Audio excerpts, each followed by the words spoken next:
saturated with blood that its pale blue color had all but disappeared. The fluffy cartoon sheep in its center now looked like a slaughtered lamb. With his hands deep in the pockets of his jeans, Reb looked up, as if trying to determine what was in the dead woman's line of sight, and caught Michael in the window. Michael's stomach flipped. His skin prickled with nerves. He had seen dozens of dead bodies, had gazed down on more than a few in this very manner, waiting for Mama to call him. But Rebel had never circled the fallen like a vulture, and he had certainly never looked up at Michael this way. Reb pulled his right hand from his pocket and held it up in a silent wave, offering Michael a peculiar smile. It was the same young man who had driven them home a few hours before, Reb's body, Reb's face, but not his brother. "Michael!" Mama called up from the base of the stairs. Michael turned away from the window, Rebel's weird grin birthing goosebumps up and down his arms. When he stepped into the kitchen, Mama was washing a knife in the sink, its wooden handle water-worn and faded from decades of use. Reb stood on the back porch looking straight through the open door. He was still wearing that bizarre expression, as though his mind were a million miles away. "Bring me a flank on your way up," Mama said. "Leave it in the icebox. I'll get it in the morning." Michael was only halfway listening, unnerved by Reb's distant smile. Mama turned away from the sink with an impatient frown. "You hear what I said?" "Yeah, Mama, I heard." Michael turned away from his brother and stepped up to the sink next to his mother. Mama never did offer much comfort, but at that particular moment, Michael wanted to be near someone, anyone. And other than Rebel, she was the only one around. "What's Reb waiting for?" he asked under his breath. Mama lifted her chin and glanced out the kitchen window, as if noticing Reb for the first time. She shrugged, indifferent, and went back to washing the knife, scrubbing the blade with an old rag. "Ray's being Ray," she said. "Just ignore him and go about your business." Michael stepped onto the back porch, avoiding eye contact with his brother. "Have fun," Reb said, as Michael passed. He wasn't sure why, but those two small words sent a chill down his spine, worse than any dead body ever had. Michael threw open the storm door that led to the cellar and began his descent down the wooden staircase. He carefully placed his feet on each step as he went, pulling the woman along behind him by her ankles. The staircase was old and rickety and narrow, and there wasn't a handrail. Her head thudded against each step as she slid into the bowels of the Morrow farmhouse. Michael only noticed her sliding to the outer edge of the staircase when her body was torn from his grasp. Inertia pulled her over the side of the steps and to the concrete floor 10 feet below. She landed on her neck, a distinct snap, cracking through the quiet.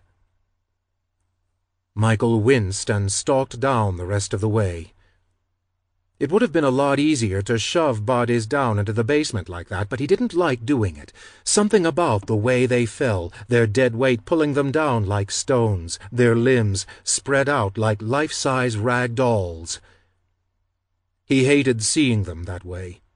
He was to blame for their final denigration, an act that he was required to perform. Any dignity he could offer them in the meantime, he did. It felt better to treat them well until there was none of them left. He crouched beside the woman with a frown. "Sorry," he whispered. then straightened out her arms and legs and pulled her to the center of the room. A moment later he climbed back up the steps to shut the both of them inside. Taking a seat on one of the middle risers, he stared down at Mama's. Or did this one belong to Reb? Latest victim. The golden M around her neck, glinting in the harsh, fluorescent light. Nothing about her made sense, but Michael found some comfort in his own confusion. If he didn't understand it, it meant he was different, that he still had a chance. His body went through the motions, but his mind remained separate, never really connecting the dots. Rebel had explained it to him once when they had dragged the first girl home, something about Mama. About Grandpa Eugene doing bad things and Grandma Jean looking away. Somehow, Reb was able to justify his actions. Michael supposed that, to a point, he did as well.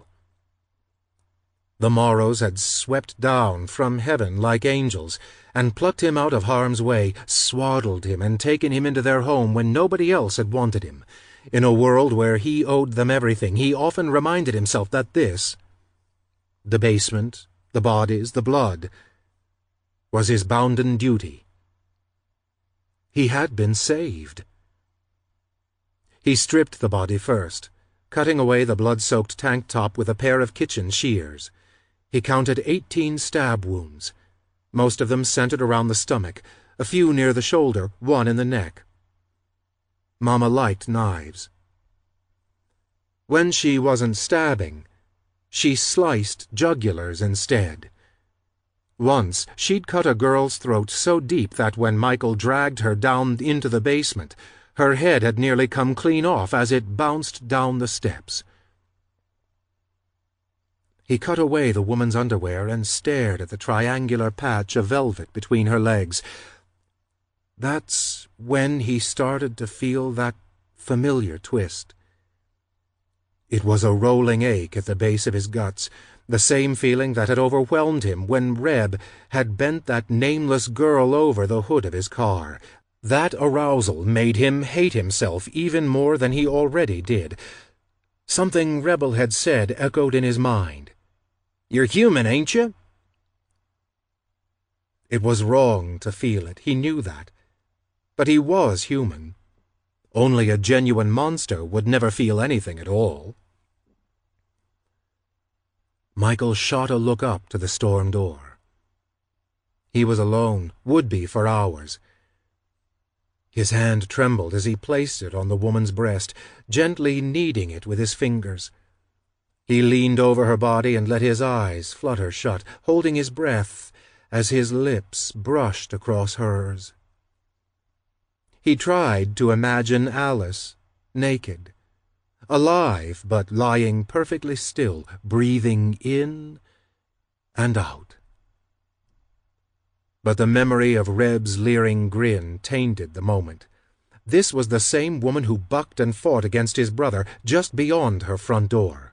He pulled back, imagining Reb sneaking up on her, throwing her to the floor, forcing himself on her, except that the woman's dead eyes and gray lips were replaced by Alice's face. Her expression shifting from a smile to inexplicable horror, desperately trying to fight Rebel off, pressed into a mattress, her gaze turned toward an open door, Michael standing there, staring, a roll of duct tape circling his right wrist. "Please, Michael, don't!" The ache between his legs was gone, replaced by a rush of queasiness that threatened to fold him in half. He leaned back on his heels, furiously wiping his mouth on his forearm, the taste of the woman still lingering there. The wave of sickness took a moment to pass. When it did, his gaze settled on the gold necklace around her throat. M for Misty. Unclasping it, he slid it into his pocket, then tipped his chin skyward. A meat hook winked at him from overhead. It wasn't much different from field dressing a deer. With the body hanging by bound ankles, he sliced open the neck and waited for the blood to slither down the drain. The rest he did on autopilot, making an incision just below the breastbone and up to the pelvis, spilling out the cooling guts and preserving the stuff Mama liked in half-gallon plastic bags and old containers she'd saved up. He cut along the Achilles heel and drew what looked like stocking seams along the back of the legs with the tip of his knife. The seams continued across the body, making the woman look more like a sewing project than a human being. Sliding his fingers beneath one of the seams, he loosened skin from muscle before giving it a firm, downward tug. Rebel had asked Michael to save a girl's skin only once. He had tried to fashion a leather jacket out of the hide, but had failed miserably. So he made the remains into an ugly little leather doll he had given to Misty Dawn instead. When Misty discovered it was made out of a person, she shrieked and threw it out her bedroom window. For all anyone knew, it was still out there, somewhere, rotting among the wild grass and weeds. Dismembering the body was the final step. It used to take Michael a better part of 6 hours, but now he could do it in less than 3. He knew exactly how to twist arms and turn legs to pop them out of their sockets. He knew just where to stick the knife blade to separate tendon from bone. It was quick, precise, clean. He wrapped each butchered body part in paper and stacked them in the stand-alone freezer that hummed in the corner of the basement. Michael saved a thick haunch of thigh for Mama, leaving it on top of the freezer as he hosed down the floor. By the time he was done, there was hardly any sign that something so brutal had occurred there.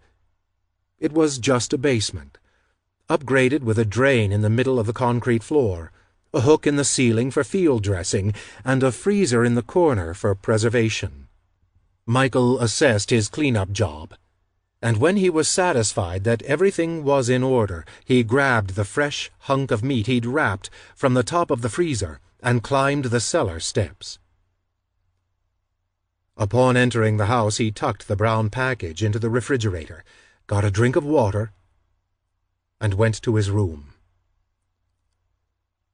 There was no point in thinking about how Mama would use the meat, no use in mulling over what he'd find on his dinner plate. As Wade had put it, and as he was fond of reminding them, any time they needed a refresher, folks like the Morrows didn't have much. They got by, living off the land, or, as Mama had made it, off of whatever wayfarer they found along the road. Thinking about it only made a hard life that much more difficult, so Michael didn't think about it.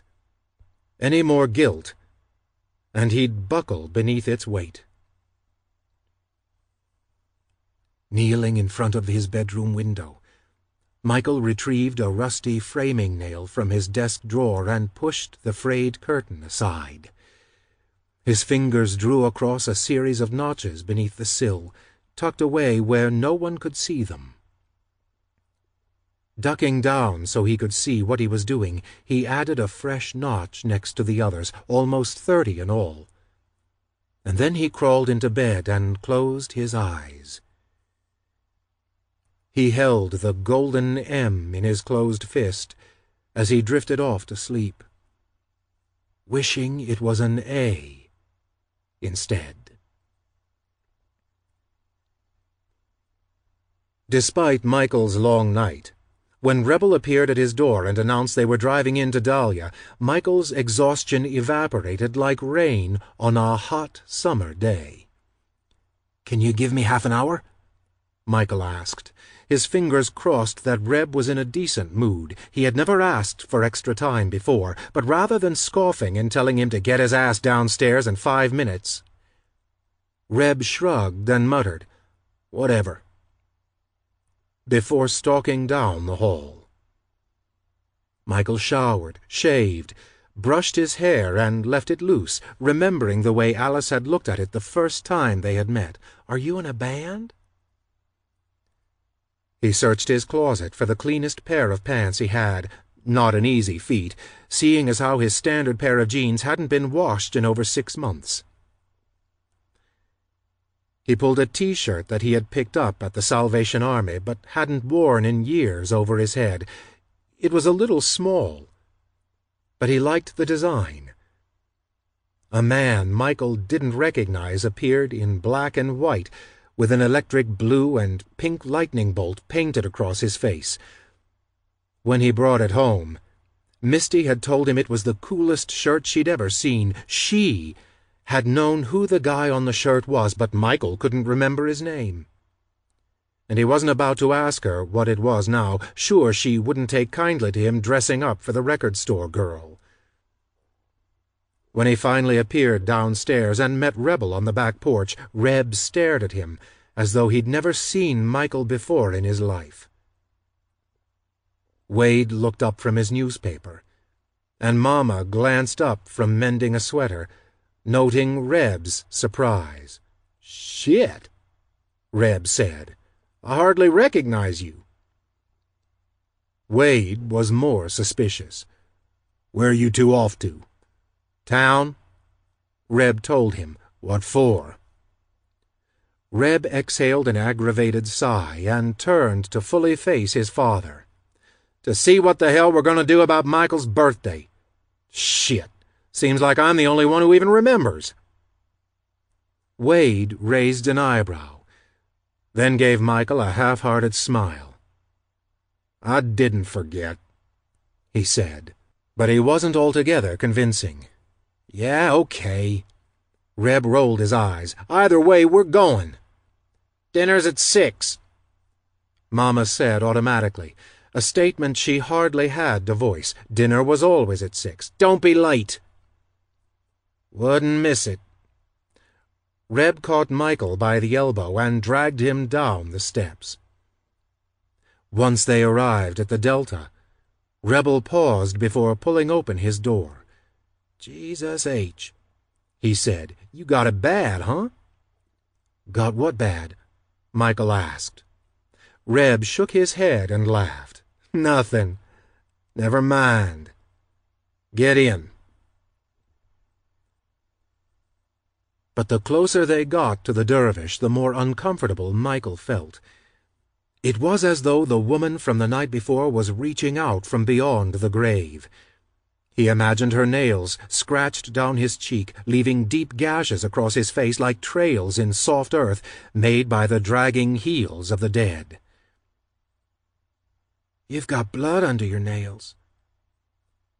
Michael's eyes darted to his hands, but they were clean. "Except they'll never be clean. They'll never be clean." Michael twitched and grimaced, and Reb gave him a guarded glance. "The fuck?"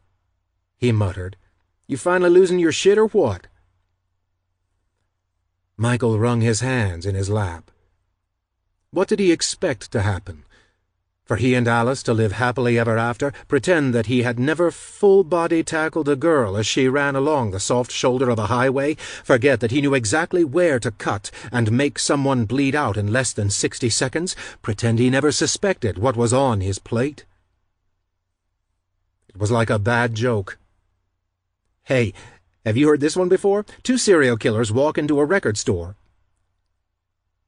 He and Rebel weren't even hiding. Hell, Reb drove a metallic brown yacht and dressed like an Appalachian John Travolta, and nobody batted an eye. It was a cosmic wisecrack, a dirty trick that was made that much more wicked because nobody knew it was being played. "I catch things." She'd figure it out. She'd look across the record stacks and see the face of the killer. She'd smell it on his breath, except that maybe they'd be married by then. Maybe they'd have 2 grown kids. Maybe she'd be into gardening, and he'd make a living fixing cars or selling furniture, an honest living. When he wasn't visiting Mama and Wade out of the sense of guilt he felt for leaving them. when he wasn't climbing into Reb's Delta and going on joyrides that would end with a hitcher in the trunk and dismemberment in the basement. Rebel had told him stories about women married to axe murderers before, completely oblivious that the monster was in the bed rather than under it. That's what had happened to that John Wayne Gacy guy. But Michael still wondered if something like that could be true. "When you got someone that close," Reb had said, "it's safer to have 'em in on the deal." In on the deal. As though killing people was as innocent as fishing or joining a bowling league. "You ever think about quitting?" Michael asked, slowly turning his head from the trees that zipped by his window to give his brother an indirect glance. He looked down to his hands before Rebel could catch his gaze. "What?" "All this," Michael said, motioning to the interior of the car as if its steel dashboard and 8-track player could somehow clarify his question. "What are you talking about?" Rebel asked, but the tone of his voice suggested he knew exactly what Michael was saying. It nearly screamed, "I knew this was coming," like a parent faced with delivering the sex talk. Reb was suddenly the brother who had to explain why being an accessory to murder was nothing to worry about, just a fact of life, a growing pain. When Rebel pulled the Oldsmobile onto the highway shoulder just outside of town, Michael swallowed against the wad of nerves that had clambered up his throat. Reb gave him a stern look. "You being serious?" Michael pulled his shoulders to his ears as if dismissing his own question. "I guess not." He peered at the frayed denim of his jeans. "I just wondered if maybe you ever thought about leaving home." "Why would you wonder about something stupid like that?" "Because Alice said she thinks about it. She said she wants to go to Pittsburgh or Columbus or someplace, maybe even New York City." Reb scoffed. "Yeah, New York my ass. You know how many losers dream about New York City?" "So many that the dreamers crawl out of the sewers." "She ain't going nowhere, Mike." From the way Reb said it, so matter-of-factly, Michael actually believed it. "People like us don't leave. We don't go nowhere. She's gonna die in this shithole just like you and me, and no, I don't think about leaving. You want to know why?" Michael nodded faintly, but he was afraid of the reasons. "Because blood is thicker than water. And maybe you're too dumb to get what that means, but I know what it means." Michael cut in. "It means family comes first." Reb leaned back in his seat, looking impressed. "Huh. This coming from a kid whose parents dumped him on the side of the road. That's pretty good." There was a beat of silence. Michael shifted his weight uncomfortably.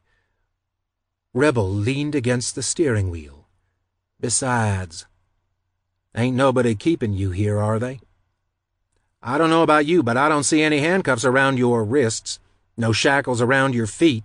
You want to blow out of here? Blow out of here.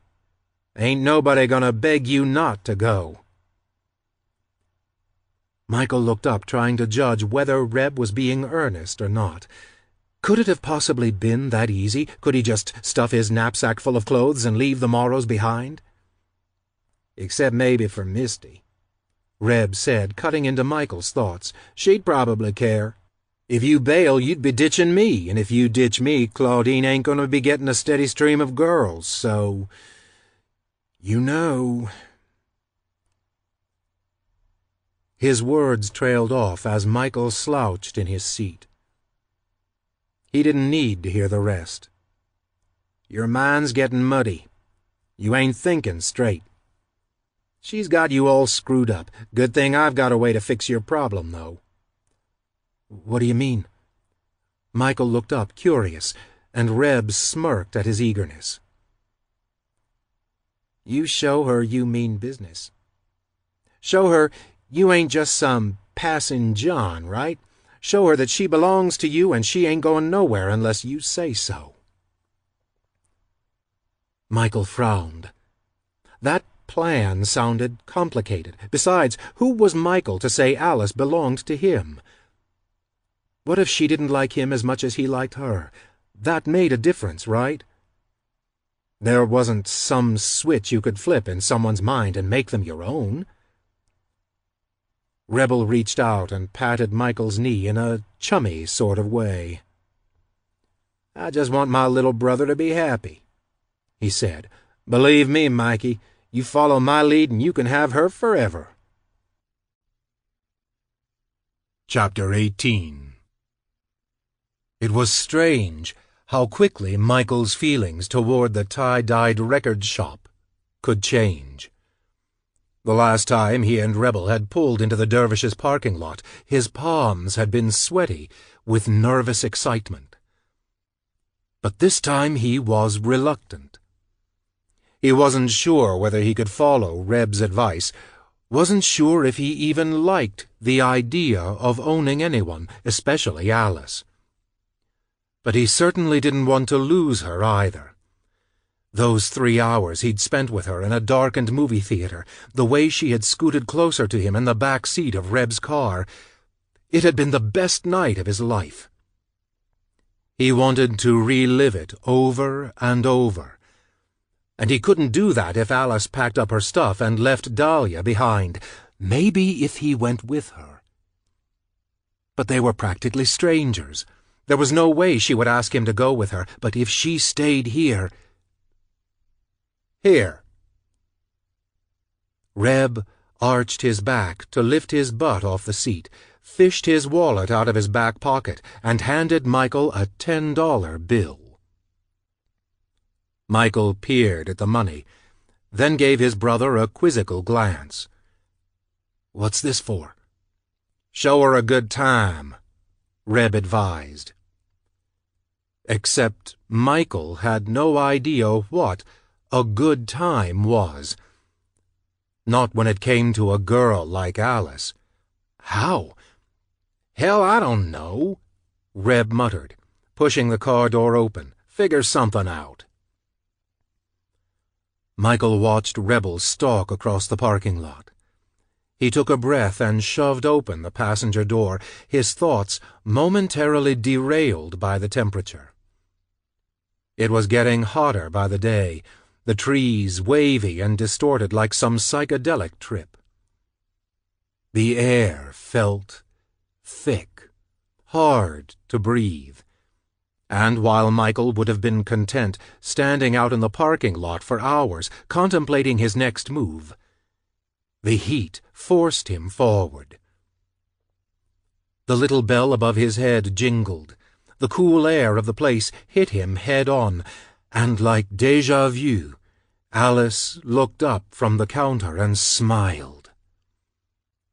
A couple of customers milled around, flipping through records, their heads bobbing to the music pumping through the speakers. It was stuff Michael actually recognized this time. He'd heard it on one of Misty's stations. She always laughed at the lyrics, something about boogieing with a suitcase and doing the milkshake. Rebel and Lucy were near the back of the store. She was giggling, and he was leaning against the wall with his ankles crossed, looking slick. Michael sucked in a breath and stepped across the front of the building. His eyes swept the place, snagging on the golden arches through the window. An oasis just across the street. He caught Alice's eyes wandering the front of his shirt, but Michael was too distracted by his thoughts to give her a chance to react. If he didn't act fast, Lucy and Reb would disappear into the storeroom, and Alice would be stuck working the front. He watched her mouth quirk up into an amused grin, lips parted, words balanced on the tip of her tongue, but he cut her off. "You want to get something to eat?" She looked surprised, as though it was the last thing she had expected him to ask. Shooting a look toward the back of the store and the customers that were there, she gave Michael a playful glance. "You buying?" "Sure. he said, his fingers crumpling the 10 in his pocket. If anything, she'd accept the invitation just to get out from behind that counter. After all, she hated her job, right? "Hey, Luce," Alice called toward her friend. "You're in charge." "Where are you going?" Lucy asked. "I'm going on my lunch break. Michael's taking me to a 5-star restaurant." Lucy and Reb exchanged looks before Lucy replied with an easy, "Cool." Reb gave Michael a subtle nod, then turned back to the girl beside him, leaning into Lucy like a vampire, ready to bite. Michael held open the door for Alice, then followed her inside the McDonald's. His mouth watered at the scent of grilled meat. 2 all-beef patties, special sauce, lettuce, cheese, and salty fries. Alice chuckled as they stood in line, both of them staring up at the menu board. "Okay, now this is classy," she joked. "Did you call ahead for a reservation?" Michael didn't reply. He only smiled down at the scuffed-up tips of his boots. Alice pressed her arm against his as they waited to be helped, a slender finger looping around his thumb.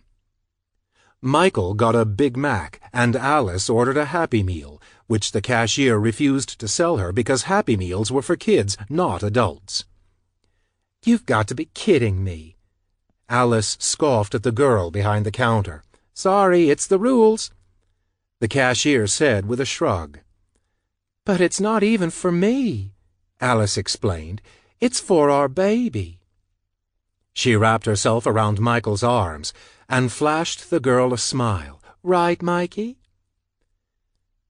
Michael's mouth went dry, but he wasn't about to let anything stand between him and his Big Mac. "Yeah," he confirmed. "We gotta feed our kid." "It only eats hamburgers," Alice said. "It?" the cashier asked, peering at them both through narrowed eyes. Alice grimaced at her slip-up, but recovered fast. "Look, I'm pregnant, all right? Just sell us a dang Happy Meal and we'll be on our way." 5 minutes later, Alice and Michael sat at a table, Michael relishing his Big Mac, while Alice ate her hamburger and fries and wore her prize, a pair of canary yellow McDonald Land sunglasses, Ronald McDonald's creepy clown face, staring out from above her nose.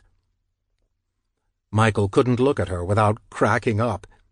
A few older patrons gave them curious glances as they passed by with trays of food. The looks didn't seem to bother her. She refused to take the sunglasses off, her cheek full of fries, the tip of her combat boot kicking at the edge of Michael's chair. "We really should go see that movie again," she said. "I keep thinking about it, and I'm pretty sure I missed parts, like important stuff, you know?" Michael nodded, taking a bite of his hamburger. Squares of chopped lettuce fell onto the wrapper between his elbows. It was even better than he remembered.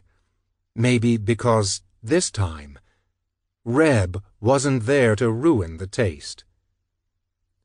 "Sometimes things only make sense in retrospect," she mused.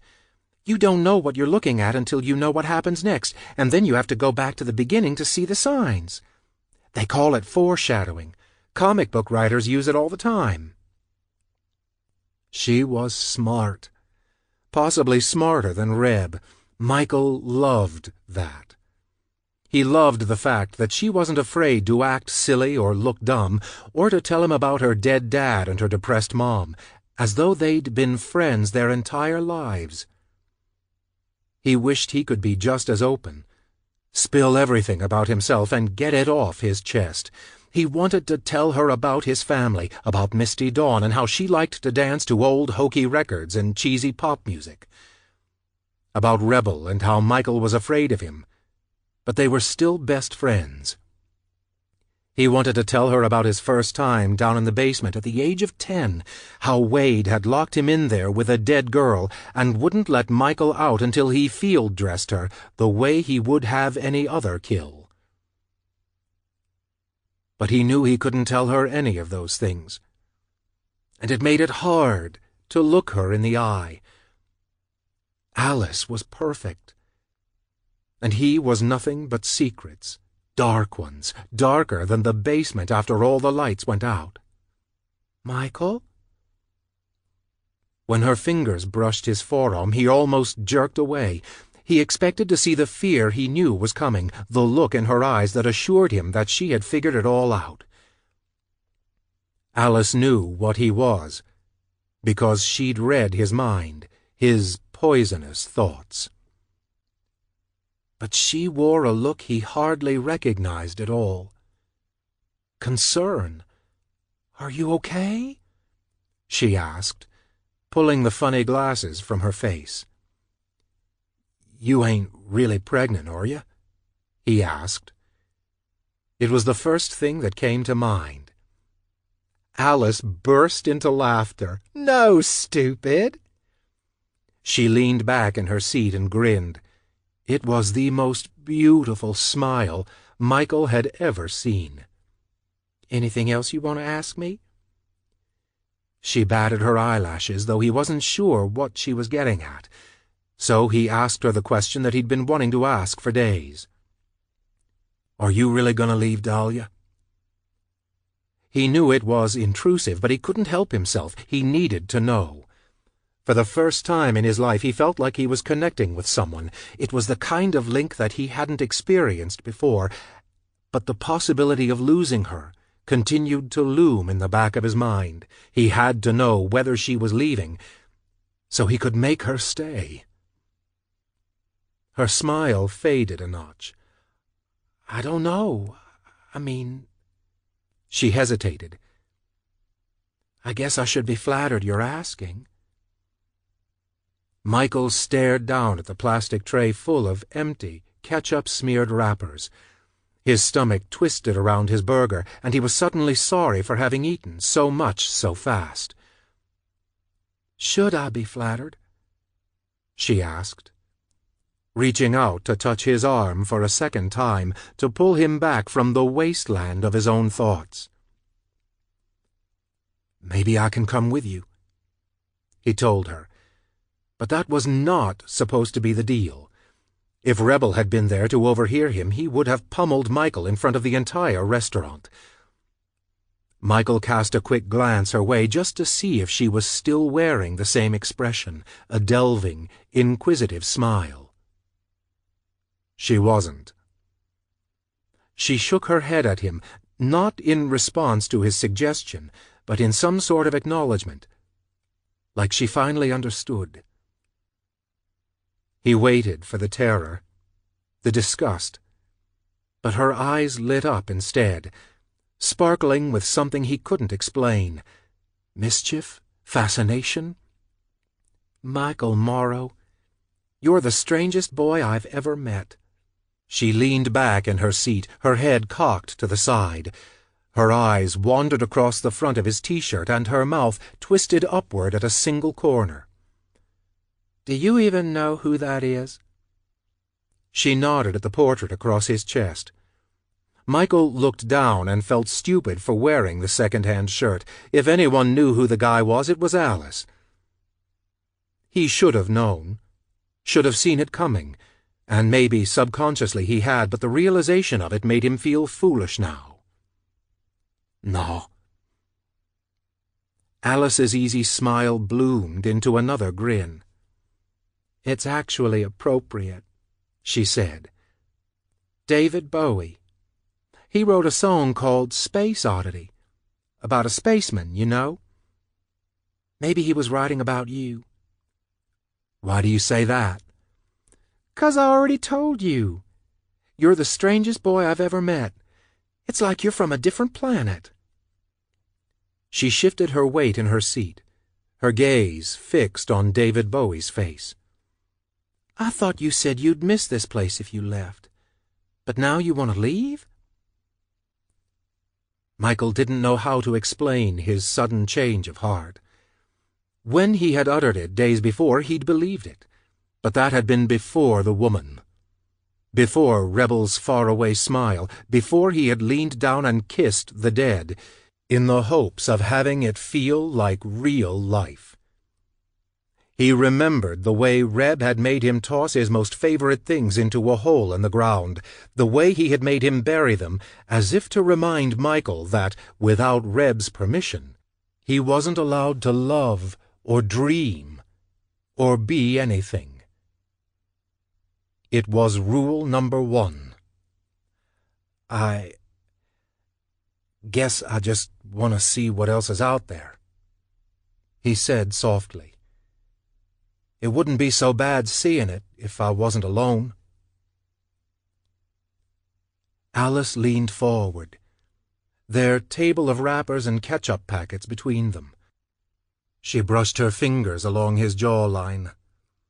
His heart sputtered beneath muscle and bone, and for a moment he was sure he'd never breathe again.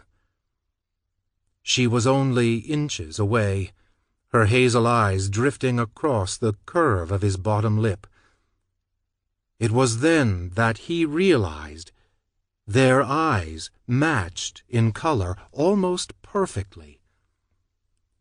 Somehow that small detail gave him the courage to tip his head forward and press his mouth against hers. The world stopped. For one perfect moment, every person who had ever existed in his life vanished from the earth, leaving only her. Their kiss lasted 2 seconds, 3 at most, but it felt as though they had sealed Michael's fate. He knew then that he could be happy if only he could make Alice a part of his life.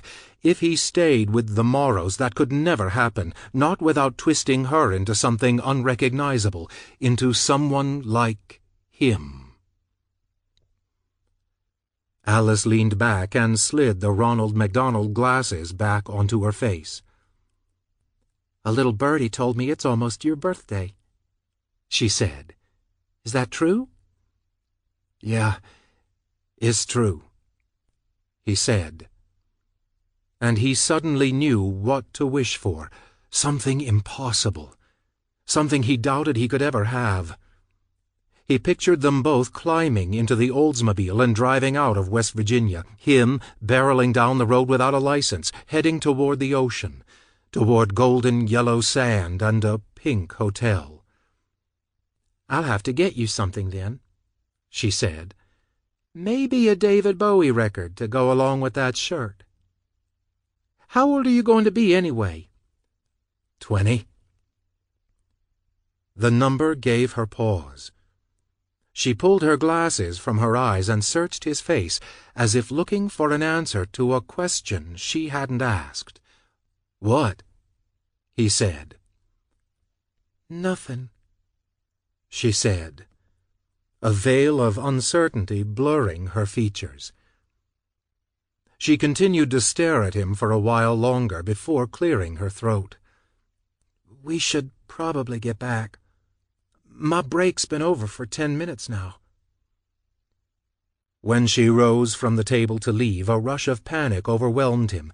He hadn't asked her to keep what they had discussed a secret. If she told Lucy, if Reb found out. He dumped their tray of wrappers into the trash bin and followed her outside, trailing her back to the store. Michael followed her into the dervish and took a deep breath, the cool air redolent of exotic smoke. The customers that had been inside the store were gone, replaced by a lone girl perusing the new arrivals. But Lucy didn't seem to care that the dervish had a customer. She was perched on top of the counter with Rebel between each of her jeaned legs, as though she was in her own bedroom, rather than at her place of employment. They were both grinning as Michael and Alice approached, their amusement clear. Well, well, Reb chimed in, if it ain't the lovebirds. Alice rolled her eyes, but she was smiling despite herself.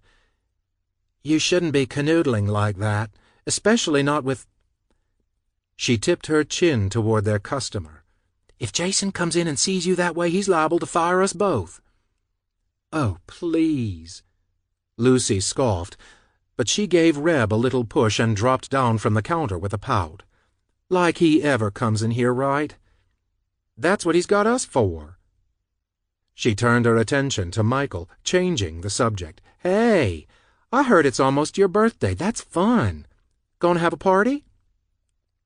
Michael ducked his head into his shoulders and gave the group an embarrassed shrug. "Well, we call it his birthday," Reb clarified, "except that we ain't actually sure it is." "What do you mean?" Alice gave Michael a curious look, and for a moment he caught a flash of reluctance in her eyes. "I think we should go," Michael murmured. He wanted to tell Alice about himself in his own way, at his own pace. He didn't need Rebel laying out the details as though they were his to give, except that, according to Reb, they were his to give. His brother had given Michael a taste of freedom, and now he was going to sour it with a grim reminder. Freedom was nothing but an illusion. Any autonomy Michael felt was a privilege, not a right. "He didn't tell you?" Reb feigned surprise.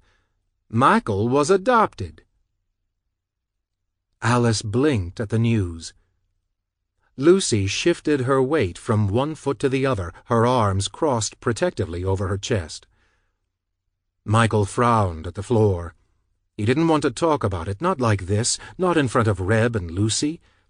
He suddenly felt like he was perched on a tightrope, Reb threatening to push him off balance, threatening to clue Alice in to the fact that this tattered curtain of normalcy was nothing but a ruse, that the spaceman was from a planet of hard-hearted brutality. "I'm gonna wait in the car," Michael said beneath his breath. He could hardly hear the conversation over the thud of his heart. One wrong word, one weird look, and Reb could ruin everything. Rebel remained inside the dervish for an unnerving amount of time. Michael paced around the Oldsmobile as the sun beat onto his shoulders, imagining the worst possible things. Reb telling the girls about the woman from the night before, describing the way Michael had dragged her down into the basement. He was sure he had been alone, but what if Reb had seen Michael touch the dead woman's breast? What if he'd seen Michael press his mouth to her dead, blue lips? What if, somehow, he knew Michael had been wishing it had been Alice?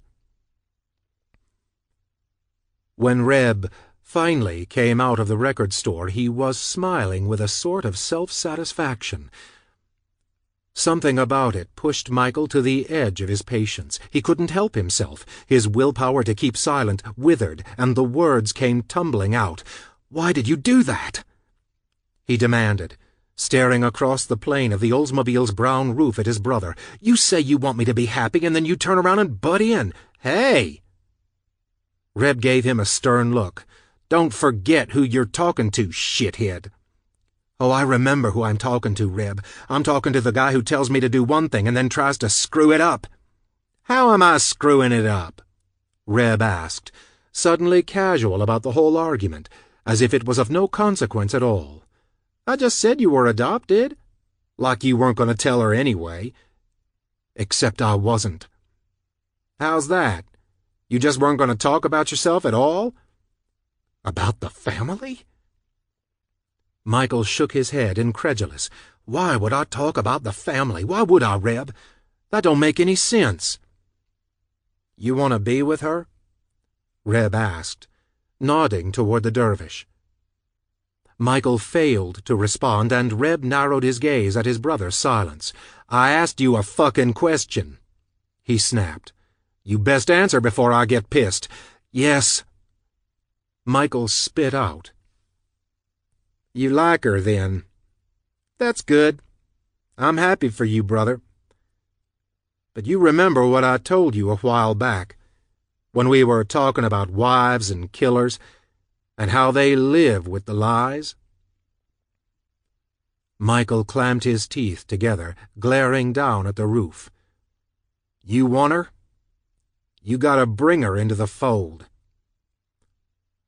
He swallowed, felt his mouth go dry. "And Lucy?" he asked, almost afraid to hear the answer. "You gonna bring her into the fold too?" Reb laughed. And when Michael looked back up, Rebel was looking at the tie-dye colors of the store, as though contemplating going back inside. "Lucy?" Reb shook his head and gave Michael a menacing smile. "You notice Lucy's hair?" "Claudine's favorite." The whole world shrunk in on itself. Michael shot a frantic look back at the store. He wanted to rush back in, scream for both Lucy and Alice to get the hell out of there, to run to wherever they could, as long as they didn't tell Reb where they were going. Reb slid into the car. The engine roared to life. Michael watched Alice step in front of the plate-glass window, her figure faint and milky behind the glare of the sun, but he could see her well enough to watch her raise a hand in a silent goodbye, as if it were forever, instead of just for now. The heat hit him hard. He felt like he was going to be sick. "Get in the car!" Reb barked from the driver's seat. "I was just kidding, you idiot! Take a fucking joke!" Michael ducked down to look through the open window. Rebel sighed dramatically and slumped in his seat. "I swear," he said, holding up his hands. "I like Lucy. I shouldn't, but I like her." For a second, Reb actually looked uncomfortable, a look that nudged Michael away from panic and toward belief. "You swear?" Michael asked. He knew he sounded pathetic, but he didn't care.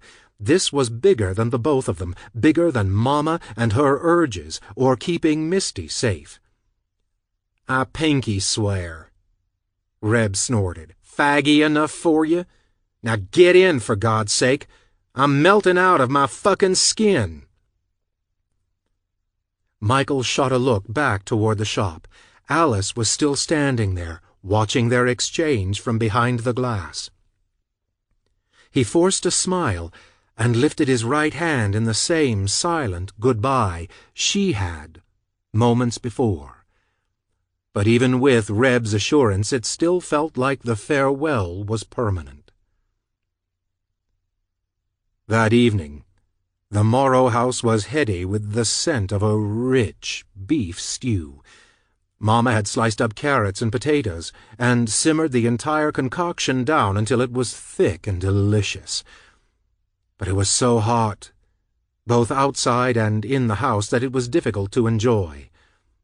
Reb, Wade, and Michael sat around the table in nothing but their stained white undershirts and pants, while Misty fanned herself with a folded-up 17 magazine.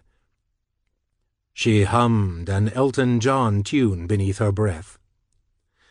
Mama didn't seem to notice the heat, eating her dinner with her head bowed, her eyes fixed on the scarred tabletop. Rebel cleaned his bowl, wiping it down with a piece of white bread. When he rose from his seat, Michael followed him across the kitchen with his eyes. Reb's joke about Lucy was still sitting heavy in his chest. Michael wanted to believe Reb didn't mean her any harm, but the longer he thought about it, the more uncomfortable he felt.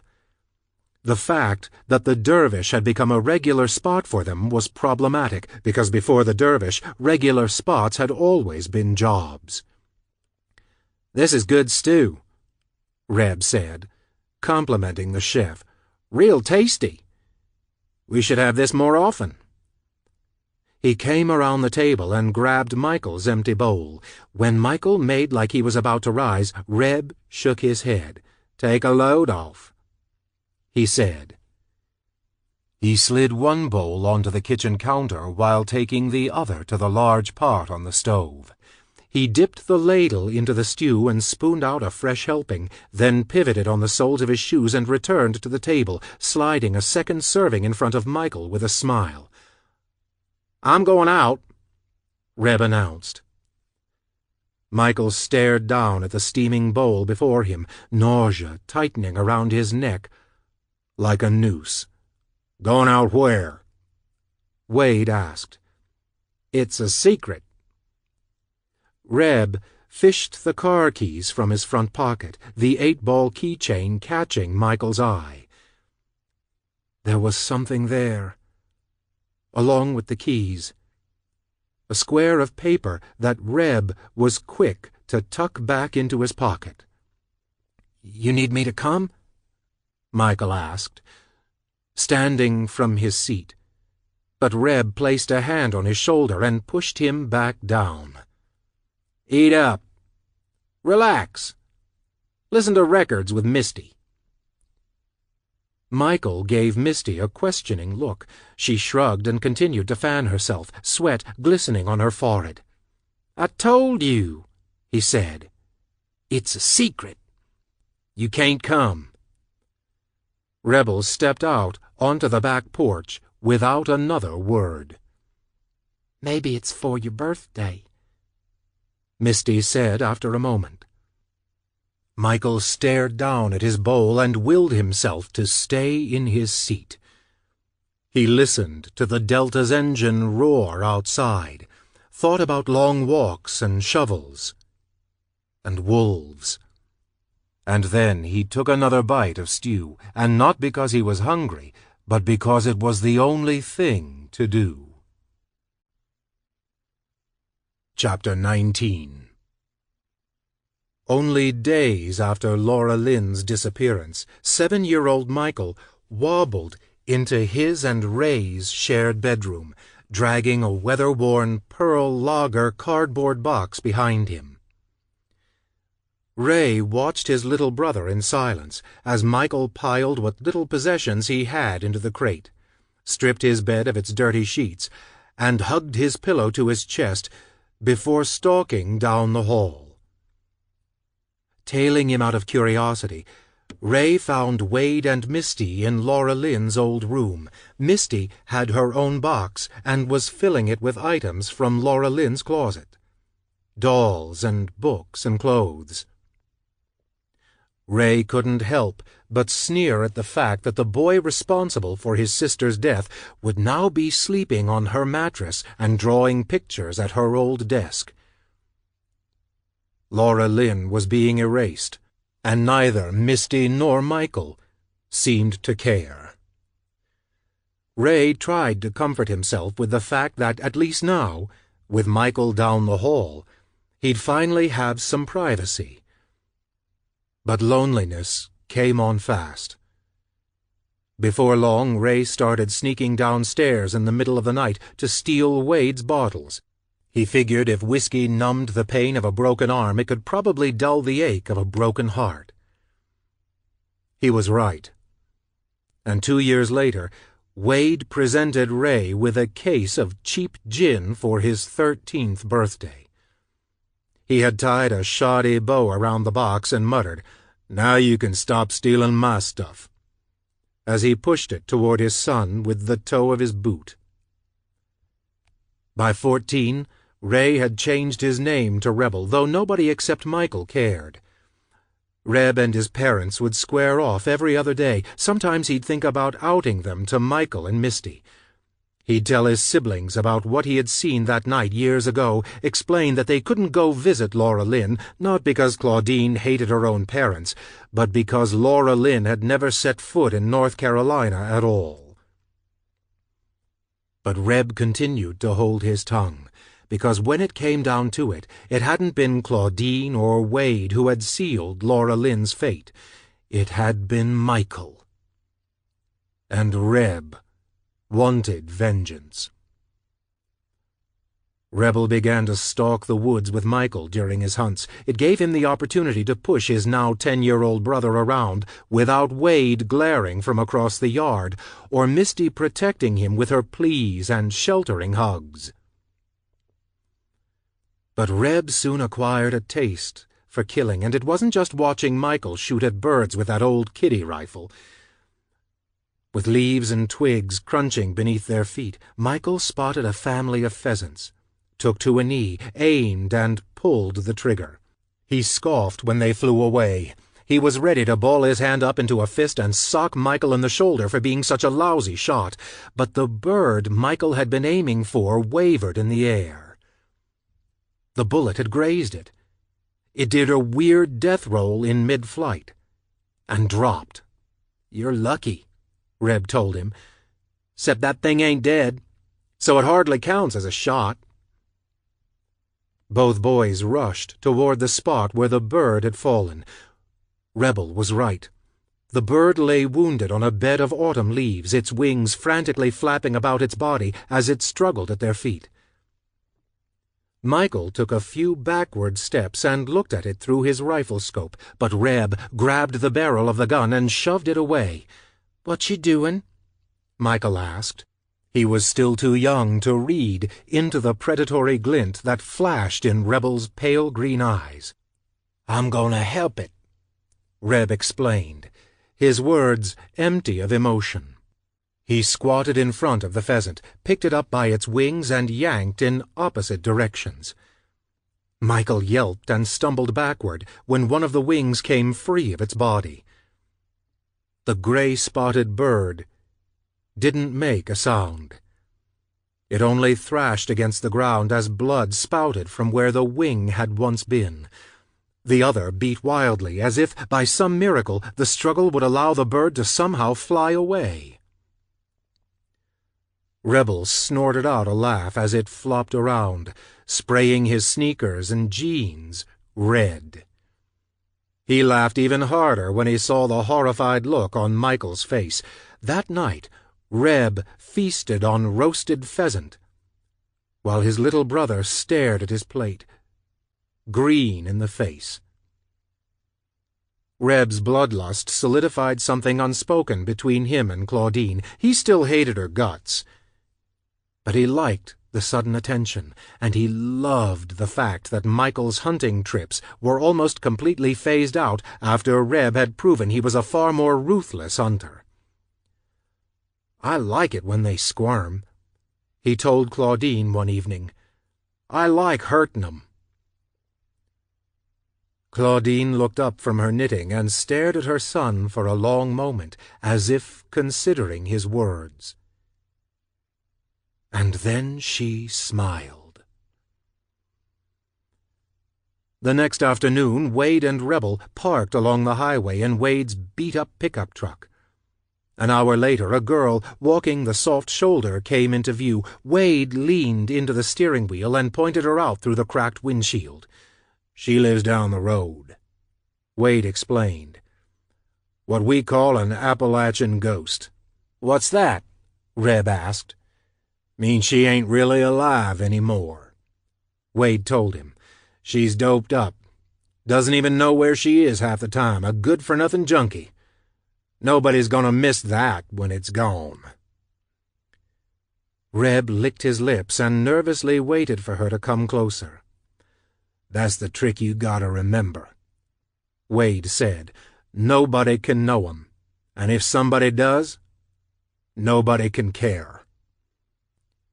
When she was less than a few yards away, Wade stuck his head out the window of the truck and smiled. "Need a ride?" She didn't think twice, didn't even answer or check who was offering. She simply crawled into the bed of the pickup and lay down, as though all she wanted to do was sleep. Rebel didn't get it. Even as he helped Wade pull her out of the back and drag her across the yard, he didn't see the point. There was no fear in this girl, which meant there was no fun. Claudine took one look at her and muttered for Wade to tie her up in the basement. "Let her sober up," she said. "She won't care she's dying unless she knows what's going on." When Wade got her out of the cellar 2 days later, the girl's eyes were as wild as any animal's Rebel had ever seen. Dry vomit crusted the front of her t-shirt. The crotch of her bell-bottomed jeans was damp. Reb stared at her in disgust, unable to pull his gaze away from the circle of stained denim between her legs. Claudine gave her water, and after drinking it, the girl looked a little more alert. Reb watched his mother like a kid would watch a magician at a birthday party, trying to figure out the trick before she did it. Claudine met her son's eyes, and for a moment she wore nothing but a blank stare, as if there was nothing behind her gaze but a long stretch of darkness. After a moment she gave him a maternal smile. "Don't worry, son," it said. "Watch and learn." That was when she pulled the glass from the girl's grasp, placed it on the railing of the back porch, and nodded at her husband. Wade stepped behind the girl without a sound. Reb could tell the girl hadn't noticed him from the way she was staring at Claudine with question marks for eyes. "You're probably wondering why you're here," Claudine told her, wiping her hands on the front of her apron. "You ever wanted to be a teacher?" At first, the girl didn't respond. Her skin was a weird yellow color. She looked sleepy and sick, but eventually she spoke. "You're crazy. I ain't no teacher." "Well, you are today, honey," Claudine said.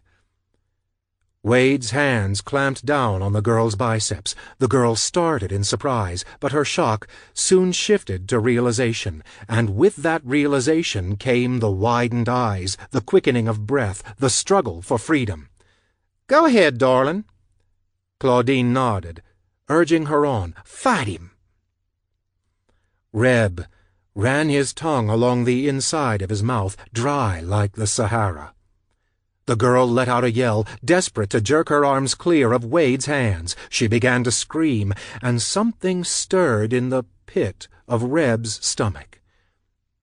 It was dark and delicious, the same dirty feeling he got when he snuck old Playboys out of Wade's army footlocker when nobody was looking. "Nobody's gonna hear you," Reb whispered to himself, his eyes fixed on the struggling girl. "Nobody's gonna save you. Nobody's gonna remember.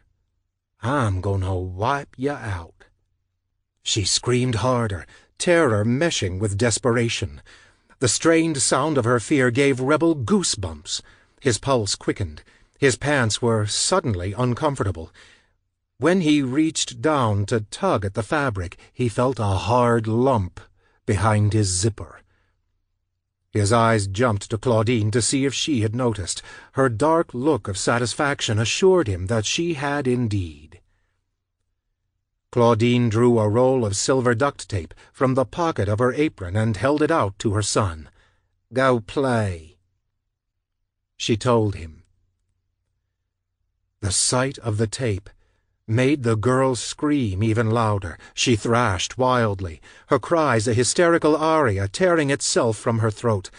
The closer Rebel got, the easier it was to make out the peppering of infected dots along the inside of her left arm. Claudine held the girl by one of her ankles while Reb wrapped tape just above her crummy old sneaker and then pulled it toward her other leg. As the girl screeched above them, Reb felt a pang of what must have been love swell up in his heart for his mother. She was giving him a gift. This was her apology. Wade jabbed the back of the girl's knees with his own, and she folded up like an accordion, falling to the ground. Wade stepped away from the girl and his son, but not before dropping a switchblade next to Reb's feet. Wade had a lot of stories about that knife. In one, he stole it off a dink during his leave in Saigon. In another, he found it on a mama-san who had come wandering into their camp. Rebel didn't know which story was true, but the letters etched into the handle proved that it came from Vietnam. Something about the feel of the knife assured Reb that the blade had tasted blood. His quiet, pensive father had a darker past than Reb had ever considered.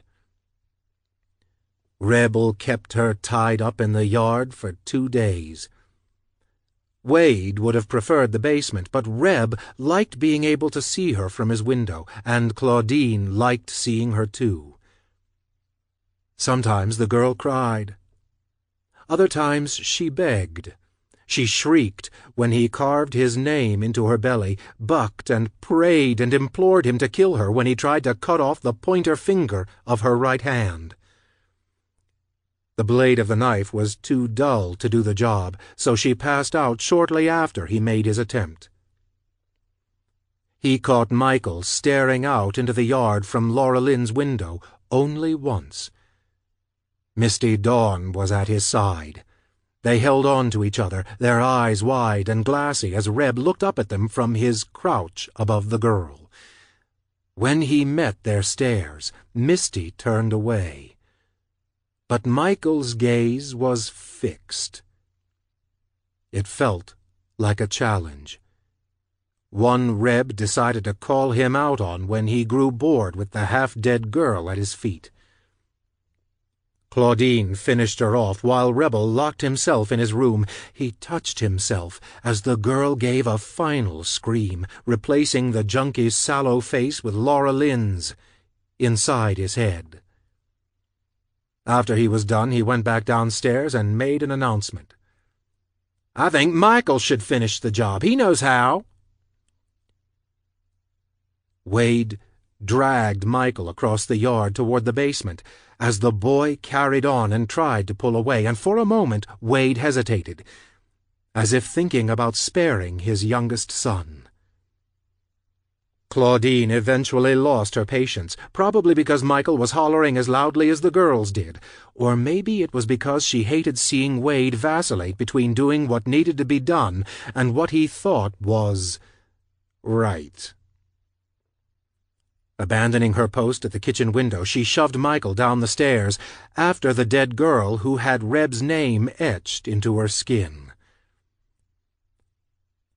Rebel sat outside the locked cellar door for hours, grinning to himself.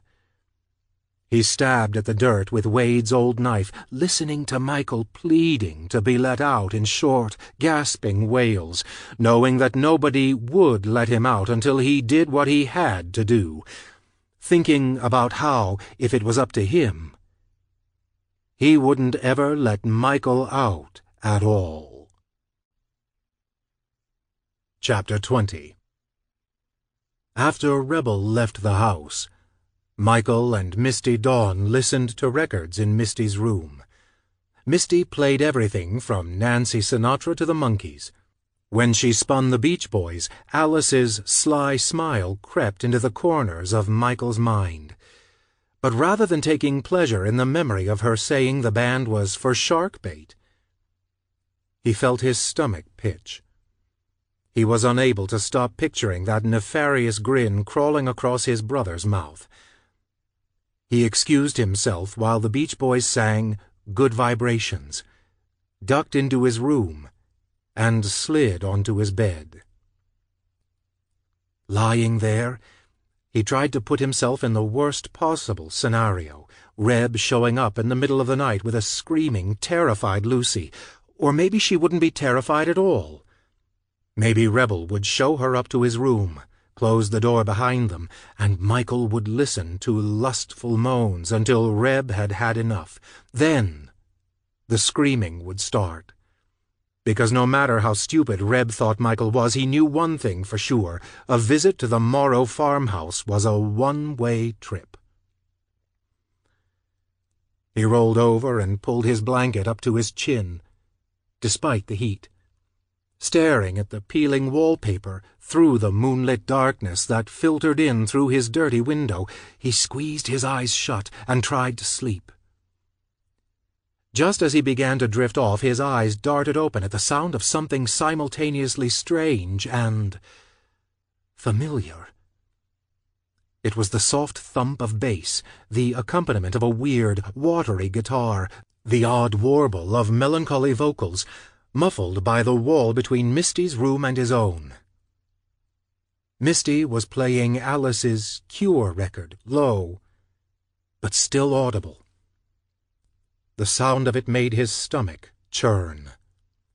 He considered getting up and asking her to either turn it down or off completely. He was trying to sleep so that his mind wouldn't be wandering in circles around the dervish. He didn't want to think about the girls, about Dahlia, about where Reb might have gone. But before Michael worked up the energy, his door creaked open. A slash of hallway light illuminated the wall for a beat, then was gone.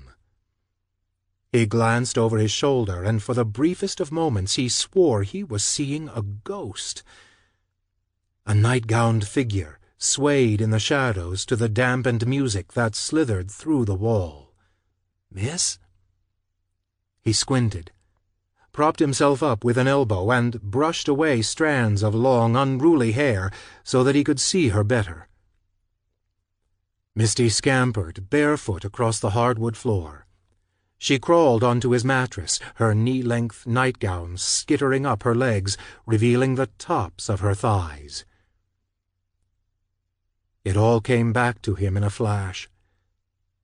The record. Misty dancing. Rebel in the doorway. Misty hitting the wall, Reb's fist smashing into Michael's face. His tongue drifted across the healing cut along his bottom lip, and he remembered Reb's most recent warning. The one his brother swore was the last Michael would ever receive. If he screwed up again, Reb would dump his worthless carcass deep in the mountains where no one would find him. "What are you doing?" Michael asked, reflexively scooting away from her, pressing himself flush against the wall. "Making sure you're okay. Why'd you leave?" "I'm tired." Misty went quiet for a moment. Her head was on his pillow. A finger of moonlight played across her neck. She sighed, tilted her chin up enough so that he could see her face, despite the darkness of the room.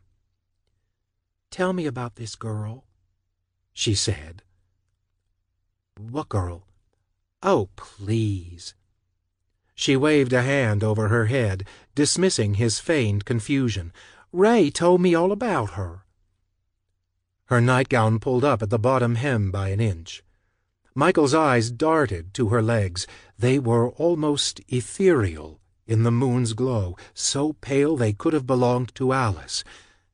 Snow White personified. "You went to the movies, took her out to eat and everything." Her bottom lip formed a childlike pout. "Reb's gonna be back any minute," Michael croaked. "He ain't gonna be back for hours," Misty said, still frowning. "And besides, I thought we were friends." "We are friends," he insisted. "But you can't be in here. You know what'll happen." She rolled onto her side to face him, so close that he could feel her breath lingering across his lips. She placed a palm against his chest while he remained glued to the wall, willing the house to make him disappear. "You protect me, don't you? Because you love me." He swallowed. "Tell me," she urged. "Because you love me." "Because I love you," Michael repeated, tensing when Misty's bare leg drifted atop his own. "So how come you don't treat me that way?" she asked. "There's something wrong with me? I ain't as good as she is. I ain't as pretty. How come she gets to go to the movies and I don't? I ain't never been to the movies before. Ray never offers." "It was my first time." His throat was dry, his words brittle. "I didn't know we were going until we were going." "But when you knew you were going, you could have told him to come back and pick me up. But you didn't because you didn't want me there. You wanted to be alone with that girl. What's her name, anyway?" He hesitated. Something about saying Alice's name aloud inside that house felt wrong, as though a piece of her would be trapped inside those walls forever if he did. "You ain't gonna tell me?" "I don't want to talk about her," he said. "I just want to go to sleep." Misty rolled away from him. He waited for her to get up, to leave his room before someone discovered her, but she spoke up to the ceiling instead. "I ain't really your sister, you know." She turned over to look at him again. "Not by blood, anyway. And that's all that matters. If you wanted to try things—" She paused, considering her words, "just to see if she'd like 'em. It wouldn't be no sin." She gave his hand a forward tug, placing it on her breast. Michael yanked it away as though she were made of fire. Hurt flashed in her eyes. She narrowed them, spinning pain into anger. "You and Ray run off every other day, going with girls so pretty I'd just about vanish next to 'em, and I'm left here by myself. You say you'll never let Mama hurt me, but you're so busy running around with Ray that you wouldn't be able to stop something bad from happening even if you wanted to, because I'm always here and you ain't. You already forgot me. I'm nothing to you." He stared down at the crumpled sheets between them, guilt weighing down his heart. She was right. He hardly wondered what was going on back home when he was with Alice. Mama could lose her temper and lock Misty in the basement, or worse. All while Michael was busy fighting the butterflies in his stomach, his heart swelling every time Alice touched his hand. "You sorry about it?" she asked. Michael nodded, not looking at her. Before he knew what was happening, Misty Dawn's mouth was against his. He drew in a sharp intake of air, instinctively pushed her away, and skittered off the bed. Misty sat up stick-straight as Michael darted across the room, needing to put distance between them. She stared at him through the darkness, her green eyes wide and wounded. Michael knew she was lonely. She had it worse than him. Misty was allowed to go into town only a few times a year, and that was under strict surveillance. For some reason or another, Mama was convinced that the moment she let Misty off her leash, she'd pull up her skirt and invite any passing guy to give her the love she was so desperate to feel. Michael had never believed Misty would act that way. But now, standing with his back against the wall, he wondered if Mama had been right all along. Maybe all that romance stuff Misty was so fond of reading had gone to her head, had twisted her up somehow. "I know you two are breaking the rules." The acknowledgment made him tense. A flash of heat burned his cheeks, making the already hot room spike by a few 100 degrees. "But I ain't said nothing because I love you. I want you to be happy. But what about me?" She pressed a hand to her chest, imploring him for an answer. "Sometimes I think you like Ray better. You two have secrets, adventures, and what do I got?" Staring down at the mattress, she shoved a few tangled strands of her hair behind her ears. "I just want it to be like it used to be. You remember?" Michael remembered. After Laura Lynn had gone off to North Carolina, he and Misty huddled together for companionship. That huddle had lasted more than a decade. But age tore them apart. Misty retreated into her Harlequin novels. Michael's stakeouts got longer, the girls more frequent. Mama got hungrier. Reb got more demanding. Wade became more ambivalent. Michael had always lived with the threat of abandonment hanging over his head, lived in constant fear of it happening. It became one of Rebel's mantras: "Do what I tell you, or I'll leave you for dead." Misty was right. Michael said he would protect her, but he had been preoccupied with his own survival for years. And now there was Alice, a girl who had Michael fantasizing about taking off to faraway places, living some other person's life. It was a life he knew he'd never fit into, but one that he wanted anyway. In the back of his mind, Misty was always there with him, but that was just it.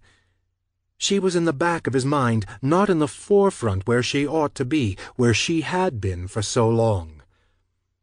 Michael had the luxury of riding around in the Delta, staring out the window and daydreaming, but what did Misty have beyond this house? What would she have if he disappeared and never returned? Michael turned to his desk and pulled out the drawer. He shifted pens and markers around until his fingers found what they were looking for, and held the gold chain with the cursive M pendant up to the moonlight. Misty gaped at it as he stepped across the room, unclasped the chain and draped it around her neck. Taking a seat next to her, the mattress creaked beneath his weight. Misty plucked the pendant from the hollow of her throat and inspected it in the darkness. "It stands for Misty," he told her. "See, I didn't forget." She gave him a sad smile. "I think it stands for Michael," she said. Then got up, drifting into the shadows at the far end of the room. Slipping through the door, she left him alone in the dark. It was well past 4 in the morning when Michael heard the Delta pull up to the house. He had hardly slept, his thoughts bounding from Alice to Lucy to Rebel to the responsibilities Misty had reminded him of. As he crawled out of bed to see whether Reb was alone or whether he had brought someone home, he still couldn't shake the dread he would feel at seeing Lucy slide out of the passenger's seat. He supposed it would have been better for Misty if Lucy were dragged to the cockeyed, weather-worn monstrosity that was the Morrow farmhouse. It would have given Mama something to do, distracting her from the daughter she didn't seem to want. But Michael pushed the notion from his head. No, Lucy couldn't come anywhere near this place, no matter how much it would placate Mama's appetite. But that thought only confirmed Misty Dawn's accusation that she was fading from his thoughts. He was forgetting about her, when he was the only person she had. But as it turned out, all that worry was for nothing. Because Reb was alone. Michael woke to a stern knock on his bedroom door. Shielding his eyes from the sun, he squinted as Rebel filled the doorway. "Get up," he said. "We're going to town." That was when Michael realized just how difficult keeping Misty safe and happy would be. These endless excursions were pulling him from what was important. They were forcing him to break his promise. He dressed quickly, and by the time he got his boots on, he knew what he had to do. Misty was still sleeping when Michael ducked into her room. He pulled Alice's record off the turntable and slipped it into its sleeve, then snuck out of the room like a thief. When he finally made his way across the backyard to the car, Reb already had the engine idling. Michael slid into his seat, secured his seatbelt, and lay the record across his knees. Reb gave the record a momentary stare before shifting into reverse. They didn't speak until they were a few minutes shy of town. Reb was the one to break the silence. "What are you bringing that for?" Michael looked down at the picture of the forest in his lap. "Aren't we going to the Dervish?" he asked. "Yeah, so?" "It's a loan," Michael reminded him. "I told Alice I'd bring it back. You going to get another one?" Michael didn't bother considering the idea, shaking his head in response as soon as Reb posed the question. Rebel didn't like the reply. He kept pulling his eyes from the road, casting glances at Michael and the record as if mulling something over. At first he held his silence. It wasn't Reb's style to give much of a damn about anything, but he lost his patience sooner than expected. "What do you mean, no?" he asked, sounding aggravated. It was strange hearing that tone come out of him, so close to a whine that, for a brief moment, it transported Michael back to their childhood. There was 10-year-old Ray, exasperated by something Michael had said or done. "I'm just not going to get another one," Michael murmured, not sure why this was any of Reb's business anyhow. What did his brother care if Alice let him borrow another record? Reb hated it when Michael sat in Misty's room, so what was the point of encouraging him to pick up more music that he could only listen to with his sister anyway? "Well, why not?" Reb prodded. "Not like you gotta pay for it. You just bring it back later." "It ain't a library, Reb," he said. "I don't want to bring it back later, and I don't want to get Alice in trouble." His chest felt constricted, and the heat inside the car wasn't helping. He was trying to keep his intentions hidden, but Reb had a knack for picking up on things that were out of place. It was strange for a man like Rebel to have a flair for empathy. Of course, he was only observant when he had something to lose. "What the hell is wrong with you today?"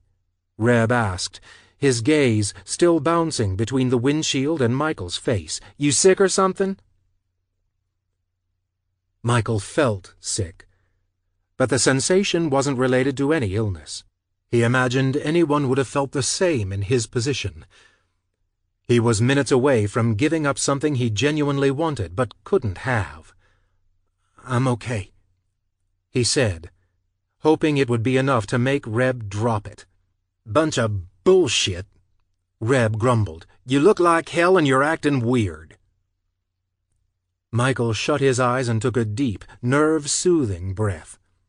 He tried not to think about the inevitable, the way the little bell would ring over his head, the scent of sweet smoke, the way Alice would raise her hand and smile. He had no idea what he would say to her, whether he'd offer any explanation at all. Maybe he'd just slide the record across the counter and walk out. Maybe he'd hand it to her and say, "I changed my mind. I hate it after all."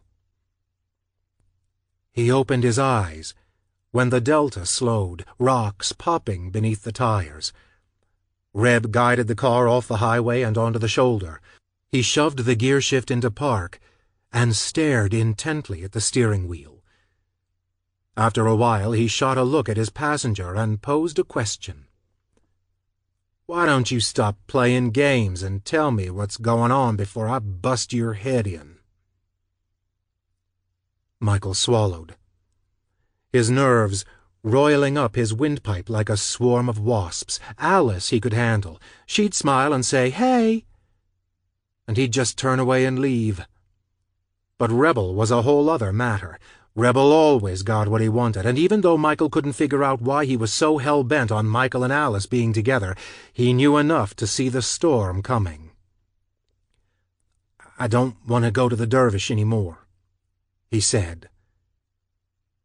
The words felt disembodied, as though they hadn't come from him at all. He felt the hairs on his arms, his neck, even the ones on top of his head, stand on end, a cat in a corner, back arched, fur electrified. He hoped Reb wouldn't push this time, afraid that if he did, Michael would finally lose his composure and lash out. This was about Misty Dawn. Things had to change. Michael had promised her she wouldn't be so alone anymore. He was determined to keep his word this time. "What the hell are you talking about?" Reb asked. "What happened?" "Nothing." Michael stared down at the record in his lap, then looked out the window, tired of those spooky, neon-white trees on the cover. "I guess I'm just—" He searched for a word that would be at least halfway convincing. "Bored." Bored! It was the wrong word. Reb pushed himself against the driver's seat and emitted an exasperated laugh. "This was always your idea," Michael reminded him. "I don't know why you care." "Either way, I'm done. I'd rather stay home." They sat in a silence so heavy that Michael was sure they'd both suffocate if they sat there long enough. It didn't matter that the windows were rolled down. He wiped a hand across his face. The cicadas buzzed in the trees along the sides of the highway, growing louder by the second. It took all his effort not to clasp his hands over his ears and scream for them to shut the hell up.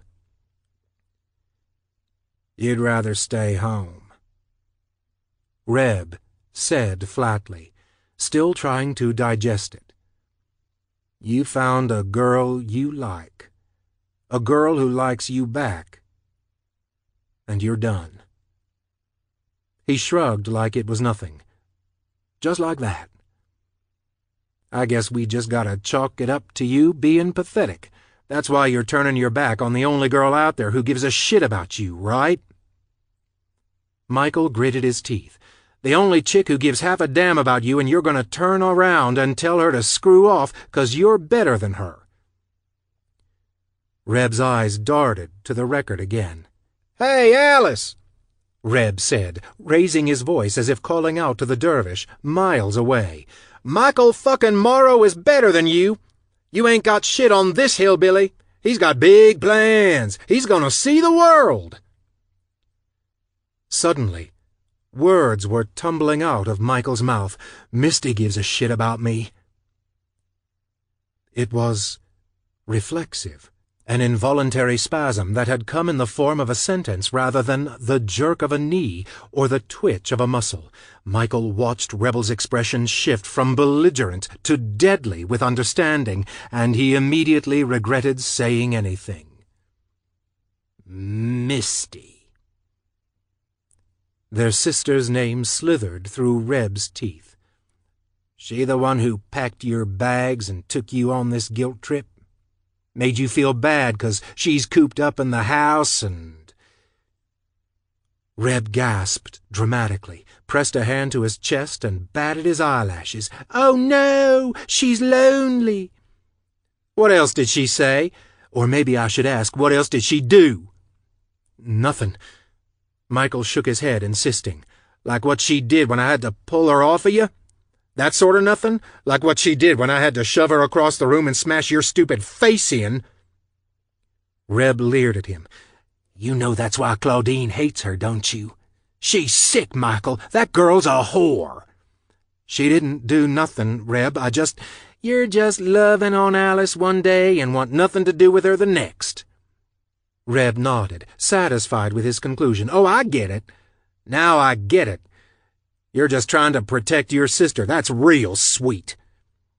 Michael nearly recoiled when Rebel patted him on the arm. "Real sweet. You're watching out for the family and all. But like I said, Misty, she's sick. And when you're sick, you need some medicine. Who better to give you medicine than your own sweet mama?" The air left Michael's lungs. He opened his mouth to speak, to scream, to beg Reb not to do this, but all that came out was, "I need to talk to Alice." Reb gave him a sad sort of smile and shifted into drive. "Yeah, you do," he agreed. "And you will. But not today. We gotta get back home. Something just came up. Something I gotta take care of right about now." Chapter 21. Michael leapt out of the Delta before it came to a stop, ran across the backyard, and took the stairs 3 at a time. Misty Dawn's bedroom door swung wide and slammed against the inside wall. It vibrated in its frame, the doorknob knocking a crescent-shaped hole in the old wallpaper. A few paperbacks toppled over with the impact, spilling to the floor from the 2x4 Wade had nailed to the wall as a makeshift shelf. Misty yelped when Michael grabbed her by the arm and pulled her out of bed. She'd still been asleep, despite the hour, and her hair was wild and matted. "Get up!" he said. But he hardly looked at her as she found her footing. He was too busy shooting glances over his shoulder, sure that Rebel wasn't far behind. "We gotta get out of here," he said. But he had no idea how they were going to escape the house or where they would go once they did. Better to hide in the woods than die inside those rooms. "Michael, what—" Misty's words trailed off when a bang sounded from downstairs, like someone upending a table. Reb yelled from one floor down, a bellow that made Michael's blood run cold. "Here's Johnny!" Michael spun around and looked into his sister's confused face. She was towing the edge of fear, trying to keep it together because she didn't have the facts, had no idea what was happening. He could see her fighting against an onslaught of panic. The muscles of her face twitched. Her face flickered through expressions like a cheap TV: apprehension, anxiety, cowardice, dissent. "What? Is that Ray? Who's Johnny? What's going on?" But there was no time to explain. Michael grabbed her by the hand and rushed into the hall. Other than taking the stairs straight down into Reb's arms, the second-floor windows were their only option. Michael's window was above the back porch. If they hopped on the roof, they could shimmy down one of the gutters and book it into the trees. There were footsteps on the stairs, but Michael could hardly hear them over the pounding of his heart. He dragged Misty behind him as he bolted for his bedroom door. "They're coming to get you, Barbara!" Reb yelled from down the hall. Michael didn't know who Barbara was, but he wasn't going to stick around to find out. He lunged for the window and struggled with the latch, but it was rusted in place. Michael hadn't opened the window in years despite the heat. None of the windows had screens, and Michael didn't like the bugs. He spun around, searching for something he could use to smash the glass. His desk chair. He let go of Misty's hand to grab it, hefted it up in his arms, ready to swing. "Michael!" Misty's eyes were wide. She was waiting for direction, pleading with him for some means to fight. Before Michael could smash the glass, Rebel filled the doorway and gave them both a strangely upbeat smile. "Oh, hey, guys," he said. Then he lunged. Misty twisted in place, her hair flying out around her in a pale yellow-red halo. She tried to duck around Reb, but he grabbed her by the arm and gave her a vicious pull. Misty cried out. Her right arm flopped at her side. She stared at it with disbelief, her mouth a large O of surprise, tiny gasps escaping her throat like the chirps of a bird. Her arm hung limp, unmoving. Reb grinned at her shock, as if amused that she couldn't catch her breath to scream. Michael seized the opportunity. He swung the chair at his brother, rather than the window, but Reb saw it coming. He grabbed the chair in midair, and with the piece of furniture held aloft between them, he reeled back and planted the heel of his foot hard against Michael's chest. Michael fell back against the wall, the wind knocked out of him, the chair clattering to the floor. Reb turned back to Misty, and when she finally sucked in enough air to cry out again, he buried his fist just beneath her rib cage. She doubled over with a groan, but wasn't allowed to writhe for long. Reb jerked her up to her feet by her good arm and pushed her out the door. Then stopped short to shoot Michael a look. It was a challenge. Well, come on. Protect her. Then he gave Misty a brutal shove toward the stairs. Michael stood frozen against the wall, his chest heaving, his eyes burning, his world spinning out of control. He could hear Reb barking commands at their sister while Misty made horrible retching sounds that echoed up the stairwell. He felt something loosen inside of him, snap out of place and tumble from the center of his chest to his feet. Rebel was leading her to the slaughter. He was going to drop her at Mama's feet, a woman who was only waiting for an excuse. The time had come. Downstairs, Misty screamed. Michael forced himself to move. He ran down the hall and caught them at the base of the stairs. Misty was on the floor, holding her uninjured arm out as if to ward off evil, the devout lacking a cross to shake at the devil. Rebel loomed above her, waiting for something. Michael descended the stairs, hating how slowly his feet were moving, how reluctant he felt, when he should have been leaping to Misty's aid, but a lifetime of being afraid couldn't be cast off like a worthless hand-me-down. He was no superhero. His fear was too ingrained, as much a part of him as a fingerprint. When he finally came to a stop on the third riser from the floor, he saw what Reb was waiting for. Mama crossed the room with a dirty dish-towel in her hands, the faint scent of raw onions trailing her like an aura. Her face twisted up in a strange brand of scorn. "What's this?" she asked, giving Reb an expectant look. "It's a whore," he told her, "just like you always said." Mama's gaze drifted from Rebel to where Michael stood on the stairs, lingered there for a moment, then moved to the weeping girl at her feet. Wade appeared at the opposite end of the foyer, the dining room to his back. He kept his distance, looking more annoyed by the unfolding events than worried.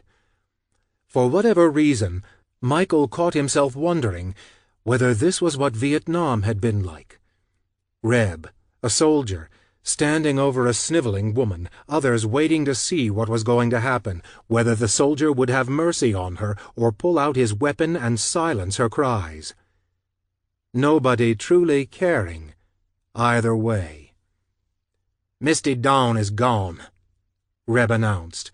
"This ain't my sister. She's diseased, contagious. Michael might already be sick." Michael blinked. He looked to Misty for explanation, but she had her forehead pressed to the floor. A pool of saliva had collected beneath her nose and mouth. She continued to cry into it like a leper waiting for death. "She tried to seduce Michael a few days ago, but I caught her." Mama's gaze snapped up from Misty Dawn to Michael. "I warned her," Reb explained, "but she tried it again last night when I was gone, and she'll only keep trying until she gets away with it." "How do you know?" Mama asked flatly. "Because he told me." Reb motioned to his brother. Michael's mouth fell open. "What? No!" He shook his head in denial. Reb was lying. If Michael had said anything, he had insisted that Misty hadn't done anything at all. Yes, she had come into his room, but it was only because she was hurt and lonely and desperate for affection. Anyone else would have done the same thing. Misty turned her head enough to look up the stairs at him, and despite her desperation and haze of pain, Michael spotted a look of betrayal in her eyes. "How could you?"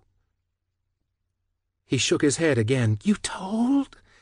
"I swear, I didn't say nothing," he promised, his gaze fixed on his sister's anguished face. "So it's true," Mama concluded. "No!" Michael rushed down the remaining stairs and crouched beside Misty. She turned her face away from him, glaring down at the floorboards, making him hate himself for being so stupid. Rebel was right, always right. Michael was an idiot. He always messed things up. "Well, which is it?" Mama asked, her tone unnervingly steady. "Either Misty Dawn tried to seduce you, or Ray is lying. Either way, someone's sinning." Michael looked up at his mother. The floral pattern of her dress made her look alien thin. From his vantage point on the floor, her cheeks looked hollow, almost sunken, and the circles beneath her eyes were so dark they were nearly black. She looked like a monster, a praying mantis with a taste for blood. Falsely accusing a family member of lying is lying too, Mama said, and you know what lying will get you. Exile. The woods. Michael's gaze darted to his father, searching for help. Wade stood motionless for a long while, as though considering the situation. But he eventually bowed his head in a solemn way, as if to say that Mama was right. Lying was unforgivable. Rebel was turning Misty in out of loyalty to the family. He was betraying one for the good of all. A sob wrenched out of Michael's throat. He folded himself over Misty's crumpled frame, his cheek pressed against her ear, and whispered, "I'll go to the woods for you, Misty. If you want it, I'll go." Misty found a second wind. She pushed him away and sat up, her face slathered with tears and spit. Her hair was plastered across her cheeks and forehead in wet, matted strips. She looked at her mother, narrowed her eyes, and hissed. "It's true. Misty Dawn is gone. I've come for Michael. I'm a no-good, filthy whore. Now kill me, you stupid bitch!" Michael stared at her, terror choking on its own heartbeat. Reb teetered between what looked like surprise and glee. Mama's face twisted into a mask of furious disgust, so all-encompassing that Michael half expected fire to burst from her eyes, her mouth, her fingertips. He waited for Mama to reach down, grab Misty by the hair, and yank so hard that Misty's head tore from her body, as though it had been precariously balanced atop her shoulders all her life. And maybe it had been. Mama sneered. "Take her to the kitchen." Reb grabbed Misty by her good arm and began to drag her across the floor. Michael's hands shot out, clutching the hem of his sister's nightgown. His eyes glittered with terror, his breath hitched in his throat. "No!" He cried out, so strained that it was a wonder it had made it out of his throat at all. Misty turned her head to look at him as Reb pulled her along. When their eyes met, she began to weep. Huge, gasping wails, like a girl headed to the gallows. She could see into the future as clearly as he could. It was over. This was the end. "No!" He screamed again, wanting to grab Misty by her other arm, but he was afraid to hurt her, that collapsed shoulder looking so wrong. If he tried to pull her back, her arm may have come clean off in his hands, like Reb jerking the wing off a pheasant, dooming the animal to a slow and painful death. By the time the three of them reached the kitchen, Rebel dragging Misty, Michael behind him, Mama was standing next to the table with something tucked away in a dish towel. A wooden handle jutted out of the fabric, held tight in her right hand. Michael skittered across the floor and wrapped his arms around his sister. He tried to envelop her completely, desperate to make her disappear, but a hand fell against the back of his head. Fingers tangled in his hair. Rebel yanked Michael back, peeling him away from Misty's huddled form, and for half a second Michael was sure his own life was over too. Mama loomed above him, the blade of a butcher's knife glinting in the light.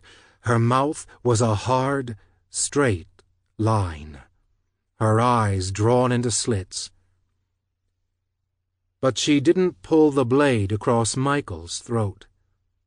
Instead, she mimicked Reb's move, grabbed Misty's hair and pulled back. Misty's head came up, her face puffy and red from crying. Before Michael could react, the razor edge of the blade sliced across the base of his sister's neck. Michael's eyes widened as gore fanned out across his face and arms. Misty's blood splashed hot against his skin.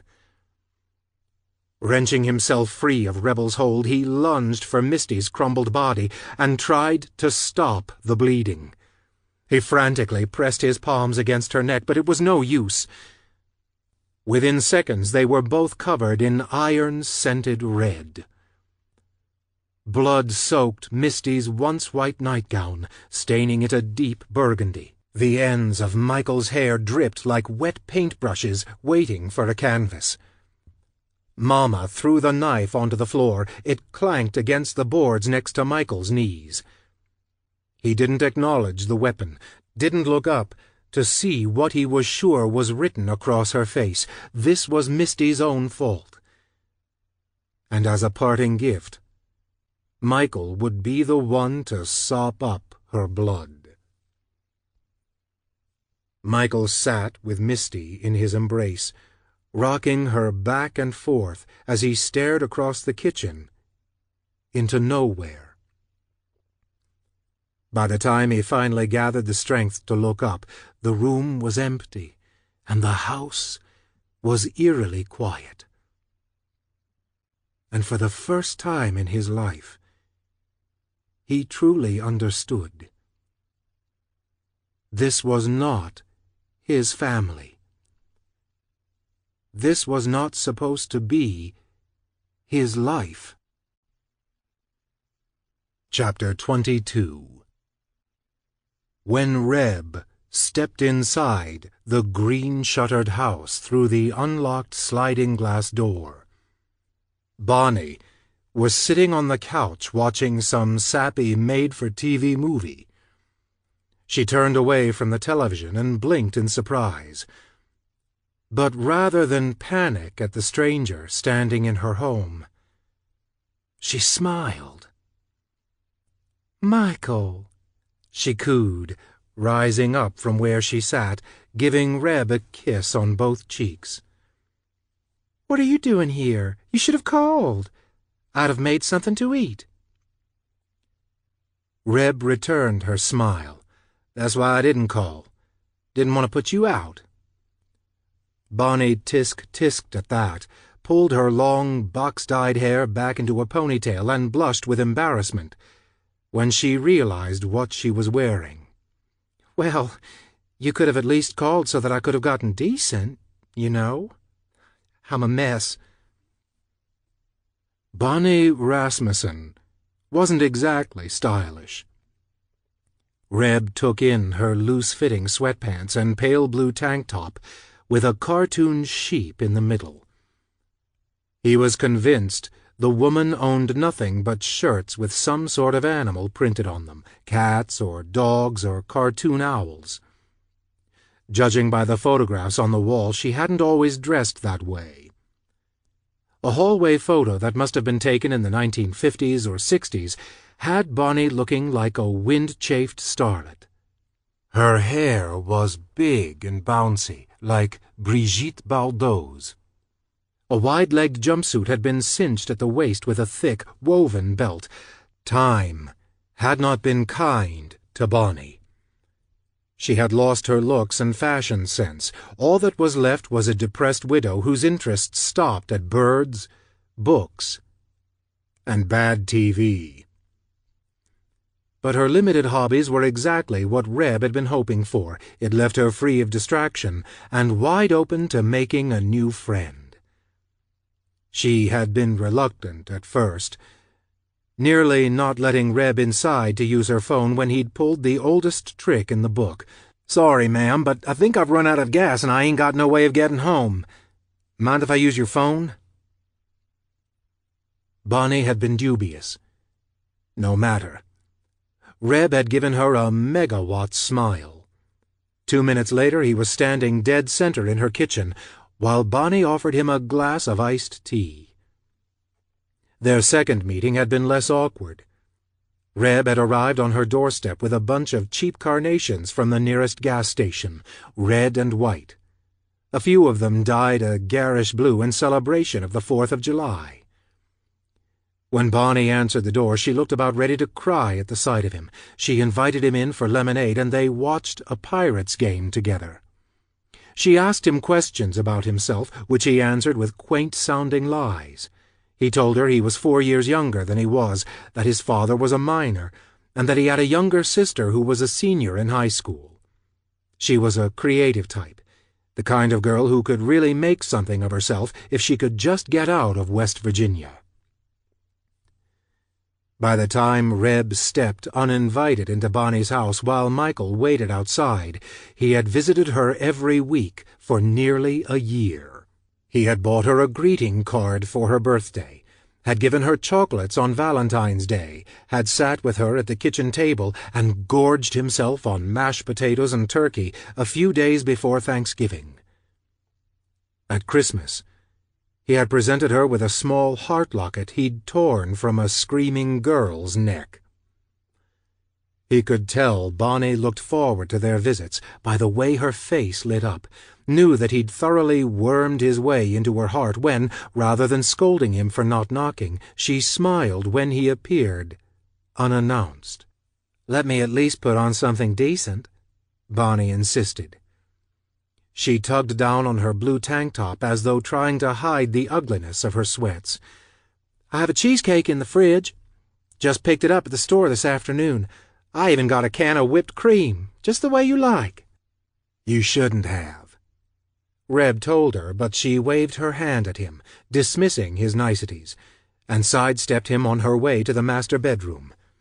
Reb took the opportunity to sidle up to the main window, hook a finger around the curtains, and peek out at the delta in the driveway. Michael's shadow shifted somewhere in the front yard. It was too far to be discernible, but he was definitely there, counting down the minutes before following Reb inside. He cleared his throat, pulled his attention from the Tab commercial playing on TV, the beautiful drink for beautiful people, and moved through the living room to the darkened hallway. Bonnie had closed the door to the master bedroom behind her. Reb opened it without a knock. Standing in nothing but her underwear and her cartoon sheep tank top, Bonnie gasped when the door swung open. She yanked the shiny satin bedspread toward herself in an attempt to cover up. "What are you doing?" she squealed. "Michael, get out!" He smiled, and while he couldn't see himself, he hoped he looked like a wolf, the big bad boy who had spent a year planning on blowing Bonnie's house down. "Don't be shy," he told her, stepping further into the room. Bonnie gaped at him, still clutching the duvet despite it hardly covering her at all.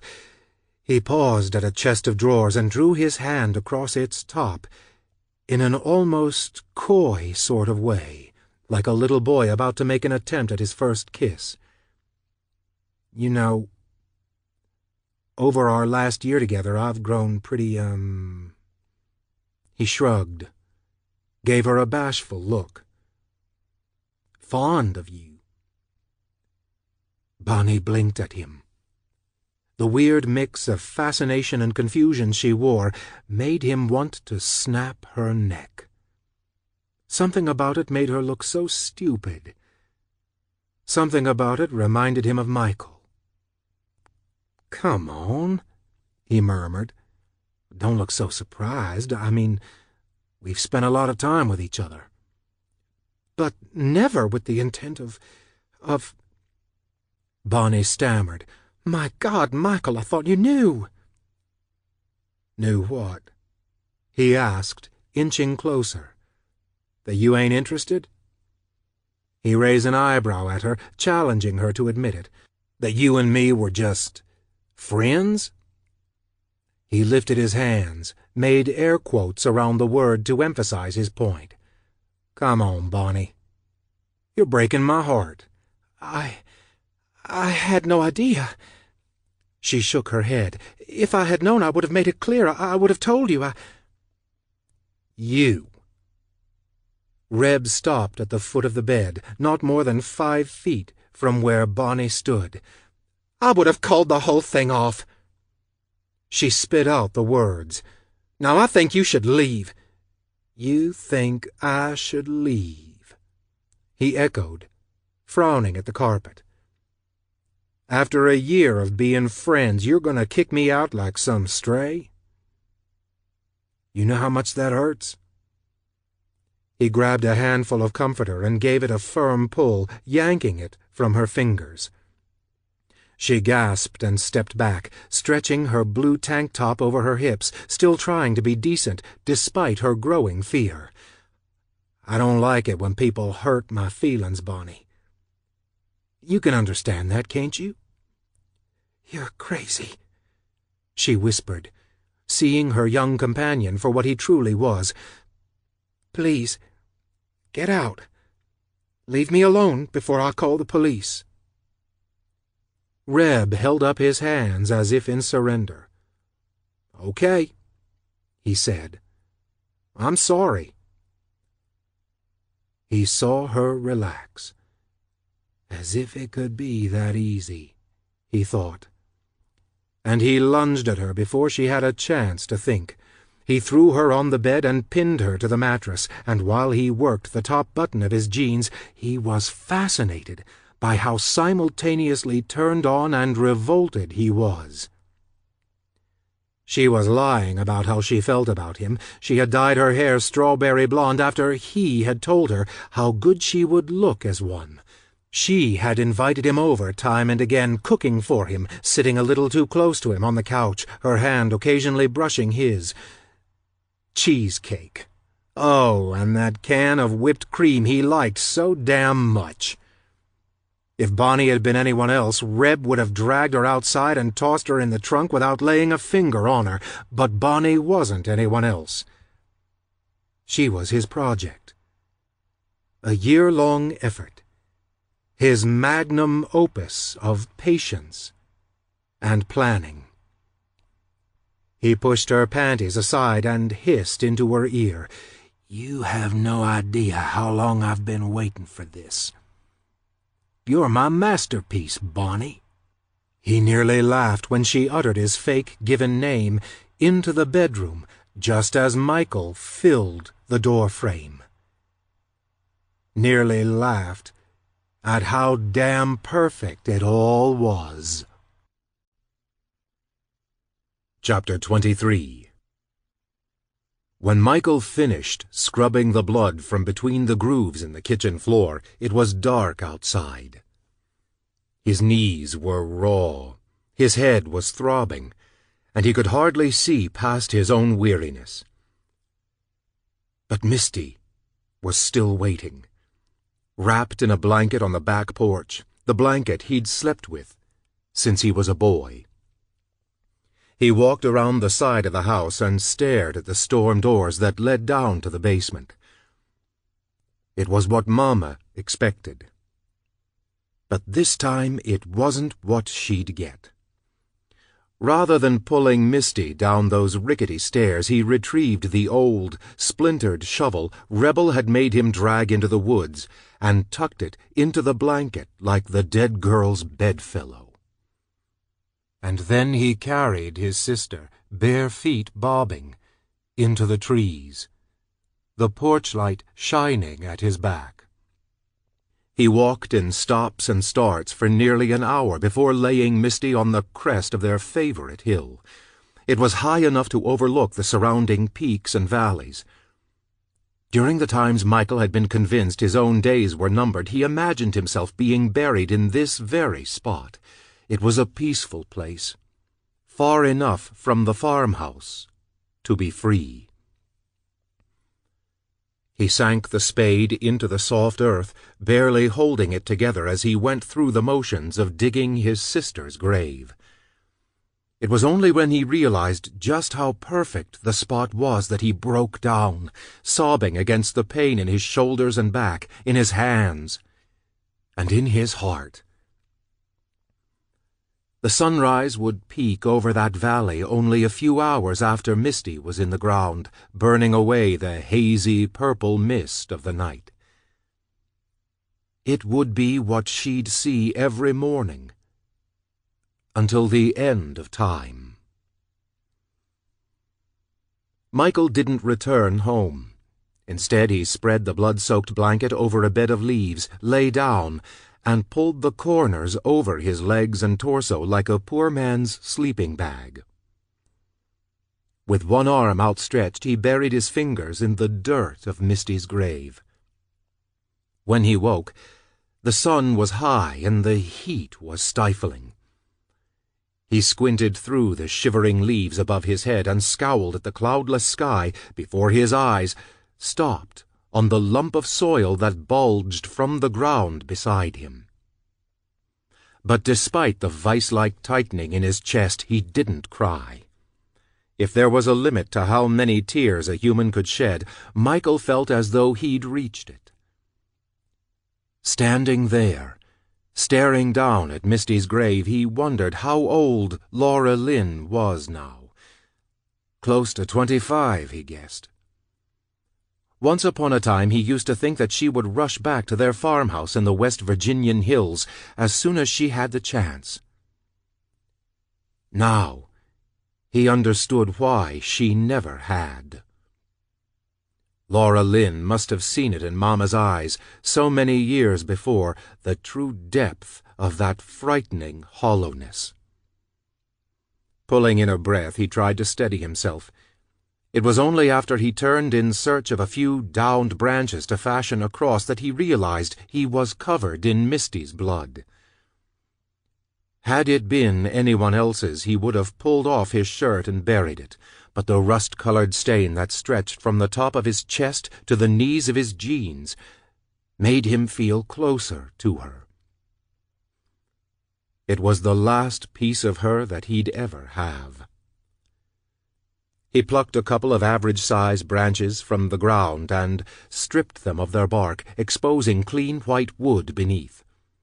Lashing the cross together with those same strips, he pushed the poor man's cross into the soil at the head of the grave. He'd make a more permanent marker in the basement, later, one that wouldn't break apart in the wind or get washed away in the rain, but for now, this would do.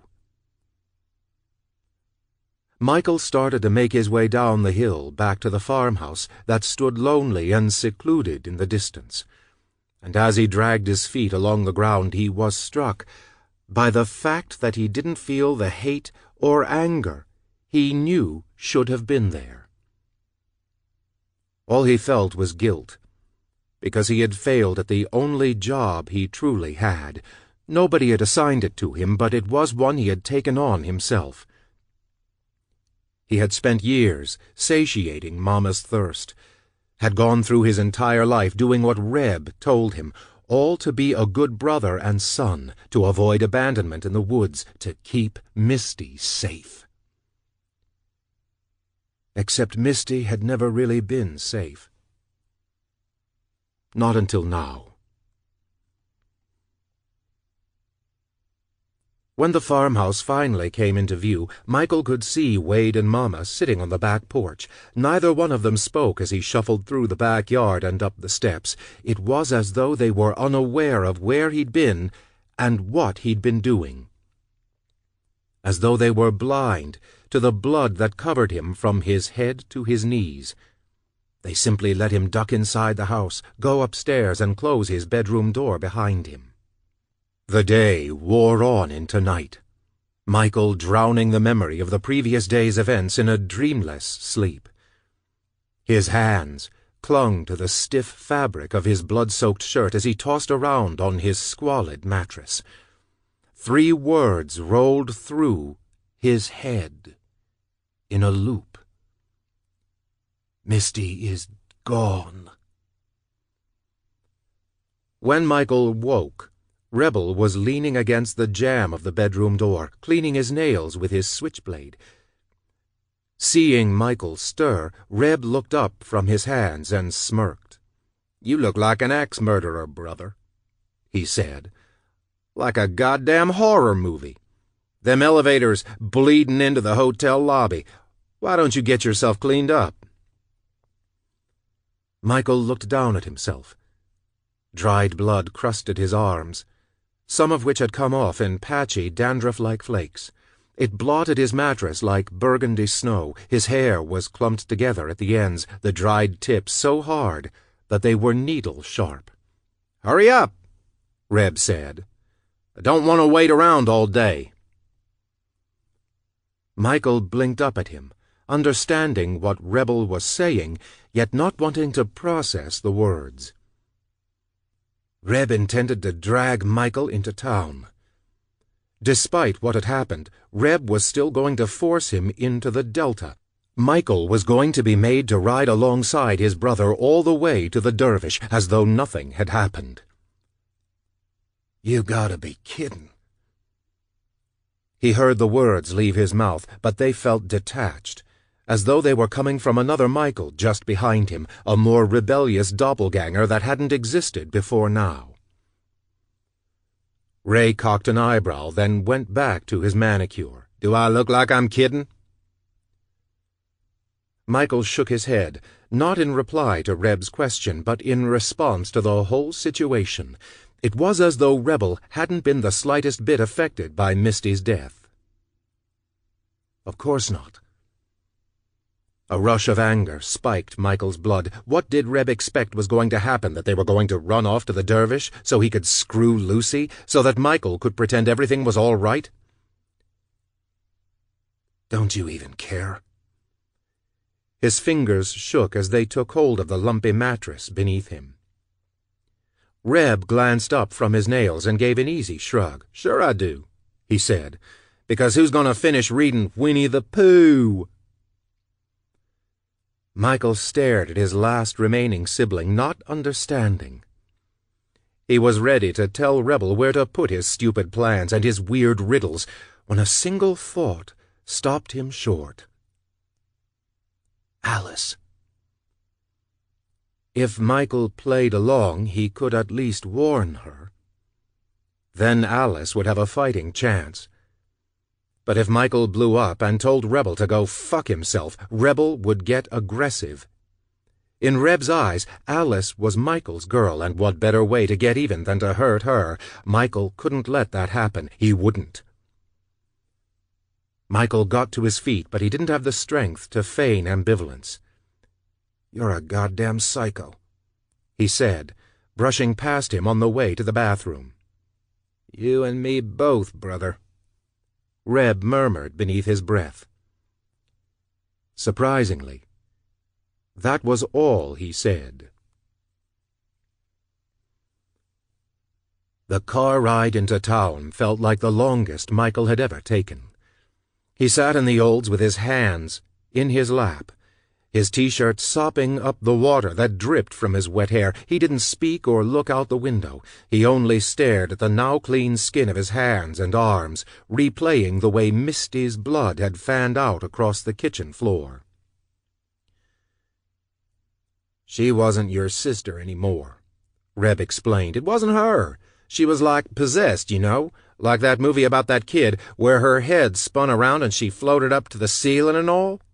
He paused, as if contemplating the ridiculousness of his own statement, before continuing on. "You didn't see that flick, did you?"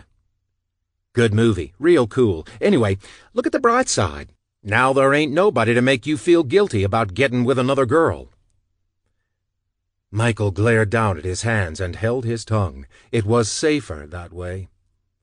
Not responding meant not running the risk of saying something wrong which would send Reb over the edge.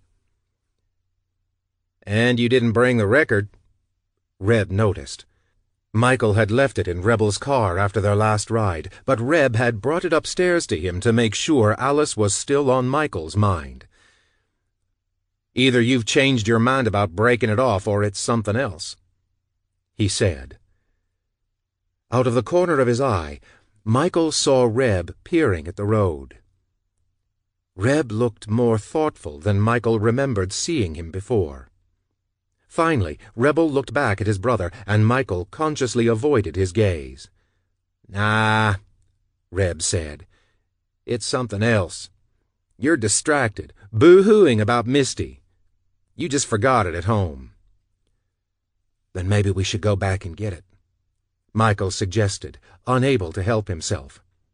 Ray considered it, then shook his head with a look of indifference. "It don't matter," he said. "Why?" "For you. Nothing matters." Reb explained. "You gotta have free will or some guts for shit to matter, and you don't got neither. I'm the one who decides what matters and what don't. And Alice? She matters. She matters a lot." Michael pulled into himself, not wanting to talk any more. Free will. He supposed he had it, but Reb was right. You had to have guts to use it. Despite his anger, there was still that underlying fear of being alone in the woods, of not knowing whether to go right or left, of listening to the birds settling in for the night and the whisper of crickets rising up around him, a constant chirp so loud and repetitive it could drive a man crazy if he wasn't already mad. But Michael's fear of being driven into the wilderness wasn't enough to keep him in check. Not anymore. If he hadn't ever met Alice, he would have nothing to lose. But Alice was there, bright and vivid in Michael's mind, as though Rebel had known all along that he'd need an extra angle, another way to play the situation to his advantage. Michael pressed his palms together as if in prayer, squeezing them between his knees. "You got something to say?" Reb asked. Michael sucked his lips in and bit down, holding fast to his silence. "I get it. You miss your precious sister. But at least now we've got something in common." He turned his head to give Michael a hard look. The emotion that glinted in his eyes was completely alien, empty, yet so full of rage that Michael couldn't grasp exactly what it was he was seeing. A body without a soul. A husk that used to be a person, but was now nothing but a vessel of hate. But losing a sister to distance wasn't the same as losing a sister to death. If Rebel wanted to, he could pack up his things and drive out to North Carolina. He could go see... Michael blinked. It was the perfect solution, a perfect way to get Reb as far away from Alice as possible. "Let's go see Laura Lynn," he said, giving his brother a hopeful look. "Let's drive out to North Carolina right now, the both of us." Reb gave a bitter laugh. "Yeah? You want to see the oldest shit spinster and the crazy fucking army vet?" Michael frowned at Reb's response. For once, he had hoped to see a spark of something other than anger in his sibling's eyes, but the mention of Laura Lynn only made Rebel look all the more resentful. "You know that old fucker used to rape Claudine when she was a kid, right? Remember when they came to visit and brought Laura Lynn and Misty them ugly dresses, the time Grandma Jean smacked me in the mouth and chipped my front tooth with her ugly old ring?" Michael nodded. "I saw the old bastard sitting out on the porch with L.L. Had his hand up her skirt, and it wasn't coming back down any time soon, either. Shit like that's generational, born into the family like them diseases they talk about on TV, like cancer." Reb was quiet for a moment, then took a breath before muttering a few more words to himself. Probably better the way it happened for her. Michael didn't understand what Rebel meant by that last part, but he was too distracted by the insightfulness to question it. He finally looked out the window, wondering if it could be true. He knew Mama had lived through her own personal hell as a girl, but that? Was that why she was so angry, so hungry for blood? The similarities between the girls and Misty had struck him more than a few times. Pale skin, strawberry blonde hair. If they appeared to be like Misty, maybe that's what Mama had looked like when she was younger too. Maybe Mama wasn't picking those girls because they looked like her daughter, but because she saw something of herself in them. Perhaps killing them was the only way she knew how to quench her anger, how to sequester her pain. Rebel eased the Delta into the Dervish parking lot and pulled the brake. Michael's eyes snapped to the sherbet-colored record store ahead of them. His stomach pitched at the sight of it, and for a second he was sure he was going to be sick. He thought about rushing inside and pulling Alice into the storeroom. He'd revealed just enough to wind her up, get her good and scared. He'd tell her to get as far away from Dahlia as she could possibly go. It would have been the perfect excuse to finally start her life in a place that was deserving of such a girl.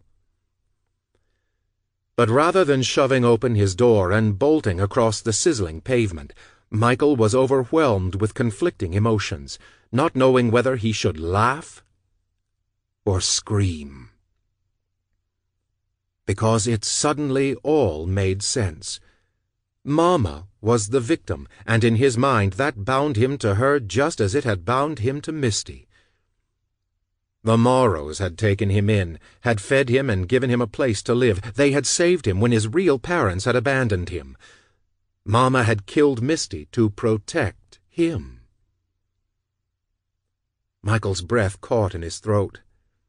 His head spun, and he squeezed his eyes shut. Everything that the Morrows had done had been born of pain, nothing but festering wounds, people trying to set the world right.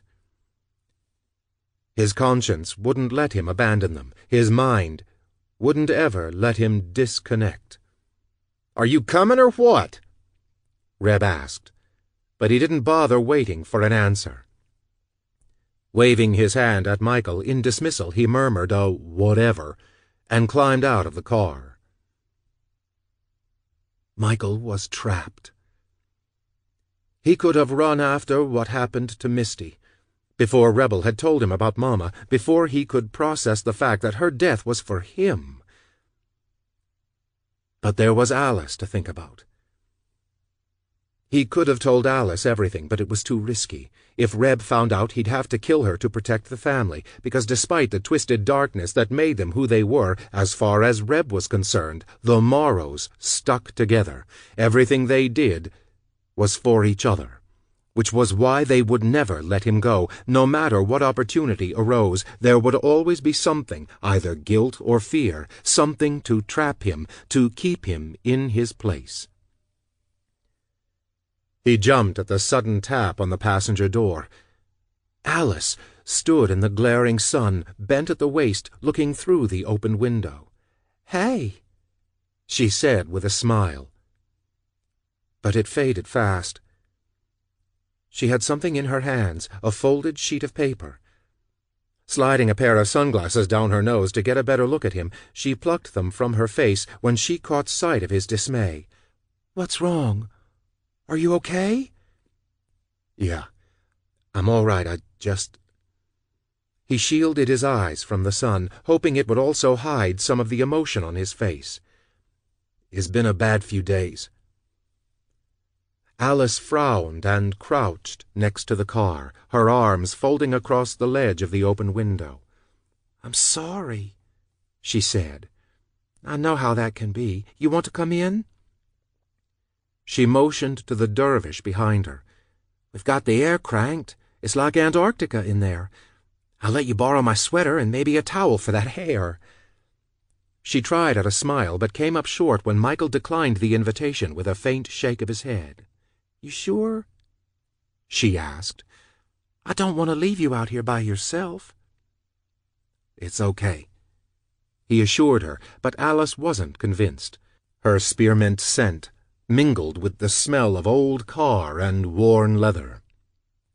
"It's not okay," she countered. "What happened?" He couldn't bring himself to look her in the eyes, didn't want to catch her gaze if all he was going to do was lie. "Just trouble at home," he murmured. "I've been thinking. You should do it." "Do what?"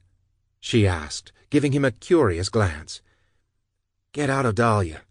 Do something better." Alice rolled her eyes a little, as though the suggestion was ridiculous, but a faint grin graced her lips. "Yeah? Just pack up and go?" Michael nodded. "Just go. I want you to go. You can't stay here, not anymore." "Wish it were that easy," she said, casting a reproachful glance at the store behind her. "What's so hard about it?" Michael asked. "If you can find a job here, you can find one anywhere, a better job, at the newspaper like you want, drawing comics. Not wasting away." "Yeah, but what about Lucy?" Michael shrugged, not getting what Lucy had to do with anything. "We've got an apartment together," Alice explained. "I can't just bail on her. We've got rent to split. Take her with you." She laughed, as though the simplicity of the suggestion struck her as particularly funny. "Just like that, huh? Forget the lease. Forget that we pretty much single-handedly run the Dervish." "But what about the future?" Michael glowered at the frayed denim stretched tight across his knees. "You're better than this." "And you're going to come with me?" He glanced up at her. When she rested her cheek against her forearm and gazed up at him with those eyes, he felt like he could just explode. He wanted a life with her, wanted to see the world while holding her hand, even if that world only extended as far as Pittsburgh. Something about the way she was looking at him sent a bolt of courage through his heart. Before he knew what he was doing, he leaned in and kissed her. It wasn't like the one they had shared in the McDonald's, shy and nervous and unsure. This was a real kiss. Like in the movies. So real that she slid halfway through the window and coiled her arms around his neck, the tips of his wet hair tracing trails of moisture along her arms. When she pulled away, her eyes were sparkling. She brushed a few strands of his hair behind his ears and let her hands cup his face before unleashing a gorgeous smile. "Spaceman," she whispered. "Take me to the moon." "What's that mean?" He whispered back, feeling so close to tears. He was afraid she'd see them welling up in his eyes, but she burst into a fit of airy laughter instead. "It means I'll think about it," she said. "But until then, the future can wait." Michael's heart sank. He made a move to grab her, to pull her back inside the car and tell her everything. "You have to get out of here," but stopped short when she glanced over her shoulder. Rebel was making his way back to the car. Alice ducked down and handed Michael the paper she had in her hand, a few sheets stapled together at the fold to make a little book. "Birthday present," she said. "Don't read it in front of Rebel, or Ray or Casanova, whatever you want to call him. See you later." She gave him a wink. Michael watched her step away from the Olds. She gave Reb a wave and a cheerful "Hey!" on her way back across the parking lot. Reb slid into his seat and leaned back, watching Alice with a disconcerting amount of interest. When he finally turned his attention to Michael, he smirked. "I saw that," he announced. "Both of us did." He pointed to the shop. "Windows all across the front, see? You can see a whole bunch of things through glass, like your baby brother making out with the girl he said bores him. What's that?" He nodded at the paper in Michael's lap, but he made no move to grab it. "Dunno. Birthday present. I'm not supposed to read it yet." Reb gave him a weird smile. "I got you something, too. You're gonna like it. It'll cheer you right up. I can hardly wait to see your face." Sliding out of the car, Michael bypassed the house and went to visit Misty Dawn instead. Sitting down beside her grave, he faced the valley below and smoothed the pages of his birthday present in his hands. The cover was plain, save for a tiny hand-drawn gift box in the center of the page. Inside was a drawing that looked just like the one he had seen in Alice's sketchbook. A short-haired girl sat at the dervish's counter, looking bored and forlorn, a thought bubble above her head reading, "I should really quit my job." The next panel showed the same girl perking up and putting on a smile, greeting a long-haired boy at the door, his face hardly visible, his body language lost in melancholy.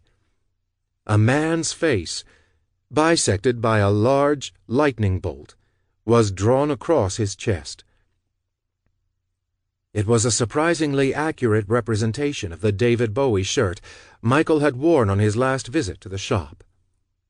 Page after page, the little book told the story of a girl and boy growing closer until, in the final 3 panels, the boy leaves the record shop with a smile and a wave.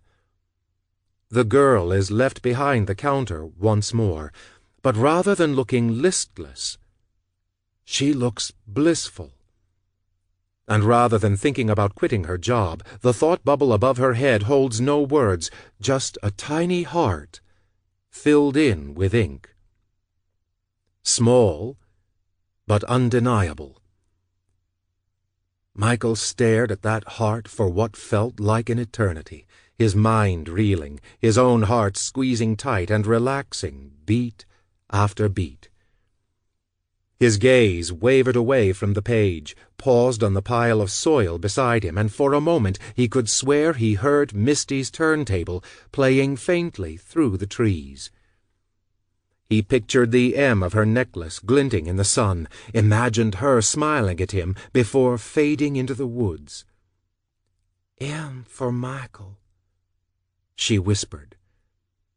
Not M for Mama, for morning, or misery, or even misty dawn. It was M for Michael. And though he wasn't sure he could ever have it, he wanted to earn Alice's tiny, inked-in heart. Chapter 24. Rebel Morrow didn't possess the usual interest in girls. His were fantasies of a darker sort, the kind of stuff that involved plastic sheeting and electrical tape. But it was all for the cause. And so he put on his best civilian smile and approached Lucy Little in the cereal aisle of the local grocery store. Lucy wasn't a drifter. She wasn't the type of girl who could vanish off the face of the earth without a trace. She was tall and slender, with glossy, reddish-gold hair that swept across the middle of her back. Her appearance was remarkable, the kind of face boys fantasized about seeing gaze up at them from a bed of rumpled sheets. She was the kind of girl who got discovered at a Midwestern shopping mall and went on to do modeling or TV commercials. Lucy Little was beautiful. She had a lot of friends and close family that lived in town. She held a regular job where she'd most certainly be missed. She was the last person in West Virginia that should have been a mark, and yet she became just that from the moment she turned her head, glanced over her shoulder, and gave Reb a mischievous smile. The day Reb and Lucy met, they smoked a joint in the Delta while watching the sunset. A week later, she invited him to the Dervish to listen to records after hours. She liked Paul McCartney and Billy Joel, guys Reb wouldn't have been caught dead listening to otherwise. But he bobbed his head and pretended to be enjoying himself. Had it not been for Michael, Reb would have twisted her head off her shoulders as she sang along to "You May Be Right." Rebel met Alice for the first time a few days after the listening party. Lucy pulled him into the Dervish during a lunch break, shrugged her shoulders in a bashful sort of way, and introduced him to her best friend as "the guy I told you about." Reb could see it in Lucy's eyes. Despite their short time together, he was more than just a guy. He was a boyfriend. That was fine by him. It was just another step toward the ultimate goal. Before long, Rebel claimed his work schedule had changed. He could only spend time with Lucy while she was working at the record store. It was an inconvenience, but doable when both she and Alice were sharing a shift. Standing at the counter while Lucy was in the restroom, Reb rolled his neck and gave Alice a look. "You seeing anyone?" he asked, unabashed by the directness of his inquiry. Alice, however, was caught off guard. She laughed a little and shook her head as if to say, "You're something else." But he didn't take it that way. He read it as a no, because Reb had been watching Alice more closely than he had been watching Lucy. That was the thing about people who didn't know they were in danger. They didn't hide much. "I've got a brother," he told her. "Younger. How old are you, 18? Alice blushed and nodded, busying herself with sorting a handful of new arrivals. "Good guess," she murmured. "You'll like him," he assured her. "He's different." "Different how?" she asked, finally taking the bait. "Quiet. He sure as hell ain't like me, if that's what you're asking." Alice smirked. "It's okay," he said. "I know you ain't crazy about me, watching out for your friend and all. Lucy's lucky to have someone like you." Alice smiled at the records in front of her. "Yeah?" She peeked up at him before looking down again. "I'll bring him around," Reb said. "He could use a friend." That was all it took. The seed had been so easy to plant. He chuckled all the way home. Despite Lucy's fondness of him, Rebel kept his distance from her and Alice's apartment. He liked toying with her, giving her what she wanted in the back room, but never everything. He knew how girls like Lucy worked. They met a nice person, fell hard, and were eager to pull the guy into their life. First, an invitation back to the apartment, then a visit to meet Mom and Dad. The more reluctant the guy appeared, the harder the girl tried. "I wish you'd finally have time to come over," Lucy whined, sitting on the counter with Reb nestled between her knees. "That room is starting to make me feel dirty." She nodded toward the storeroom with a frown. "Cheap, you know." "You couldn't be cheap if you tried," he said. "Tell you what, why don't you come over to my place? Meet the parents, make it official." Lucy's eyes lit up. "Really? I mean, are you sure? I don't want to, rush you into anything." "You broke me," he confessed. "We're going to have a surprise party for Michael anyway. It would blow his mind if Alice was there." Lucy laughed and threw her arms around his neck, then pressed a kiss to his mouth. "Oh, I'll make her go," she said with a grin. Before she could unwind her arms from around his neck, the little bell above the door rang. Michael and Alice stepped inside. Alice was wearing a pair of ridiculous yellow sunglasses. They both smelled of greasy French fries from the McDonald's across the street. Rebel stared through the windshield at the girls' apartment complex.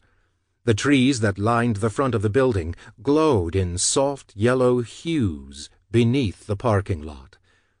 He soaked in the moment, thinking that this was the way God felt before dropping a church roof on a gathering of parishioners or wiping out an entire town by way of a tornado. The power was invigorating, sensual. He rubbed his sweaty palms against the thighs of his jeans, stepped out of the car, and climbed the stairs up to apartment 2A. He nearly laughed when he realized his mouth was dry. After so many kills and so many screaming girls, so many thrashing bodies and terrified stares, he was actually nervous. Lucy answered the door with a wide smile, her hair pulled into a tight ponytail. She had on a pair of high-waisted blue jeans with the kind of flowy, satiny halter-top Misty Dawn would have worn. "Ray, hi!" "Alice is almost ready," she said. "We aren't going to be late, are we?" She gave a clock on the wall an unsure glance. "I don't want to ruin the surprise." "Nah," Reb said. "It'll be fine." She stepped inside, inviting him in. The apartment was sparse, nothing but an ugly golden-brown floral print couch in front of a black-and-white Zenith TV. He expected it to look more like the Three's Company apartment, but was glad there was no Jack Tripper to deal with. "Do I look okay?" She held her arms out to the side, spun around, and smoothed the front of her shirt down with anxious hands. Save for the ties at her waist and the nape of her neck, her entire back was bare. "This isn't too modern, is it? Your mom wouldn't like something else better?" The way her muscles tensed and relaxed beneath the smooth surface of her skin made him hungry. "You look great," he told her. "She's gonna love you." Lucy bit her bottom lip, but was cut off by the opening of Alice's bedroom door. The short-haired girl was wearing a black V-neck shirt, a pair of dark jeans, and a riveted leather belt. Her combat boots flopped around her ankles, the top eyelets left unlaced. She was the polar opposite of her roommate. Reb had seen pictures of girls like her before, weird chicks with giant mohawks walking down the streets of London. Alice was on the fringes of punk, towing the line as closely as she could without becoming the pariah of Dahlia, West Virginia. Lucy cleared her throat, looking somewhat concerned as Alice came into view. She hesitated, looking to Reb for help. "Hey, Al, you sure you want to wear that?" Alice paused in the center of the room, looking down at her choice of clothing, then blinked at Lucy, perplexed. "What? Too much?" Lucy shrugged, looking a little uncomfortable. "It's just that I'm kind of trying to make an impression, you know?" Alice cocked a hip to the side and tipped her head in a mischievous sort of way, and for half a second she was the hottest chick Reb had ever seen, not his type, but undeniably sexy. "No, it's perfect," Reb said. "Michael's style." Lucy still looked unsure, but Alice gave them both a smile, pulled the riveted belt from her hips, and dropped it to the floor. "There," she said, pushing her fingers through her hair. "It takes the edge off. I'm kind of nervous anyway." She laughed a little. "Nervous about what?" Lucy asked, but Alice just shook her head as if to forget she had said anything. Instead, she stepped across the small living room, ducked into the kitchen, and held up a bottle of red wine. "We aren't old enough to officially bring this, but Ray is." Rebel raised an eyebrow in approval. "Good idea," he said. "A party ain't a party without a splash of red." Chapter 25. Still out in the woods with misty dawn, Michael considered spending another night there with her, but decided against it. The bugs were eating him alive, that, and it still seemed important for him to go back home. His return felt heavy with something, maybe promise, maybe ruin. He didn't know, but his gut told him he'd find out if only he would follow his instinct. Michael had heard of that before, someone taking a different way home only to discover they'd avoided a terrible accident, a person missing a flight only to learn later that the plane had crashed upon landing. He had never experienced such a magical incident himself, but he believed it was possible. And so, with that instinct souring his stomach, he drew his hand across the crest of Misty's grave and rose to his feet. He took his time getting back, weaving in and out of the trees, plucking handfuls of leaves off of branches as he went. The sky shone pale purple, delicate shades of grapefruit pink streaking the horizon as the sun settled to the west. By the time the lights of the farmhouse sparkled through the few remaining yards of forest, the sky had lost its cotton candy coloring and had settled into a deep, velvety blue. Michael hovered along the perimeter of trees just shy of the backyard. Alice's hand-drawn comic book was folded into his back pocket for safekeeping. The fresh mosquito bites up and down his arms were starting to itch. He squinted at the Delta parked alongside the house, but the view was different. Tonight, Wade was bent over his rusty old pickup parked next to Reb's Oldsmobile. Michael crossed the wild grass of the yard with slow, even steps, pausing next to his father's truck. Wade glanced up from beneath the hood, then swiped at his cheek with a greasy palm. The caged work light, sitting on the engine block, cast strange shadows along the angles of his face. Michael was struck by how old his father suddenly looked. Maybe it was that he hadn't been paying attention, but Wade's hair looked grayer than it did the last time he saw him. A couple of liver spots dotted the skin around his temples, his eyes crinkled at the corners when he turned his face up to give his adopted son a look. "Damn carburetor's dead," he grumbled. A mundane problem for an ordinary life. For a split second, Michael forgot it all. Mama's girls and Misty's grave. For the briefest moment they were nothing but father and son casting twin scowls at a machine that refused to work, bound by a common goal. "Might have parts in the shed," Michael announced. "Want me to go look?" "Already did," Wade said. "Didn't see what I was looking for. Probably need to drive out to the yard." "Shouldn't go while they're open, though. I'll go tell Reb to get ready. We should probably take some meat for that dog they've got watching the place." "Nah, forget it," Wade told him. "We'll go later. Go on inside. Mama's been waiting on you." Michael frowned at that.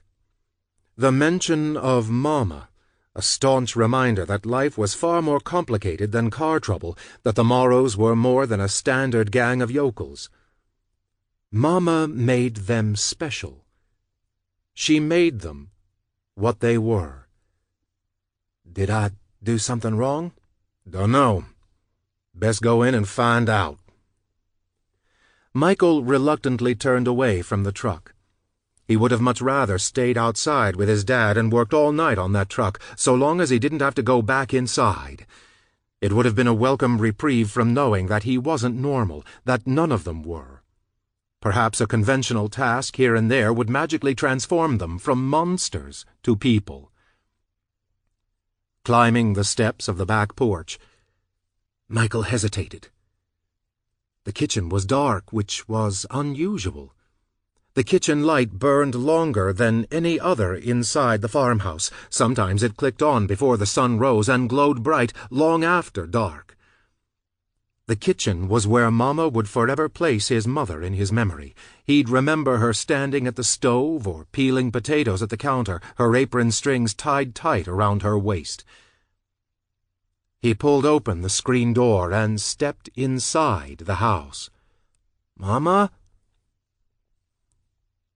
Scanning the darkness, his vision strained to see through the shadows that had settled like dust bunnies in the corners of the room.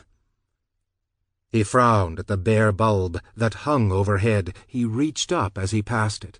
It radiated heat as though someone had flipped it off only moments before. Michael thought he had seen it burning when he had come through the trees, but he couldn't be sure. That was when he spotted a flicker of light coming from just down the hall, a warm, dancing glow like firelight.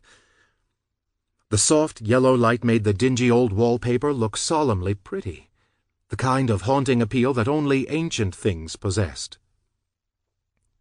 Following the glow, Michael slowly crossed the kitchen and stepped into the hall. He turned the corner and sucked in a breath of surprise. Golden sparklers burned like stars as they jutted out of a birthday cake sitting on the dining room table. Rebel sat in Misty's old seat, that strange smile of his pulled tight across his lips. Mama stood behind him, her fingers wrapped around the top of the wooden-backed chair, and for the briefest of moments, Michael swore he could see Misty Dawn sitting at the far end of the table, where the shadows were darkest. Her ghost was attending the party, not daring to miss his birthday, even in death. "Surprise!" Reb said. He rose from his seat and met Michael at the head of the table, then patted him on the back as if to wish him well. "We were worried you wouldn't make it. Would have been a waste of perfectly good cake." Michael smiled at the sparkling confection despite himself. It shone like a supernova, and again he swore he saw Misty thrown into relief. He blinked, his smile wavering as he did a double-take. "What? You see something?" Reb raised an eyebrow at the darkness on the opposite side of the room. Michael was ready to shake his head and deny he'd seen anything. It was just a trick of the light, his imagination bringing his sister back for a special occasion. It was easy to forget that she was gone for good, that she wouldn't be playing her records upstairs or dancing in the hallway or beaming at him when he gave her a new piece of pilfered jewelry. But before he had a chance to dismiss it all, a muffled cry came from the far side of the table. Michael's head snapped to the side. His heart stopped dead as Rebel's smile morphed into a serpentine leer. "So, I know you've been having doubts," he said. "Stuff about leaving us and wanting to run off in search of something better, whatever that means. So I got to wondering, what does my baby brother want to go looking for something better than what he's already got? What's he missing that he thinks he can find somewhere else?" And then I realized, shit, it's probably my own damn fault. Michael was only half listening over the thud of his heart.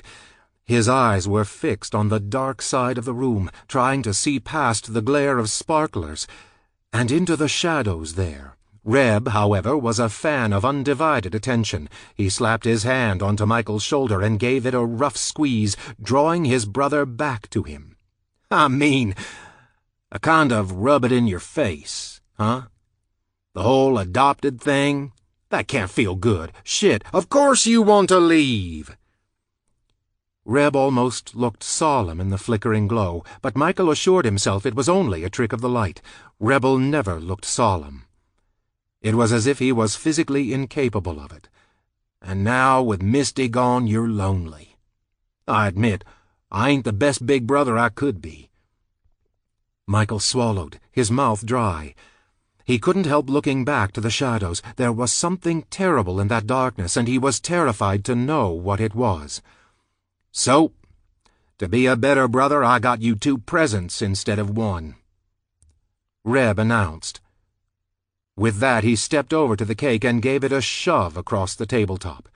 Michael watched the plate skitter across the wood, the blinding brightness of the sparklers decaying the gloom. For a moment he was sure it was Misty, come back from the dead, a miracle, like Jesus resurrected. But then the girl shook her head, trying to cry out past the silver duct tape that covered her mouth.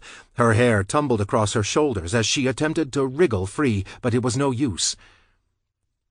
She was bound to the chair by loops of tape, wrists to armrests, ankles to chairs. "Lucy was supposed to be for me," Rebel explained, "but this is better." Michael couldn't speak. His pulse thudded in his ears. The flare of sparklers hurt his eyes, like looking into the sun. He turned his face to his brother, shook his head in silent refusal. No, he wouldn't do this. No, he wouldn't go along with it. No, he wouldn't. Not this time. No way. His eyes searched the room. Mama remained where she had been all along, gripping the chair. But Wade was nowhere to be seen. "I had a feeling you'd get overwhelmed." "It happens," Reb said. "You know that rifle you used to hunt with when we were kids? I got that thing for Christmas one year, and I was so surprised to get it that I ran upstairs and cried all faggy like a girl. I guess I couldn't get over the fact that it was for me, or maybe I felt guilty that I was the only one who got something great while everyone else got shit." He shrugged. "Hell, I don't know. But I got all goddamn weepy about it and nearly told Wade to take it back. I guess you could say I was a sensitive little fucker just like you." He smacked Michael on the back. "Consider this my way of saying sorry for being such an ass for so long." I think them fancy folks up in New York City would call it divine inspiration, a little push in the right direction since you've been so damn confused." When Wade stepped into the dining room, Michael's gaze darted to him for help, but Wade wasn't alone. A scream clambered up Michael's throat. Alice twisted against Wade's grasp. Taped up, like Lucy, mascara running down her cheeks. He swore he could hear her yelling his name deep in her throat, desperate pleas for help. Suddenly it all became clear. Wade had been waiting outside, bent over his truck, staking Michael out the way he and Reb scoped out marks. Wade had been waiting for Michael to come home as part of the surprise. Michael made a sudden move for his father, ready to tear Alice from his grasp, but Rebel intercepted him. He pressed his palms firmly against Michael's shoulders to hold him back, his cold smile dancing in the light. "Whoa, whoa, whoa! Take it easy, Mikey. Nobody's gonna hurt Alice." Michael stared wild-eyed at Reb's grinning face. The room fell into a sickening spin. His breath came in ragged gasps. "Calm the fuck down, huh? I worked a long time on this.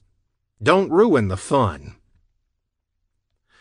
Wade pushed Alice further into the dining room, and she cried harder when she saw Lucy at the far end of the table. The tears in her eyes flashed like wildfire.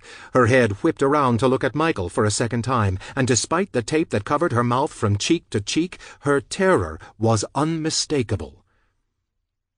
Reb's fingers dug into Michael's shoulders to keep him in place. "You want to be a Morrow, don't you? Bound by blood and all that shit. Only problem is your blood ain't ours. But Lucy's will do." Mama placed a gingham-checked tea towel onto the table, unfolding it flap by flap to reveal the same knife she had used on Misty Dawn.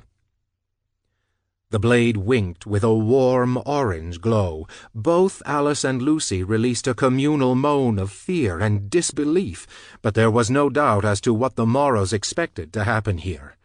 Alice tried to jerk out of Wade's grasp again, but she hardly gained an inch.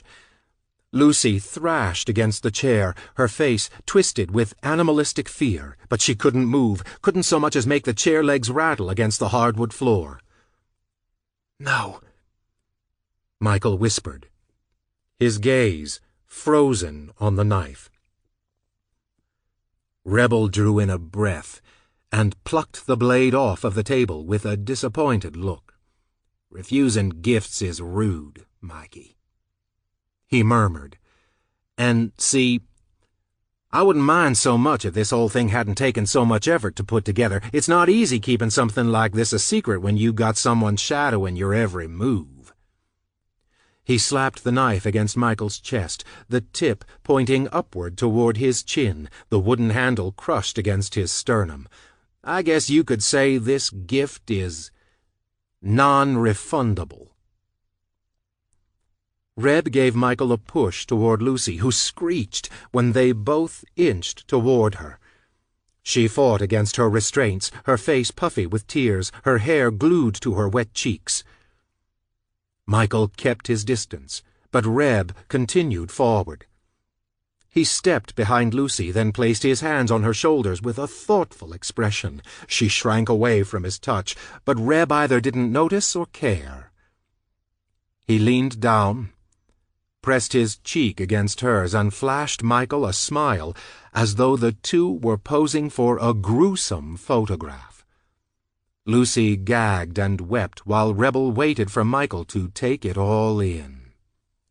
"I told Mama about your plans to leave us, and she got real upset," he explained. "She almost got teary-eyed thinking about her baby boy running off into the big bad world. It's dangerous out there, you know." His dour expression grew into wicked amusement. "She got worried, Michael, that maybe you wanted to find your real Mama, and if you did, you'd forget all about us, forget all about her." Michael's eyes darted to Mama, but Mama's face was blank. It was that same hollow-eyed emptiness he'd seen just before she dragged the knife across Misty's throat. "That's a common fear of parents who adopt kids, you know," Reb continued, "losing the kids they raised as their own to the asshole who dumped 'em like a bag of trash along the side of the road. You were too young to remember, but I remember. You sitting out there with a sign selling rocks like you were trying to prove you were worth something." "I don't want to leave." Michael spoke the words into the room, imploring for her to believe him. "Mama, I don't. I swear, I don't." He did. But he wouldn't. Not if it cost Alice and Lucy their lives. He'd let that dream go. He'd forget the postcards, forget Times Square, forget that bright pink hotel on the beach. "Except you're lying." Rebel looked disappointed. He stepped away from Lucy to return to Michael's side, looping his arm around his shoulders. "We all know you're lying. And that's against the rules. Now you gotta make it up to us. Time to prove you really are worth something after all." The room tilted on its axis. Had Reb not been close, Michael would have toppled against the table, his knees suddenly refusing to serve their purpose. Reb tapped his finger against the blade of the knife that Michael hugged against his chest, then leaned over to speak quietly into his ear.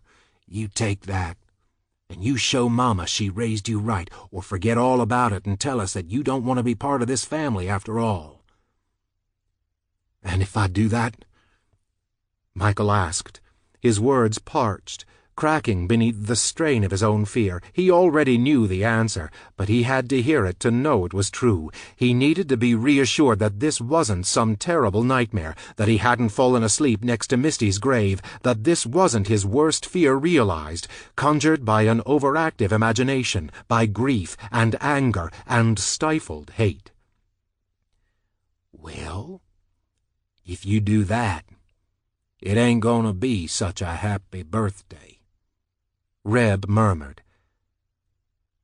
"If you do that, you and Alice are going to be together forever, but not in the way you want. And Lucy's going to stay right here." He winked at her. "After all, there ain't no use in wasting a perfectly good strawberry blonde." Sick with the thud of his own heartbeat, Michael shot a look over at Alice. As soon as their eyes met, she shook her head frantically, as if to say no. Whatever Reb had told him, he didn't have to do it. There were other options. But that was wrong. And Michael knew it. There was no choice. It was down to Lucy or to the three of them together. Alice still had a chance. She would hate him. But he could still save her, offer her some shred of salvation. "Do it, brother." Any shade of amusement was now gone from Rebel's voice. He was all business, and his patience was waning. "Prove yourself, and we'll keep Alice in the basement for you. She'll probably hate you for a while, but if she don't love you yet, I'm sure she'll learn." Michael took a single step forward. Alice screamed behind her gag in protest. Lucy thrashed and wept, desperate to get away, but the chair didn't budge. Michael hesitated as she fought to loosen her restraints, hoping that the tape would give, that somehow she'd jump up and make a mad dash for an exit, without someone tackling her to the ground. Reb slapped an encouraging hand between Michael's shoulder blades. "You've seen him struggle before. She ain't any different." But she was different. She was Alice's best friend. If Michael killed her, Alice's life would be spared, at least for the moment. And that was all he needed, a moment, just enough time to figure out how to get her out of there, how to get her free. But it also meant that Alice would hate him.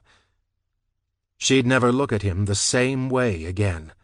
"I'm getting bored here," Reb complained. Michael swallowed, his fingers tightening around the hilt of the blade. He considered spinning around and slicing where Reb's leg met his torso, cutting right through his femoral artery, and watching him drop like a wet rag. But it would have been no good. As soon as he did it, Wade would be on him. And Mama wouldn't spare any of them. Even if by some miracle he managed to get away, he'd be running from that farmhouse alone. Alice and Lucy would be dead. But if he killed Lucy, maybe he and Alice could live. "Do it!" Reb growled behind him. He gave Michael a forward shove. Michael stumbled toward Lucy, who was now staring at him with impossibly wide, imploring eyes. No choice. "Do it." No way around it. "Fucking do it!" It had to be done. Michael lifted the knife with a shaky hand. Alice exhaled a muffled cry. Lucy stared up at the blade, her face a mask of desperation. Michael squeezed his eyes shut. "Do it, or Alice is dead," Reb said. "But not before I bury myself inside her." Michael's arm began to wobble. His fingers began to loosen, ready to drop the knife, an involuntary act of defiance. A revolt. "Fine!" Rebel hissed. He was suddenly moving across the dining room toward Alice and Wade. Alice gave a shriek when she saw him coming. Michael shot a look to his side, watching Reb approach the pair with impatient steps. Reb reached into his pocket and drew out his switchblade. "No," Michael said. But there was no volume in his voice. "No," he repeated, but it was nothing but a whisper, nothing but Reb upon Alice. Alice weeping, the blade popping out of its handle. Michael turned back to Lucy. Every sound in the room was muffled, every move elongated like a slow-motion movie reel. Lucy shook her head, her hair fiery in the muted light, her eyes squeezed shut as the butcher knife cut through the air. Her eyes darted open, the blade slid into her stomach. Shock replaced fear. She stared at him, wordless. "You killed me. You—" He drew the knife out of her flesh. Deep burgundy blossoming beneath her billowy top, weighing down the silken fabric with its heavy, sopping wetness. He pulled back, stabbed again. Lucy threw her head back, a cry ripping from inside her throat. He thrust the knife into her again. A third time, a fourth, a sixth, and a 10th, until her moans fell silent. He stabbed until he was sure she was dead, until the suffering was through.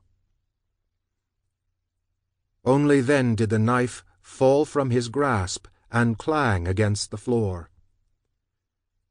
Michael stumbled backward. His eyes were fixed on the dead girl taped to the dining-room chair. A pool of blood bloomed around her feet.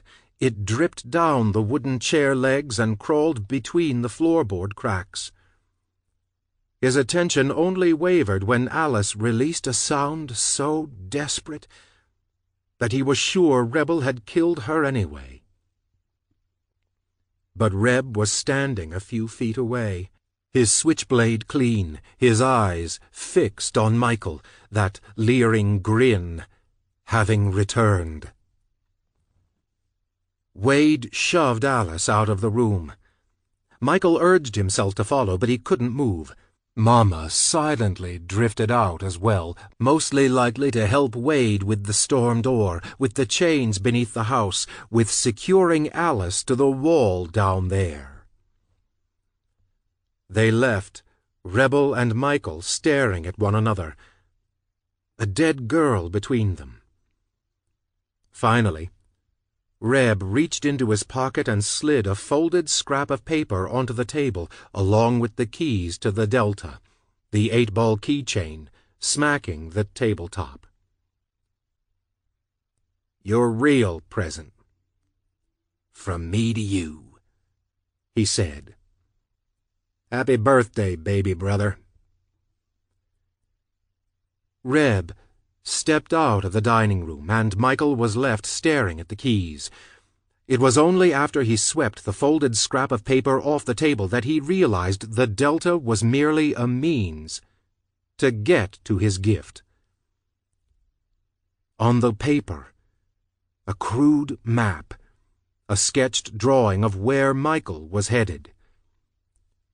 A lopsided little house, green shutters flanking the windows.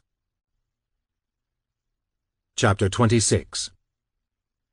Michael had driven a few times in his life, but despite the foreignness of Rebel's car, he didn't have time to be nervous. He climbed into the driver's seat, shoved the key into the ignition, and threw the car into reverse. The Delta peeled down the dirt road toward the highway that would take him to the address scribbled across the top of the paper. The idea of that house he had gazed upon from atop a peaceful hill tied his stomach into knots. The thought of running down to the basement to check on Alice had crossed his mind, but he hardly considered it. The key to Alice's safety was in that cottage 10 miles away. He understood now that everything was happening by careful design. This was Rebel's master plan. If Michael wavered, Reb was liable to call the whole thing off and carve Alice a brand-new smile. By the time he reached the intersection where the dirt road met a lonely West Virginia highway, he leaned back in the driver's seat, shifted into park, and fell apart. The sobs tore out of him, one after the other, coming so quick he couldn't catch his breath. He pressed his forehead against the steering wheel and cried into his blood-streaked hands. For Alice, and how scared she must have been. For Lucy, and that final pleading look she had given him, knowing that he was the only one in the world who could have spared her life. And yet he hadn't. He wept for all the girls, from his present to his past, each one unique in their own way, their smiles turning into screams, their wrists and ankles bound, their faces turned up to the sky in search of God. As if he could possibly exist in a world where men like Rebel and Michael Morrow were allowed to live. He grabbed the steering wheel with tear-streaked palms and squeezed it tight, his knuckles turning white. He tried to shake it free of the dashboard, as if that momentary flare of aggression could somehow subdue the pain he felt. Thoughts of Alice shook him out of his temporary state of turmoil. As if summoning another magic trick, she managed to reach out to him from her prison beneath the farmhouse and lull him into a strange state of emotionally wrecked calm. If he followed the steps, he could help her. If he placated Reb by doing what he said, he could save her and maybe himself. When he arrived at his destination, he pulled into the gravel driveway and stopped a good distance away. He stared at a house he recognized, yet couldn't believe he was seeing again. The place had once given him a strange sort of peace, but now only filled him with dread. He sat motionless for what felt like forever, trying to convince himself that he had the wrong place, even though there was no question that it was the right one. Lights burned inside, as though someone was home. But Michael knew it couldn't be. The same lights had been on the night they abducted the woman who lived there. They'd been on for days, as if in memorial to the house's former owner. He imagined the woman coming home, covered in blood, dragging her feet. Perhaps she was just inside, sitting in front of the TV, a scorned ghost, waiting for her murderers to return. Michael cut the engine, but left the keys in the ignition.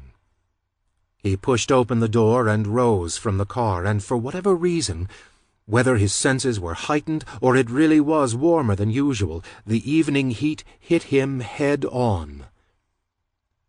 It was heavy and oppressive, trying to push him down into the earth, to pin him where he stood. Something was trying to keep him from moving forward with whatever plan Rebel had set in motion. If it hadn't been for Alice, he would have stood there for the rest of his life, staring at the lights that seemed so melancholy in the way they shone through closed curtains. He stared at the front door they had left open days before, undisturbed by a single visitor.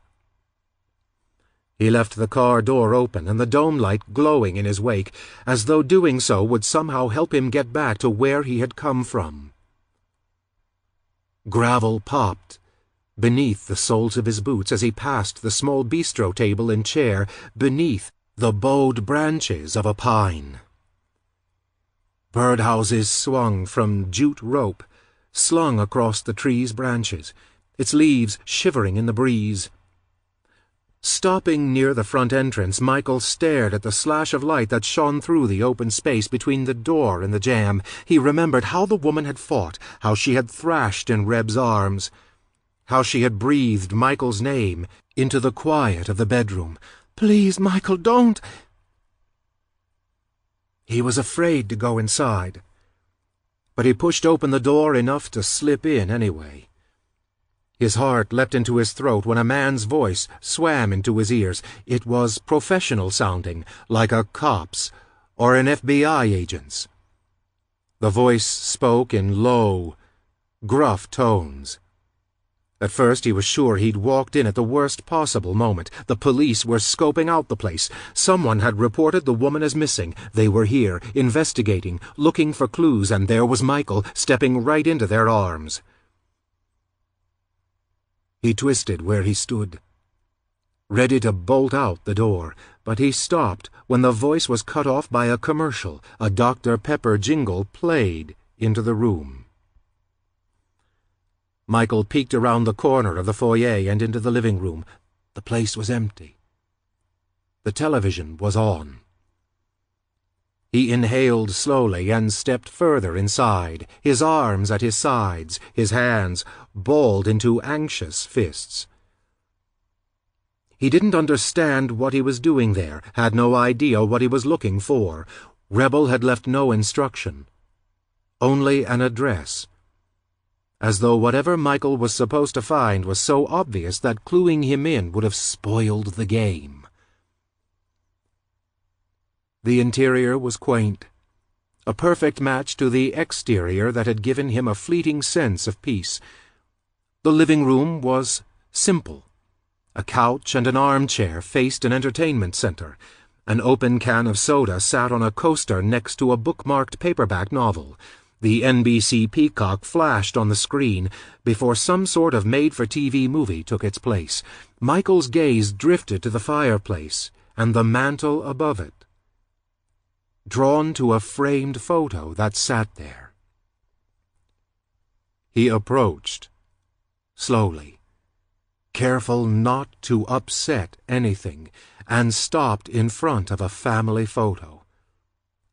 A mother and father smiled at the camera. A little girl in a pink dress was balanced on the mom's hip. A little boy threw a peace sign at the camera. Lights burned bright in the kitchen. He left the fireplace behind and entered a simple room with formica countertops and linoleum floors. A pot rack hung from the ceiling above a small kitchen island. It housed a collection of cookbooks as well as another framed photograph. A glass-encased pillar candle sat next to it. This time the little boy was front and center. He was hugging the leg of a man who looked as though he'd just crawled out from the furthest depths of the earth. A mole person. The man mugged for the camera while the boy wore his father's orange hard hat, a light attached to the front. The frame was engraved, "Forever with you." Michael rubbed the back of his neck as he turned away, a slow-growing panic burgeoning at the base of his guts. What if he didn't figure out the puzzle? What if there was no puzzle at all? What if all this had been a trick to get Michael out of the house? What if Rebel never intended to let Alice live? He turned in a circle, struggling to see the clues, to find anything of significance that would lead him to an answer. That was when he saw a stark blot of white against the hallway's wood-paneled wall. A folded sheet of paper was tucked beneath the edge of a picture frame. Stepping into the hallway, Michael hesitated. His fingers hovered mere centimeters from the paper, stalling, knowing that whatever the note revealed would somehow change his life. And then, as if that very thought spurred him on, he snatched it from the wall and unfolded it. Reb's sharp, angular handwriting was scrawled across the page. "Welcome home." The photo it had been tucked beneath was of the same small family, Mom, Dad, and 2 young kids, posing in front of that very same green-shuttered house. Dad had hoisted the little boy onto his shoulder. The boy's arms jutted out like a superhero about to take flight. Mom was laughing as though Dad had just told a particularly funny joke. Dad wore a charming half-smile as the toddler in Mom's arms reached out to her father, wanting to join her brother higher up. Michael looked down the length of the hall. The walls were covered in similar framed photographs, offering to tell the family's story, much like Alice's comic strip panels. The next photo was of the 2 kids, chocolate Easter bunnies clutched in their hands, their smiling faces smeared with melted confection. They were small. The boy maybe 3 or 4, the little girl younger than that. But before the boy could grow into his sneakers, he vanished from the pictures like a ghost. Mom and Dad now smiled for the camera, with only the little girl between them, a Christmas tree blazing behind them. But Mom's smile was distant, and Dad looked like he was faking it. Eventually, as though succumbing to their sorrow, neither parent appeared in the pictures at all. The photos only featured a dark-haired girl, a shot of her on the swings at school, another of her at a birthday party at a pizza place.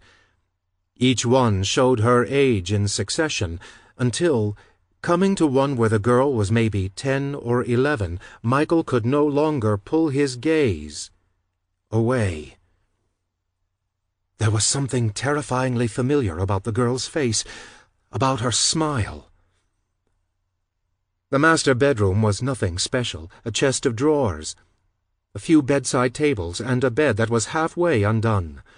The comforter rested half on and half off the mattress. Michael looked away from the bed, the woman's panicked expression flashing through his head. A photograph of the little boy occupied one of the bedside tables. Another glass-housed pillar candle sat beside it, almost completely burned away. Michael stalked across the hallway to another door. This one closed, and peeked his head inside. The room was dark, illuminated only by moonlight, yet he could see right away that it belonged to a girl, the one in the photos, all grown up. Various band posters covered the walls. A white, black, and red-striped comforter was pulled across the bed, and pillows of varying sizes were propped up against the headboard. A dresser with a large mirror sat against one of the walls. Its top was littered with small trinkets, a stack of 8-track tapes, a few hardcover novels, a jewelry box, another photo. It was this picture that made him lose his breath. His fingers crumpled the note in his hand as the world faded in on itself. Everything but that photo blurred. Alice and Lucy smiled into the camera, their arms around each other's shoulders. Alice's hair was chopped into a pixie cut. She beamed at him through the glass of the picture frame. Michael didn't get it. He couldn't put it together. His mind reeled around the details, refusing to put them in the right order, shielding him from the truth beneath a haze of confusion. But clarity eventually moved in, burning the haze away, leaving Michael gaping at the photograph in front of him. He stumbled out of the room, his gaze now snagging on a picture in the hall. Mom, again. A golden M, shining in the hollow of her throat, the woman they had abducted. Screaming in the backyard, struggling for life. Michael dragging her down the basement steps, hanging her upside down, cutting her throat, bleeding her dry. He pressed a hand to the wall, steadying himself, sending a few pictures of a younger Alice to the floor. He tottered down the hall and back into the living room, stopping to grab hold of the back of the couch. He shot a look at the open front door, noticing the entryway table he had missed upon entering the house.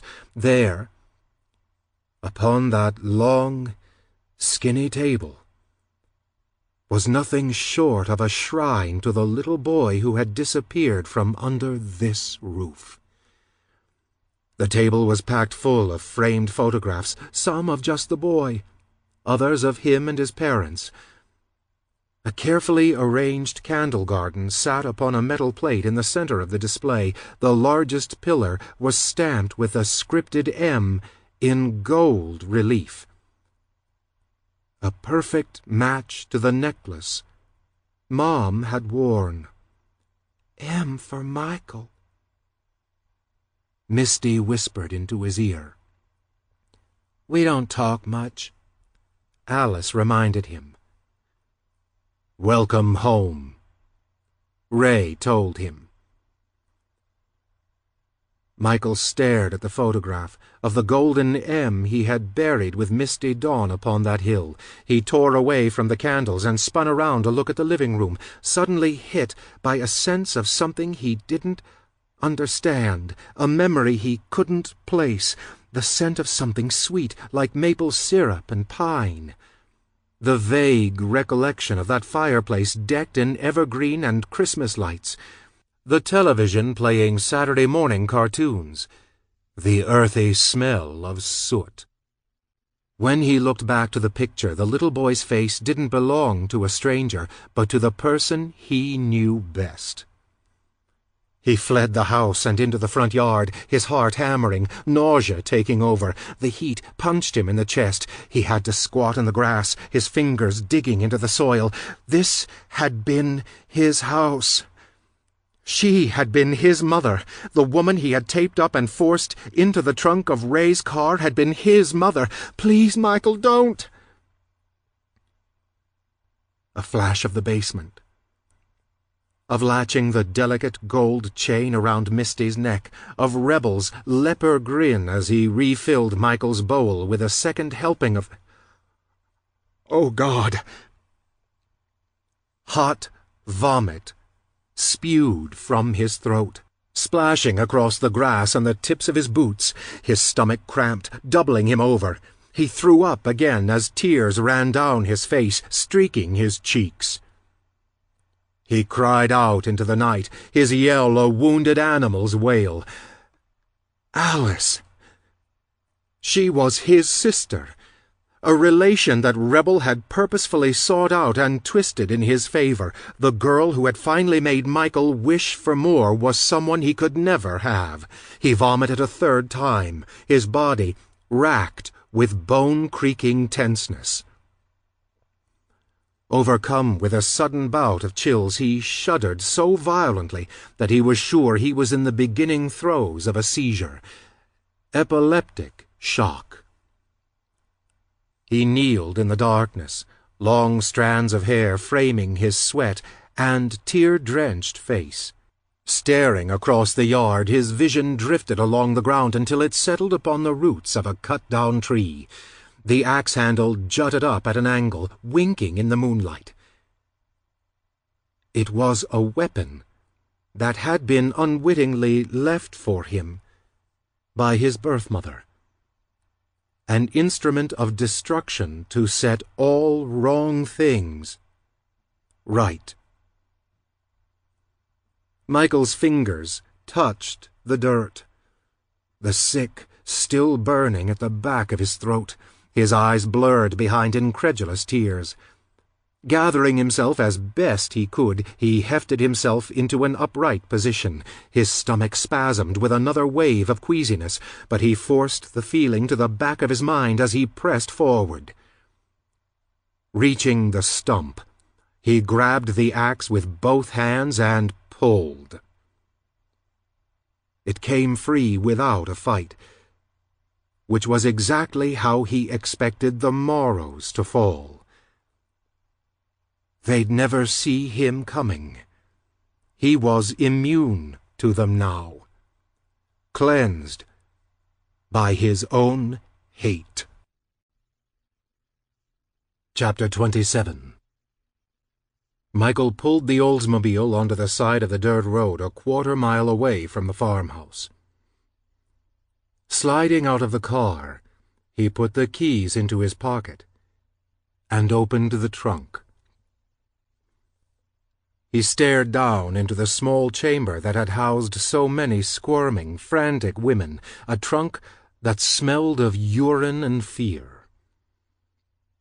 It was empty now, save for two things: a roll of silver duct tape that represented his past, and his mother's axe, which represented an inevitable future. He grabbed the axe, slammed the trunk shut, and began to walk the rutted road that would lead him to his false home, one final time. The farmhouse looked almost silvery in the moonlight. There was something grotesque about it. Every angle was slightly skewed, as though the place belonged in a particularly dark fairy tale. Its odious appearance was fitting, seeing as to how it held Snow White captive in its bowels. Michael increased his grip on the axe handle as he approached. He skimmed the side of the house, past Wade's truck with its still raised hood and its carburetor removed, and climbed the back porch steps with silent feet. The house was dark. No flicker of firelight from the dining room, no sound of a phantom record playing from behind his dead sister's door. The only disturbance was the momentary creaking of stairs as Michael climbed, one step after the other, stalking upward to the second-story hallway. He nudged his bedroom door open and peeked inside. Empty. He proceeded to Misty's room. His heart twisted at the memory of her lounging in its threshold, tying her macrame knots while she played album after album. He'd have done just about anything to hear some ABBA or Neil Diamond right then. Even Simon and Garfunkel would do. He turned the knob and let the door swing open. It, too, stood vacant in the dark. Michael checked the bathroom before stopping in front of the final door at the far end of the hall. Rebel's bedroom. Hefting the axe up to rest on his shoulder, he readied himself to use it, then reached for the doorknob. He didn't understand what had driven his brother to such madness. What terrible evil had Michael committed to turn Reb into such a demon? Despite the fact that they had both grown up in a house of horrors with a monster as a mother, Rebel's attack was personal. Somehow Michael was to blame. His room was empty, just like the others, nothing but an unmade bed and an old night table littered with empties and crumpled cigarette packs. He turned away from the room, half expecting to find Reb standing at the opposite side of the hall, but there was no one. Michael was alone. He narrowed his eyes, steeled his nerves, and stalked down its length before descending the stairs. His next destination would yield results. Downstairs, at the opposite end of the house, Mama and Wade were tucked into bed. He silently unlatched the door and pushed it open with the blade of the axe. The all-encompassing darkness assured him that Wade was standing in the shadows, somewhere on the opposite side of the room, a shotgun pointed squarely at Michael's chest. But his eyes adjusted quickly, the moonlight making the room glow blue. He made out the silhouettes of two people on a sleigh bed as old as the house itself. There, in the dark luster of night, Wade and Claudine Morrow appeared as nothing more than a serenely sleeping couple. Michael wondered if their eyes needed to be open to be what they were. Was a killer still a killer while asleep? Did Mama see blood and hear the screaming in her dreams? Michael hesitated, a sudden pang of guilt turning the axe heavy in his hands. He was starting to see how he could separate himself from the responsibility of the things he'd done in his life, the fear, the manipulation, the sense of duty that had been beaten into him. Without the Morrows, he would have died in the Appalachian hills, cold and alone, but the newfound ability to disconnect was burdened with a question. If Michael was allowed to slough the wrongs from his shoulders because he was never a Morrow at all, did that mean Mama could blame the abuse she had suffered for turning her into what she had become? Sometimes things only make sense in retrospect, Alice reminded him. Alice. Smart. Beautiful. The only real family he had left. He detached his doubts from his thoughts and his thoughts from his body and moved to the foot of the bed. Wade lay on his back, breathing through an open mouth. Michael raised the axe high. Its heaviness vanished as though he was being helped by an invisible hand. Adjusting his grip on the wooden handle, a baseball player ready to swing, he took a defensive stance, one that promised no chance of him losing his balance should Wade spring out of bed like a jack-in-the-box. The head of the axe pulled his grip back behind his shoulder, and then he swung. A pang of sorrow hit him as the axe flew through the air. It was a momentary jab of self-reproach, reminding him that, of the three Morrows that remained, Wade was the lesser of evils. He had always been tender with Michael, teaching him how to hunt. But now, in split-second hindsight, Michael made the connection. The reason why Wade had taught him how to field-dress the animals he caught as a kid. Every kindness, no matter how small, was anchored in blood. Wade was as guilty as the rest of them, by association, by silence, by ambivalence. The axe blade connected with Wade's chest. The crack of fracturing bone sliced through the silence. Wade sat up, his mouth agape, a loud rushing from his throat as air flew from his lungs. Michael gave the axe a firm backward pull to loosen the blade. As soon as the cutting edge was freed from Wade's chest, a geyser of glistening, moonlit blood poured down his stained tank top. His mouth worked like a fish's, silent, opening and closing. Their eyes connected in the pale darkness as Wade waited for the next blow, but Michael stepped away from the bed. Mama had bolted upright, startled by the sound of her husband's chest caving in. "Wade!"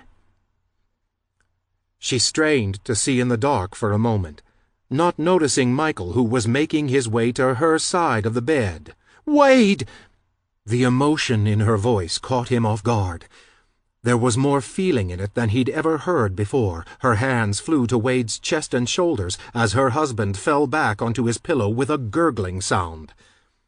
Blood bubbled up from between his lips. His eyes stared blankly up at the ceiling. Mama gasped, her blood-smeared hands pressing over her mouth to silence a scream. Michael couldn't help but watch her with baffled interest. It was strange to see a woman who had been so cold finally have a human response. "Mama." Michael spoke the word from the shadows of the room. She jumped at the sound, reeled around, and stared wide-eyed into the darkness, but she said nothing. Michael stepped closer to the bed, showing himself. The dull metal of the axe blade catching the moonlight. Her face pulled into a taut look of surprise. She was expecting someone else. Since their numbers were low, Michael could only assume her suspicion had immediately landed on Rebel's shoulders. He wished he was more like his phony brother just then. He wanted to manage a cold, emotionless smile, but he couldn't pull it off. This was the part where Michael was supposed to say something witty that would terrify her even more, quips that Reb could deliver like a seasoned actor. "Here's Johnny." But Michael hadn't ever been as witty as Reb, and his silence appeared to be frightening enough. Mama leapt from the bed. Michael was sure she was half-blind. Her eyes hadn't had time to adjust to the night, but she managed to grab the bedside lamp off the stand and tear the plug from the wall. She held it out in front of her, as though trying to invoke the spirit of Thomas Edison, but she called a different name. "Ray!" The syllable left her throat in an ear-splitting screech. But Michael knew Rebel wouldn't come. This, too, was part of Reb's design. A part of him wanted to revolt, to let Mama live just to screw up his brother's plans, but he couldn't do it. Letting Mama go raised too many what-ifs, and Alice needed a guarantee. "Michael!" she gasped. "What are you doing?" She shot a desperate glance back at Wade, her face twisting with emotion. "What have you done?" she whispered. "What have you done?" She shook her head as if coming to a realization. "It's okay, Michael, it's okay. We'll take care of this. Don't worry. Mama will make it all right." The question slipped. "Like you did with Misty?" "Is that what this is about?" Mama lowered the lamp an inch, as if finally able to see him more clearly now. She furrowed her eyebrows at the boy she'd stolen and called her own. "Misty Dawn got what she had coming." "I'd ask if she was even yours," Michael murmured, "but she looked too much like you to belong to anyone else." Mama's eyes went hard. The pain of losing Wade only moments before drained from her face. The monster he knew to be his mother stared out at him from inside its human disguise. Michael tightened his grip on the axe, his mouth going dry at seeing the switch flip from distress to volatile madness. "We saved your life," she hissed. "You best remember that, boy." "Did you even know?" he asked, the axe pulled back over his shoulder, the blade hovering inches from the ceiling. "That woman from a few nights back, did you know who she was?" Mama narrowed her eyes, but it wasn't a glare as much as it was her fending off confusion. "And Alice?" he said. "Put it down," she told him. The lamp held high, her free hand stretched out ahead of her, ready to ward off any oncoming blows. "You wouldn't hurt your own mama, now would you?" Michael's heart knotted, squelching a few beats before starting up again. He stared at the woman he had considered his mother for the entirety of his memory and shook his head, a response that seemed to give Claudine a glimmer of hope. She lowered the lamp a little, taking a backward step toward the wall, waiting for Michael to do the same. But instead of re-examining his intent, he murmured a response. Not if I had known it. No. And brought the axe down in a wide, swift curve. The blade caught Mama's shoulder, embedding itself an inch deep in flesh and bone. A scream tore from her, guttural and wailing, but that didn't sway him. He'd heard those types of sounds all his life. She had taught him to ignore any pleas for mercy, and he didn't intend on letting her down now. He swung again, but she ducked out of the way. The blade struck the back wall with a splintering crack. The lamp caught him on the side of the head, its heavy ceramic base thudding against his temple, but Mama didn't have the strength to hit him hard enough. The lamp crashed to the floor, shattering at her bare feet. Michael crushed ceramic shards beneath the heavy soles of his boots and reeled back once more. The razor edge of his weapon lodged itself in the soft tissue of her side. Blood sprayed across the room in a sideways fan. It spattered the walls and the bedsheets, glittering in the pale light that filtered through the dirty window. She caught herself on the bedpost and cried out in agony, her nightgown blooming red. For a moment, Michael saw her not as his false mother, but as the girl Rebel had suggested she'd once been, terrified, abused, cowering in her own hell. As if reading his mind, she struggled to gasp a handful of words past her pain, pleading for mercy. "It ain't my fault, Michael."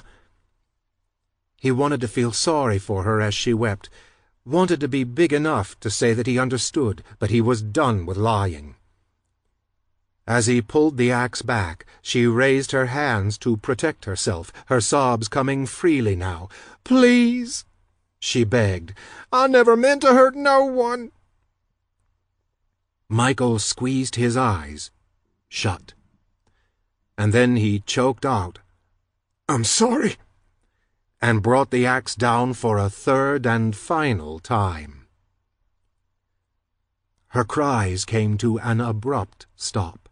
Michael blinked against the back spray of blood that misted his arms, his t-shirt, his face.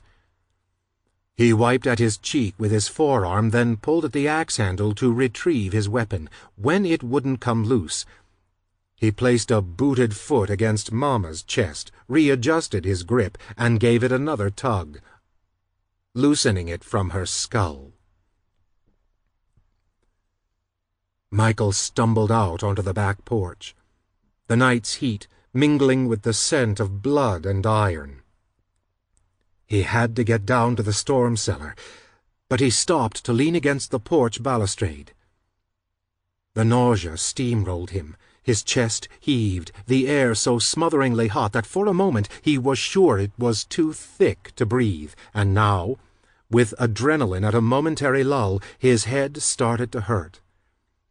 Mama hadn't knocked him out with that lamp, but a goose egg was already growing above his left temple, like an ingrown devil's horn, finally trying to break free. He forced himself down the front porch steps and into the grass, stepped around the side of the house, and stopped in front of the cellar's storm door. His queasiness intensified as he stared at the weather-worn wood and the rusted hinges. The deadbolt was unfastened, which meant Rebel was down there.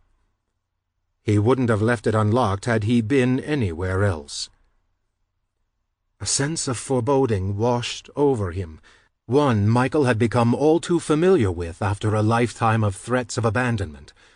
But this feeling was stronger, more urgent, almost paralyzing in its severity, so savagely intense it threatened to double him over again. The axe nearly slipped from his fingers as he stared at that door. He imagined Alice naked, upside down, half-skinned but still alive. That room, once a cold, dank gray, would now be a vibrant, living red. The walls and the floor would be painted in her blood while Rebel grinned up the staircase like a hyena. Another round of vomit roiled in his stomach, threatening to come up. He crouched in the grass and tried to steady his breathing. He reminded himself that those sinister images were nothing but a reflection of his own terror. They were his fears brought to life by a vivid imagination. "She's alive," he whispered, trying to convince himself that, after all this planning, Reb wouldn't just kill her. Not without an audience. Not if Michael wasn't there to see it. He shifted the axe from his right hand to his left and hefted himself up to his feet, using the weapon like a cane. Wrapping his free hand around the rusted door-pull, he was overcome by another wave of hesitation. If Alice was still alive, she'd have had time to process what had happened to Lucy. She'd be down there long enough to look around, to see the hooks, the chains, the knives, and put it all together. As soon as she laid eyes on Michael, fear would warp her features. He'd never see her smile again. If they both survived this, he would be the nightmare that would haunt her dreams. With his hand still thrust through the storm door handle, he reconsidered going down there. He could walk away from all the madness, a move Reb would never see coming. Perhaps, in time, Michael could forget the way the axe blade had sunk into Wade's chest and how Mama had begged for her life before she had died. Maybe, somehow, he could dull those memories with the knowledge that he'd done the world a favor, saving countless lives by wiping those murderers from the face of the earth. But that would still leave Rebel to prowl the streets, a man who would forever be a killer. And, of course, it would still leave Alice, a girl he would never forget, no matter how much time passed or how far he ran. His taking off would leave her in that basement, locked in with a monster, abandoned by Michael, who, for the first time in his life, had a shot at being a hero. He pulled open the door and let it slip from his hand. It fell back against the ground with a dry crack, the old hinges groaning against the shudder of wood. The light was on down there, a weak and sickly yellow burn of an old bare bulb. Michael shifted the axe from his left hand to his right and began the descent. Halfway down he spotted Alice cowering in the corner of the room. Her wrists were still taped together, but they were also bound by a length of rope that had been knotted to a metal O-ring screwed into the wall. She was covered in grime, as though Wade had pushed her into the dirt outside before dragging her down the stairs. Her jeans were ripped beneath her right knee, a gash winked in the muted light from behind dark denim, but otherwise she looked uninjured, intact. Michael's gaze darted from one end of the room to the other, searching for signs of Rebel, but his brother was nowhere to be found. His absence made the hairs on the back of Michael's neck bristle. The last thing he had expected was one final chance to be alone with her. He hadn't anticipated an opportunity to explain himself, to tell her how sorry he was. "Alice?" His voice was weak, but it easily breached the silence of the cellar. She jerked her head up from between her arms and stared at him with wide, disbelieving eyes, because how dare he show his face after what he'd done to Lucy? How dare he approach her ever again? Michael moved down the remaining risers, hesitating before stepping onto the concrete floor. She looked away, curling into herself as much as she could. "I'm not going to hurt you," he said, only to realize how ridiculous it sounded. He was covered in blood and carrying an axe. She would have been crazy to believe him, but he was still compelled to convince her. He let the weapon slip from his fingers and moved to the wooden bench where he stored his tools. Once there, he pulled open a drawer and retrieved a knife. Alice peeked up from behind her arms again, but this time, with Michael so much closer and the axe replaced by an even more frightening 9-inch blade, she began to struggle. A whimper escaped from behind the tape that still covered her mouth. Michael approached her with slow, deliberate steps. He squatted next to her and shot a look over his shoulder, checking to see if Rebel had finally arrived, knowing it was only a matter of time before he appeared. When Michael's hand brushed her arm, Alice began to screech. Desperate to get him away from her, she kicked at him with her combat boots, the laces flying wildly as they whipped through the air. "Stop," he said, trying to catch her feet with his free hand, but Alice kicked even harder, straight into the knife he had brought to free her from her bonds. The edge of the blade slashed across a denim-wrapped calf, immediately drawing blood. "Stop it!" He hissed beneath his breath, dropping the knife to restrain her legs with both hands. Unable to kick at him any longer, Alice threw her head back and sobbed. "You just did that to yourself," he told her. The cut to her leg was deep, bleeding fast into the dark fabric. "That wasn't me." He went back to the workbench, digging through one of the drawers until he found a dirty rag. Tearing it in half, he closed in on her again. He tied it around her leg, and when he looked up at her again, her expression had gone placid. He swallowed, reached out his hand, and pulled the duct tape from her mouth. Screaming would have done her no good, but Michael hoped she wouldn't yell regardless. "I told you," he said quietly. "I'm not gonna hurt you." Alice said nothing. She turned her head away from him and began to cry instead. "I'm so sorry," he murmured, the sounds of her tears twisting him up. "I never meant for any of this to happen. I didn't know. It was Rebel. He—" If she was listening, Michael couldn't tell. His excuses made him feel stupid. They felt like hollow half-truths. Of course he hadn't meant for Alice to get hurt, but claiming that he hadn't known? That was nothing short of a lie.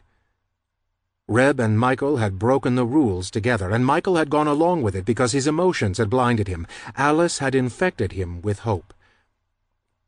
"I'm gonna cut you free," he said, picking the knife up from the floor. "But you gotta promise me you won't run." Alice shot him an incredulous look, as though he was nuts for asking her to stay put. "This isn't my idea," he explained, "but I don't know where Reb is, and if you go out there—" He clenched the muscles of his jaw, his gaze meeting hers. "Just please don't run out there, okay? I don't know where he is. We're going to get out of here together, but you gotta trust me, okay?" She watched him with terrified eyes as he worked the tip of the knife beneath the rope and cut it free. Her still-taped hands dropped to the floor, and she immediately skittered away from him, frightened, an animal in need of escape. "You killed Lucy!" The accusation tore out of her in a sob so raw it stung. "You killed my best friend, you son of a bitch!" She threw her weight against him, tried to barrel through him like a runaway semi through a chain-link fence. Still crouched, he wasn't prepared for the sudden shift of weight. He had to catch himself to keep from tumbling backward. His momentary loss of footing gave her the opportunity to make a break for the staircase. For a split second, Michael was paralyzed by indecision. Was he supposed to stop her so that he could protect her, or let her run so she could get as far away from that house as she could? Alice's boots thumped against the splintered risers. She was nearly at the top when a breathless gasp escaped her throat, and a single-word greeting made Michael's blood run cold. "Howdy!" Rebel's tone was weirdly jovial. Michael scrambled to his feet, the knife still clamped in his right hand. He looked at it, as if seeing it for the first time, then shot a look across the room to the axe he had abandoned close to the stairs.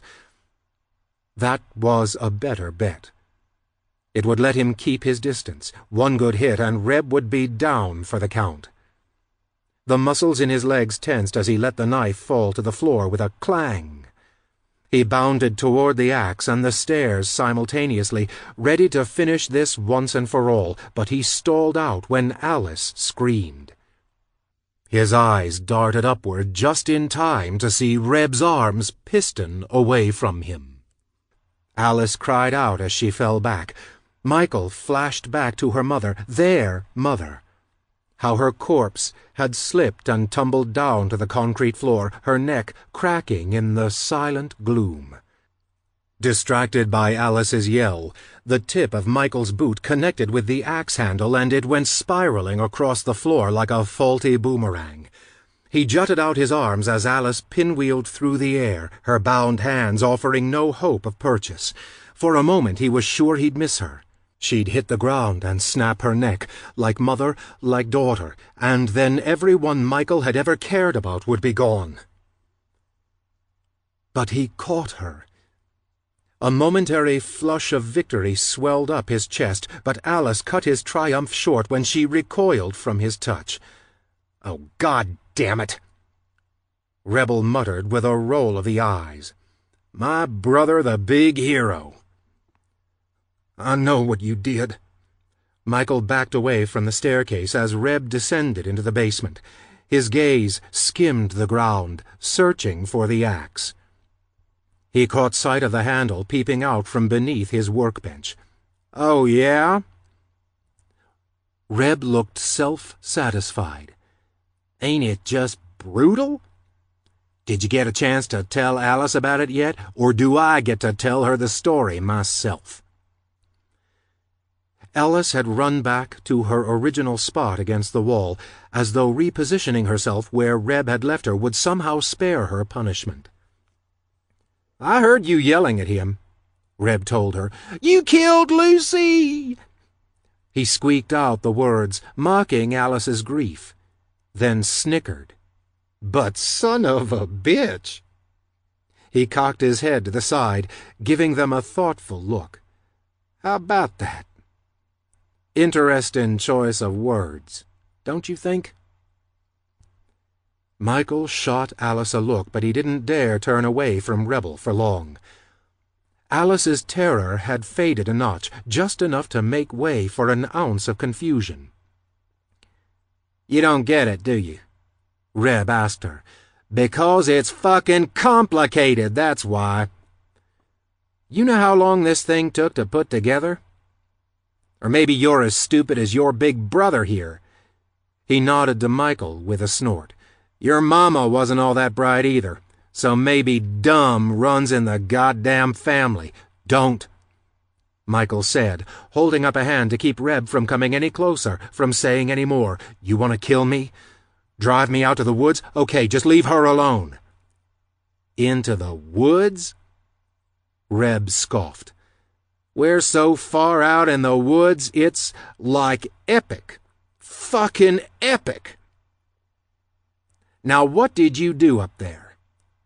He nodded up at the ceiling, signifying the house that sat above them. "Did you kill 'em? Chop 'em up like that crazy Lizzie Borden chick, 40 whacks and all that?" Michael swallowed against the thump of his heartbeat, backing up with every forward step Rebel took. "I hope you did," he said. "I know you did. Revenge is hard to resist. I got personal experience with that." "How?" Michael asked, unable to stop the question from slipping past his lips. "How?" Ray almost sneered at that. "Shit. I don't know. Maybe because you killed Laura Lynn? You don't remember how it happened? You sneaking around, stealing one of her rabbits, skinning that thing in the forest and feeding it to her for dinner? Gotta say, that was dark. Hell, maybe you were the one who taught me everything I know, not the other way around." Michael stared at Reb, for a long while, not able to process what he was hearing. He remembered the rabbit. Even though it was years ago, he was never able to shake that memory. The remorse that surrounded it kept it from fading like the others, but he had eventually been able to push it to the back of his mind because at least Laura Lynn had gotten out of the house. "Laura Lynn's in North Carolina," he said softly, as though reminding Rebel of what really happened to their big sister. "Oh, she ain't in fucking North Carolina, you stupid shit!" Reb snapped, his eyes going black with resentment. "I watched Wade carry her into the woods that night, and the next morning she was gone." Michael opened his mouth to speak, but he didn't know what to say. There had always been a moment where he had feared the worst for Laura Lynn, but he always managed to convince himself that Grandma Jean and Grandpa Eugene were a better, safer option than home could ever be. "Though I guess it was better that Claudine bashed her brains in rather than sending her to live with them two psychopaths to get raped by that dirty old fucker over and over again. I didn't know," Michael croaked. His hands still held out in front of him. He was nearly backed into the corner now. Alice was less than 3 feet behind him, her breaths coming in quick, terrified hitches. But Rebel refused to stall his steps. "Don't matter," Reb murmured. "It don't change the fact that you did what you did. You took my sister from me, Mikey. Yeah, it pissed me off that she paid more attention to you than she did to me, but I could have lived with that. I could have roughed you up now and again and made peace with it, but then you went off and got her killed, and what kind of a loving brother could let that slide? At first I thought I could take it all out on the girls, but Claudine..." He laughed, shook his head. "No, Claudine insisted on girls that looked like her, like Misty, like goddamn Laura Lynn. And you can see how that could hurt a guy like me, can't you?" "Yes." The word was nothing but a dry grunt. Michael had noted the similarity between Mama's girls and Misty Dawn, too, but there was no point in questioning Mama's tastes. Mama got what Mama wanted. If she didn't, Misty was at risk. But during all that time, Rebel had been watching her kill Laura Lynn over and over again instead, and it had slowly poisoned his already twisted mind. "Can't blame me for turning my interests to other things," Reb said. "Can't blame me for looking away from the thing that hurt me and looking toward the thing that would hurt you instead." Michael blinked as his shoulder grazed something behind him. Alice yelped as he stepped into her, Rebel cornering them both. "Hey, Alice," he said, a dark smile crossing his face. "I found your long-lost brother for you, but I think you two may have already met." Michael couldn't breathe. Alice's mouth formed a surprised O. She stared at Michael, finally putting it all together, finally realizing that Rebel calling Michael her brother wasn't a euphemism. It was real. "Not sure you guys will want to hang out after this, though." Reb shrugged.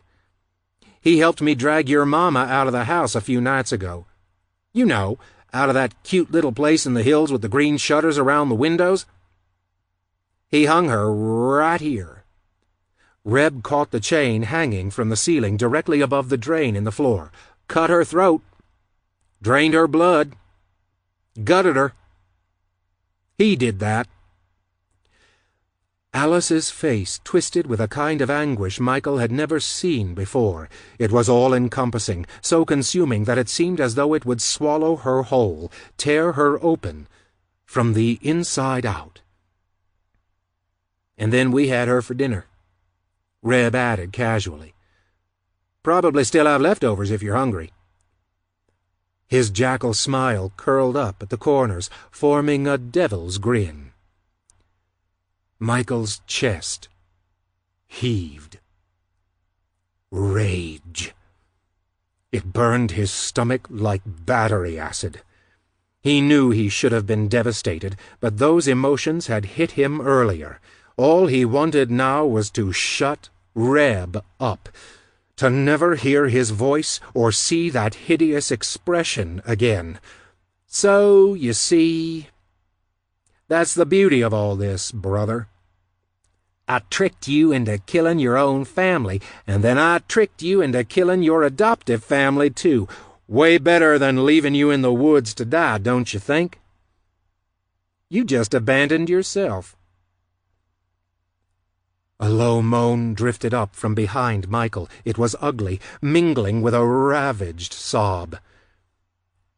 Michael wanted to move, but he was frozen in place. No matter how hard he willed himself into action, he couldn't bring himself to step away from Alice and put her in harm's way. He would derail Rebel's plan by standing there forever, and Reb would be wrong. Michael wouldn't have killed his entire family because Alice would still be alive. But then Alice's voice grew into a wail, the full understanding of what Reb had just revealed unspooling inside of her. She pressed her hands to her ears and shook her head so violently that Michael was afraid she'd break her own neck. The suffering poured out of her, her cries startling him into motion toward the axe. Dashing across the basement, he dropped to his knees and skidded against the smooth concrete. He snatched the handle from beneath the work table with a quick sweep of the hand. Rebel spun around, momentarily caught off guard, and grabbed the knife that Michael had left on the floor. Stepping back to the thrashing, hysterical girl, Reb grabbed Alice by her short hair, the knife glinting in his grasp. "Go on. Put her out of her misery, Mikey. You killed her mama and her best friend. You ruined her life, man. You think she's ever going to forgive you for that? You think she's ever going to want to see your ugly face again?" Michael hurried to his feet and hefted the axe over his shoulder, making a run for them both. Rebel blinked, surprised by his younger brother's sudden volition. His grip shifted to the front of Alice's t-shirt, yanking her away from the wall as the axe came down. Had Reb not moved, the blade would have landed square against his chest. But with him gone, it only sparked against the stone wall. Michael pulled the axe back again and swung. Ray anticipated it this time and dodged it again, but rather than parrying away, he stepped forward, using Alice as a shield. The strategy immediately derailed Michael's attack. "You always gotta make shit difficult," Reb complained from behind her shoulder. "Don't you get it? It's too late. The damage is already done." "Your stupid plan," Michael spoke from between short, quick breaths, his grip readjusting along the axe's handle. "It don't make sense, Reb. For it to work, I gotta kill you too." Alice whimpered between them when Rebel burst into sudden laughter, as though he was at a good party rather than in a basement standoff. For half a second, the sound of cold amusement threw Michael off. It simply didn't belong, an affront to everything that made sense.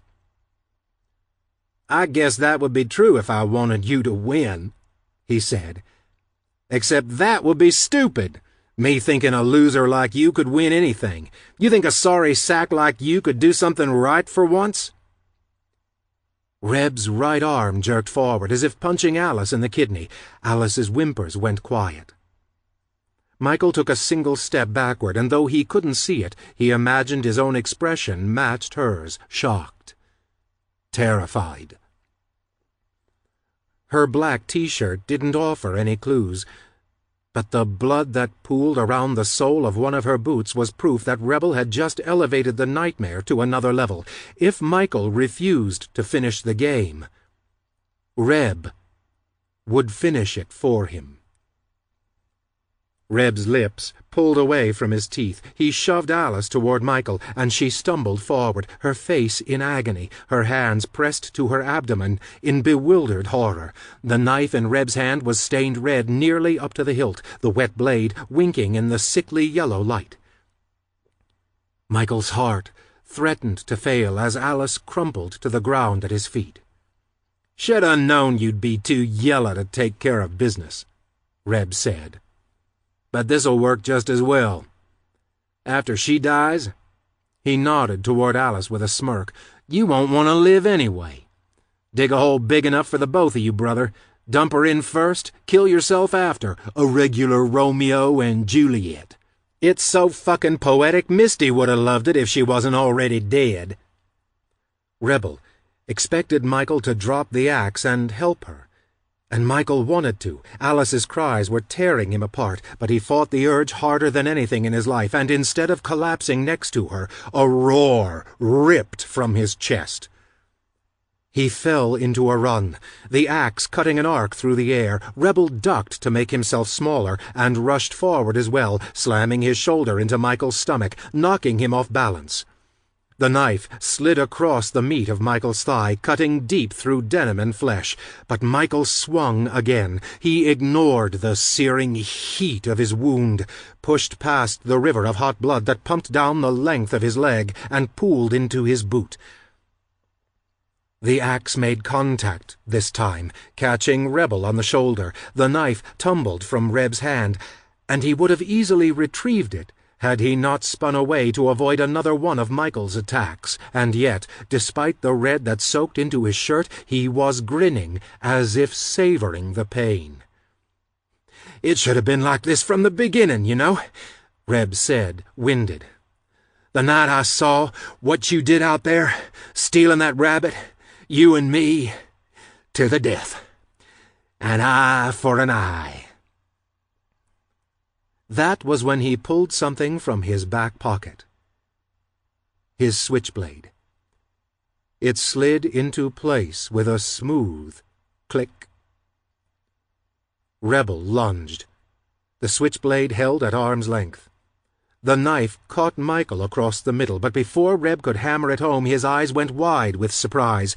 His foot skated out from beneath him on a streak of Alice's freshly spilled blood. The knife flew from his right hand, while his left grabbed for the axe in Michael's grasp, either to steal it away or simply break his fall.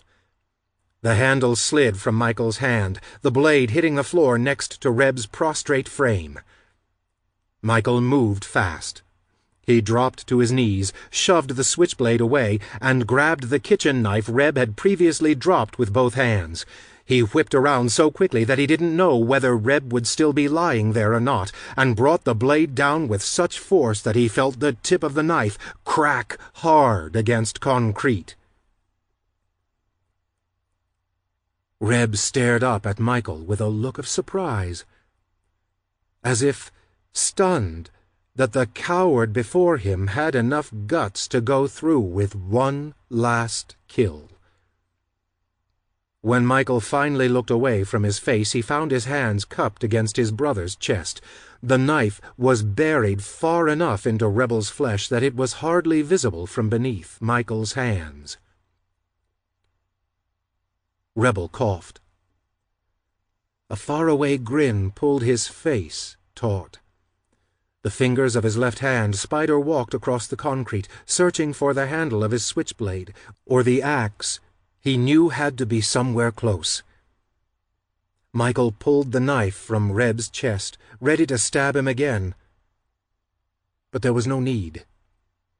As soon as the blade came free, a wheezing sound escaped Rebel's chest, like air leaving a balloon. The rush of blood that followed from both sides of the wound left Michael staring in morbid awe. Reb's face went ashen.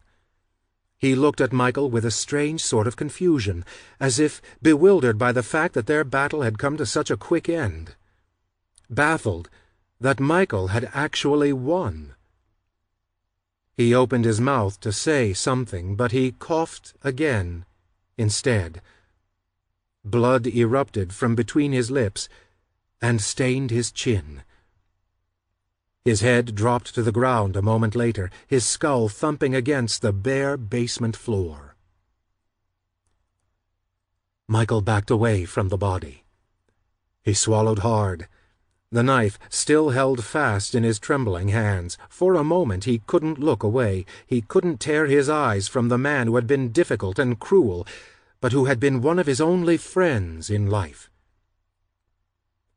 What lay before him was falsehood personified. Rebel had never cared, and Michael had never belonged. But his rage dissipated into the dull ache of sorrow anyway. He couldn't shake the heart-sick feeling that overwhelmed him.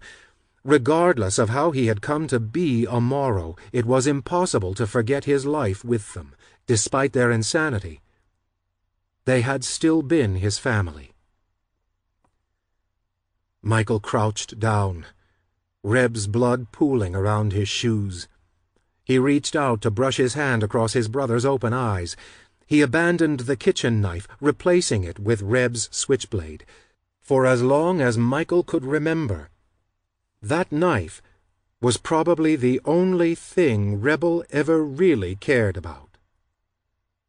But, like Mama, Reb wasn't entirely at fault. He'd been led by the hand, by grief. Overwhelmed by the sadness he hadn't been allowed to feel, the anguish he hadn't been able to express. Michael turned his head away, unable to look at Reb's lifeless face any longer. Pushing his heartache aside, he had to focus on the only thing he had left. Alice. Expecting to see her dead only yards away, his nerves buzzed when he looked to where she had folded in on herself and found that she wasn't there. There was blood on the steps leading out of the basement. Somewhere overhead in the darkness, Alice was running in the opposite direction of the Morrow farmhouse, slowly bleeding to death. He bolted up the stairs and careened into the heat of the night. His injured leg tingled, as if half asleep, red, hot needle pricks biting at the flesh beneath his jeans. The sweltering temperature served up a fresh helping of vertigo. He had to hold on to the side of the house until his head stopped spinning, until the fireworks ceased exploding behind his eyes. When he finally got moving again, he had no idea which way to go. Alice could have run anywhere. The trees would have given her cover, but the road leading away from the house gave a false promise of salvation. If she had any idea how far they were from the state highway, she would have broken beneath an onslaught of hysterical depression. The rutted dirt road was enveloped in shadow, but it wasn't dark enough to conceal the blots of black that dappled the path. She was hard to see, a good eighth of a mile ahead of him on the straightaway. Her black jeans and shirt rendered her nearly invisible, nothing but a pair of pale and disembodied arms floating in the air. She stumbled, her wrists still bound with tape. Catching herself mid-fall, her palms pressed against the hard-packed earth. She tried to get up, but only managed to stagger forward a few feet, then ended up on all fours once more. When she shot a look over her shoulder, Michael slowed his steps. He didn't want to scare her any further, but that didn't seem to matter. Despite his slow approach, Alice began to sob as she rose. Tapping into a reserve of determination, she began to run. "Alice, wait!" Michael fell into a jog after her. He pressed his hand against his wounded thigh, his jeans slick and warm with blood. Bleeding to death wasn't only a possibility for her. Footfall after agonizing footfall, Michael started to think it was a reality for him as well. He gritted his teeth and increased his pace, pushing himself into a flat-out run despite the pain. He had to save her, had to redeem himself so that she'd know, whether he lived or died, that he had never meant for any of this to happen. When he caught her by the arm, Alice began to scream.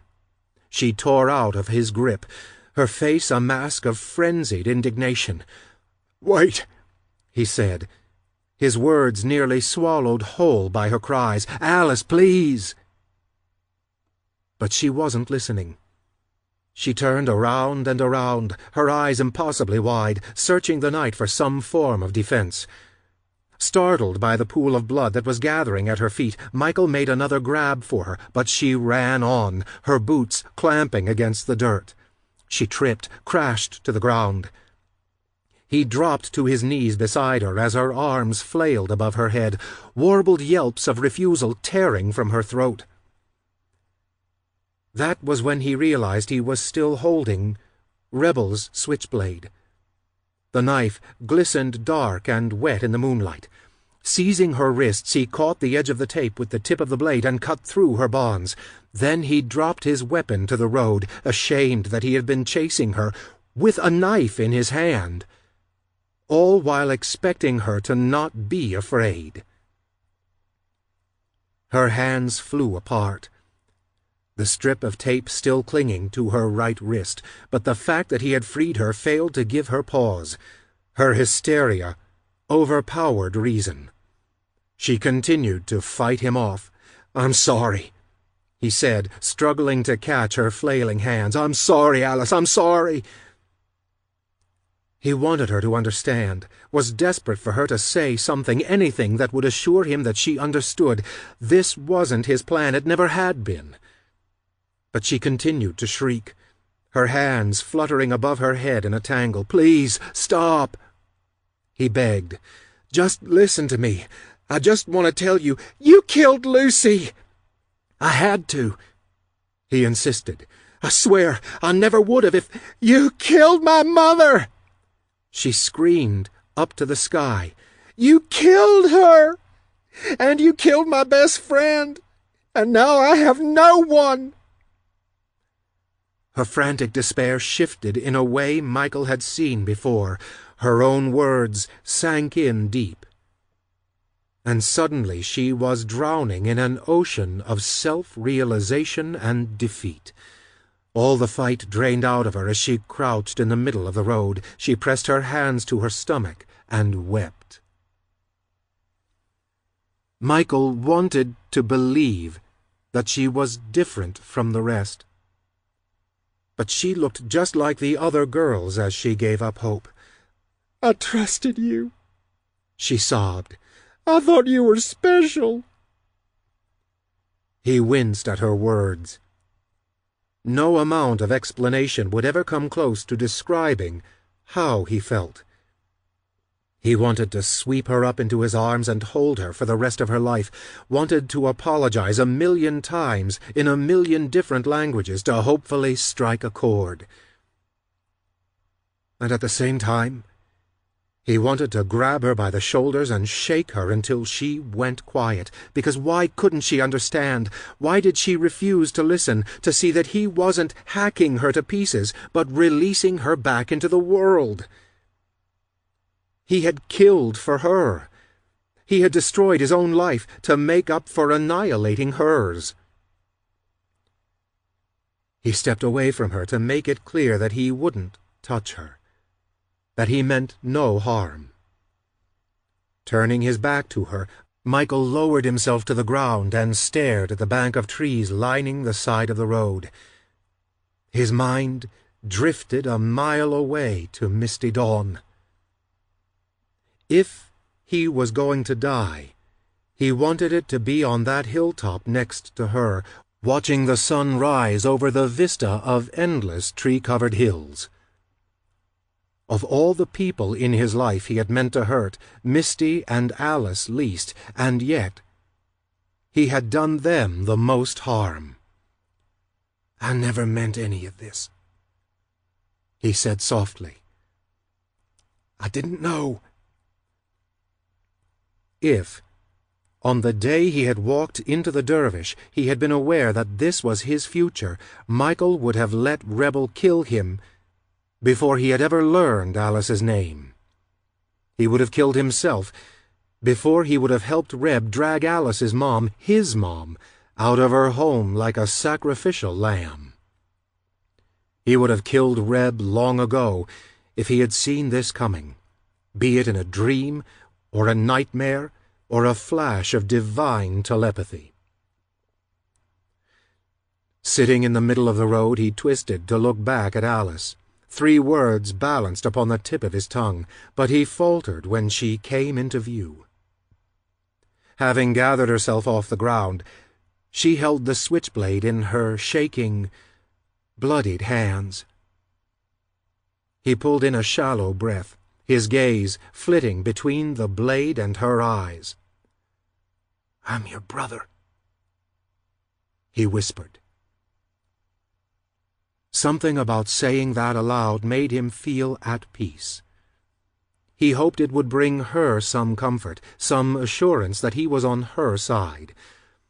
But rather than rocking back on her heels and letting the switchblade slip from her hands, she leaned into him, as if to give her long-lost sibling a hug, and buried the knife deep in his gut.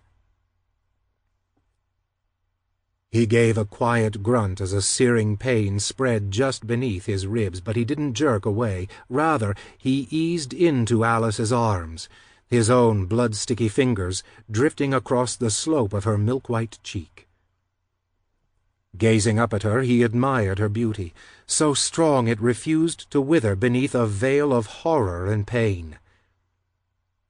Her bowed mouth, her big eyes, the way her skin seemed to glow in the moonlight. She was his fate, delivering him from a life of horror, saving him from himself. He tasted copper and winced when she pulled the blade free. She pushed him away, and he fell back to sit, slouched in the road. Nothing but a broken-down tin man wishing he had a heart. The knife fell from Alice's hand with a soft clink into the dirt. She lurched to her feet, the palms of her hands pressed over her own wound. "I was going to run away with you," she said. "Now I'm just running away." Michael tipped onto his side as she left him behind in the darkness. Pain metastasized from the center of his torso outward to his limbs like a fast-moving cancer, but he hardly felt it. He was too busy watching Alice limp her way down the road toward the delta in the distance, leaving him to wonder what it would have been like to have been an older brother. How different things would have been if he had spent mornings around the kitchen table, laughing with his parents and his sister over bowls of Apple Jacks and stacks of pancakes. How it would have felt to watch movies in the living room, lying on the carpet with his chin propped up in his hands and a golden retriever or collie sleeping next to him on the floor. He imagined tearing into Christmas gifts, surrounded by his true family. Imagined how it would have felt to lie on a blanket in the grass and stare up at the fireworks every 4th of July, a million fractured sparkles drifting back down to earth like falling stars. But mostly he wondered if, growing up, Alice had been the type of girl to dance and twirl in her room, just like Misty Dawn had.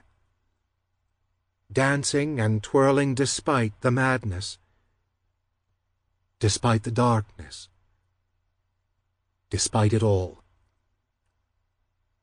His eyes momentarily fluttered shut, but he fought the sudden urge to sleep. Opening them again, he saw Alice in the distance. She was only a few hundred feet from the car now, but her steps had slowed. She doubled over, pulling her hands away from her torso to stare at her palms. They shimmered wet and slick in the moonlight.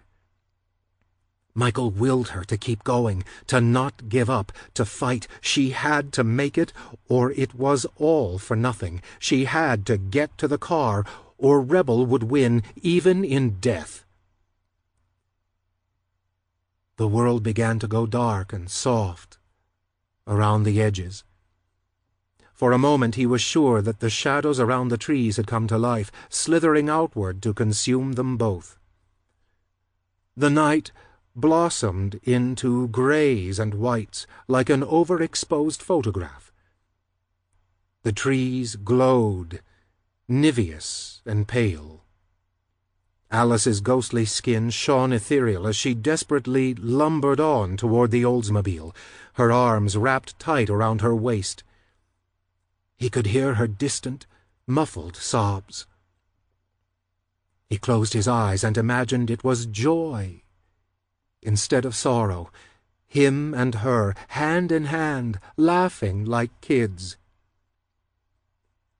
And just as the world was about to fade, he felt his heart stop, felt the world collapse, felt himself dying as the hard bite of an 8-ball dug into his hip.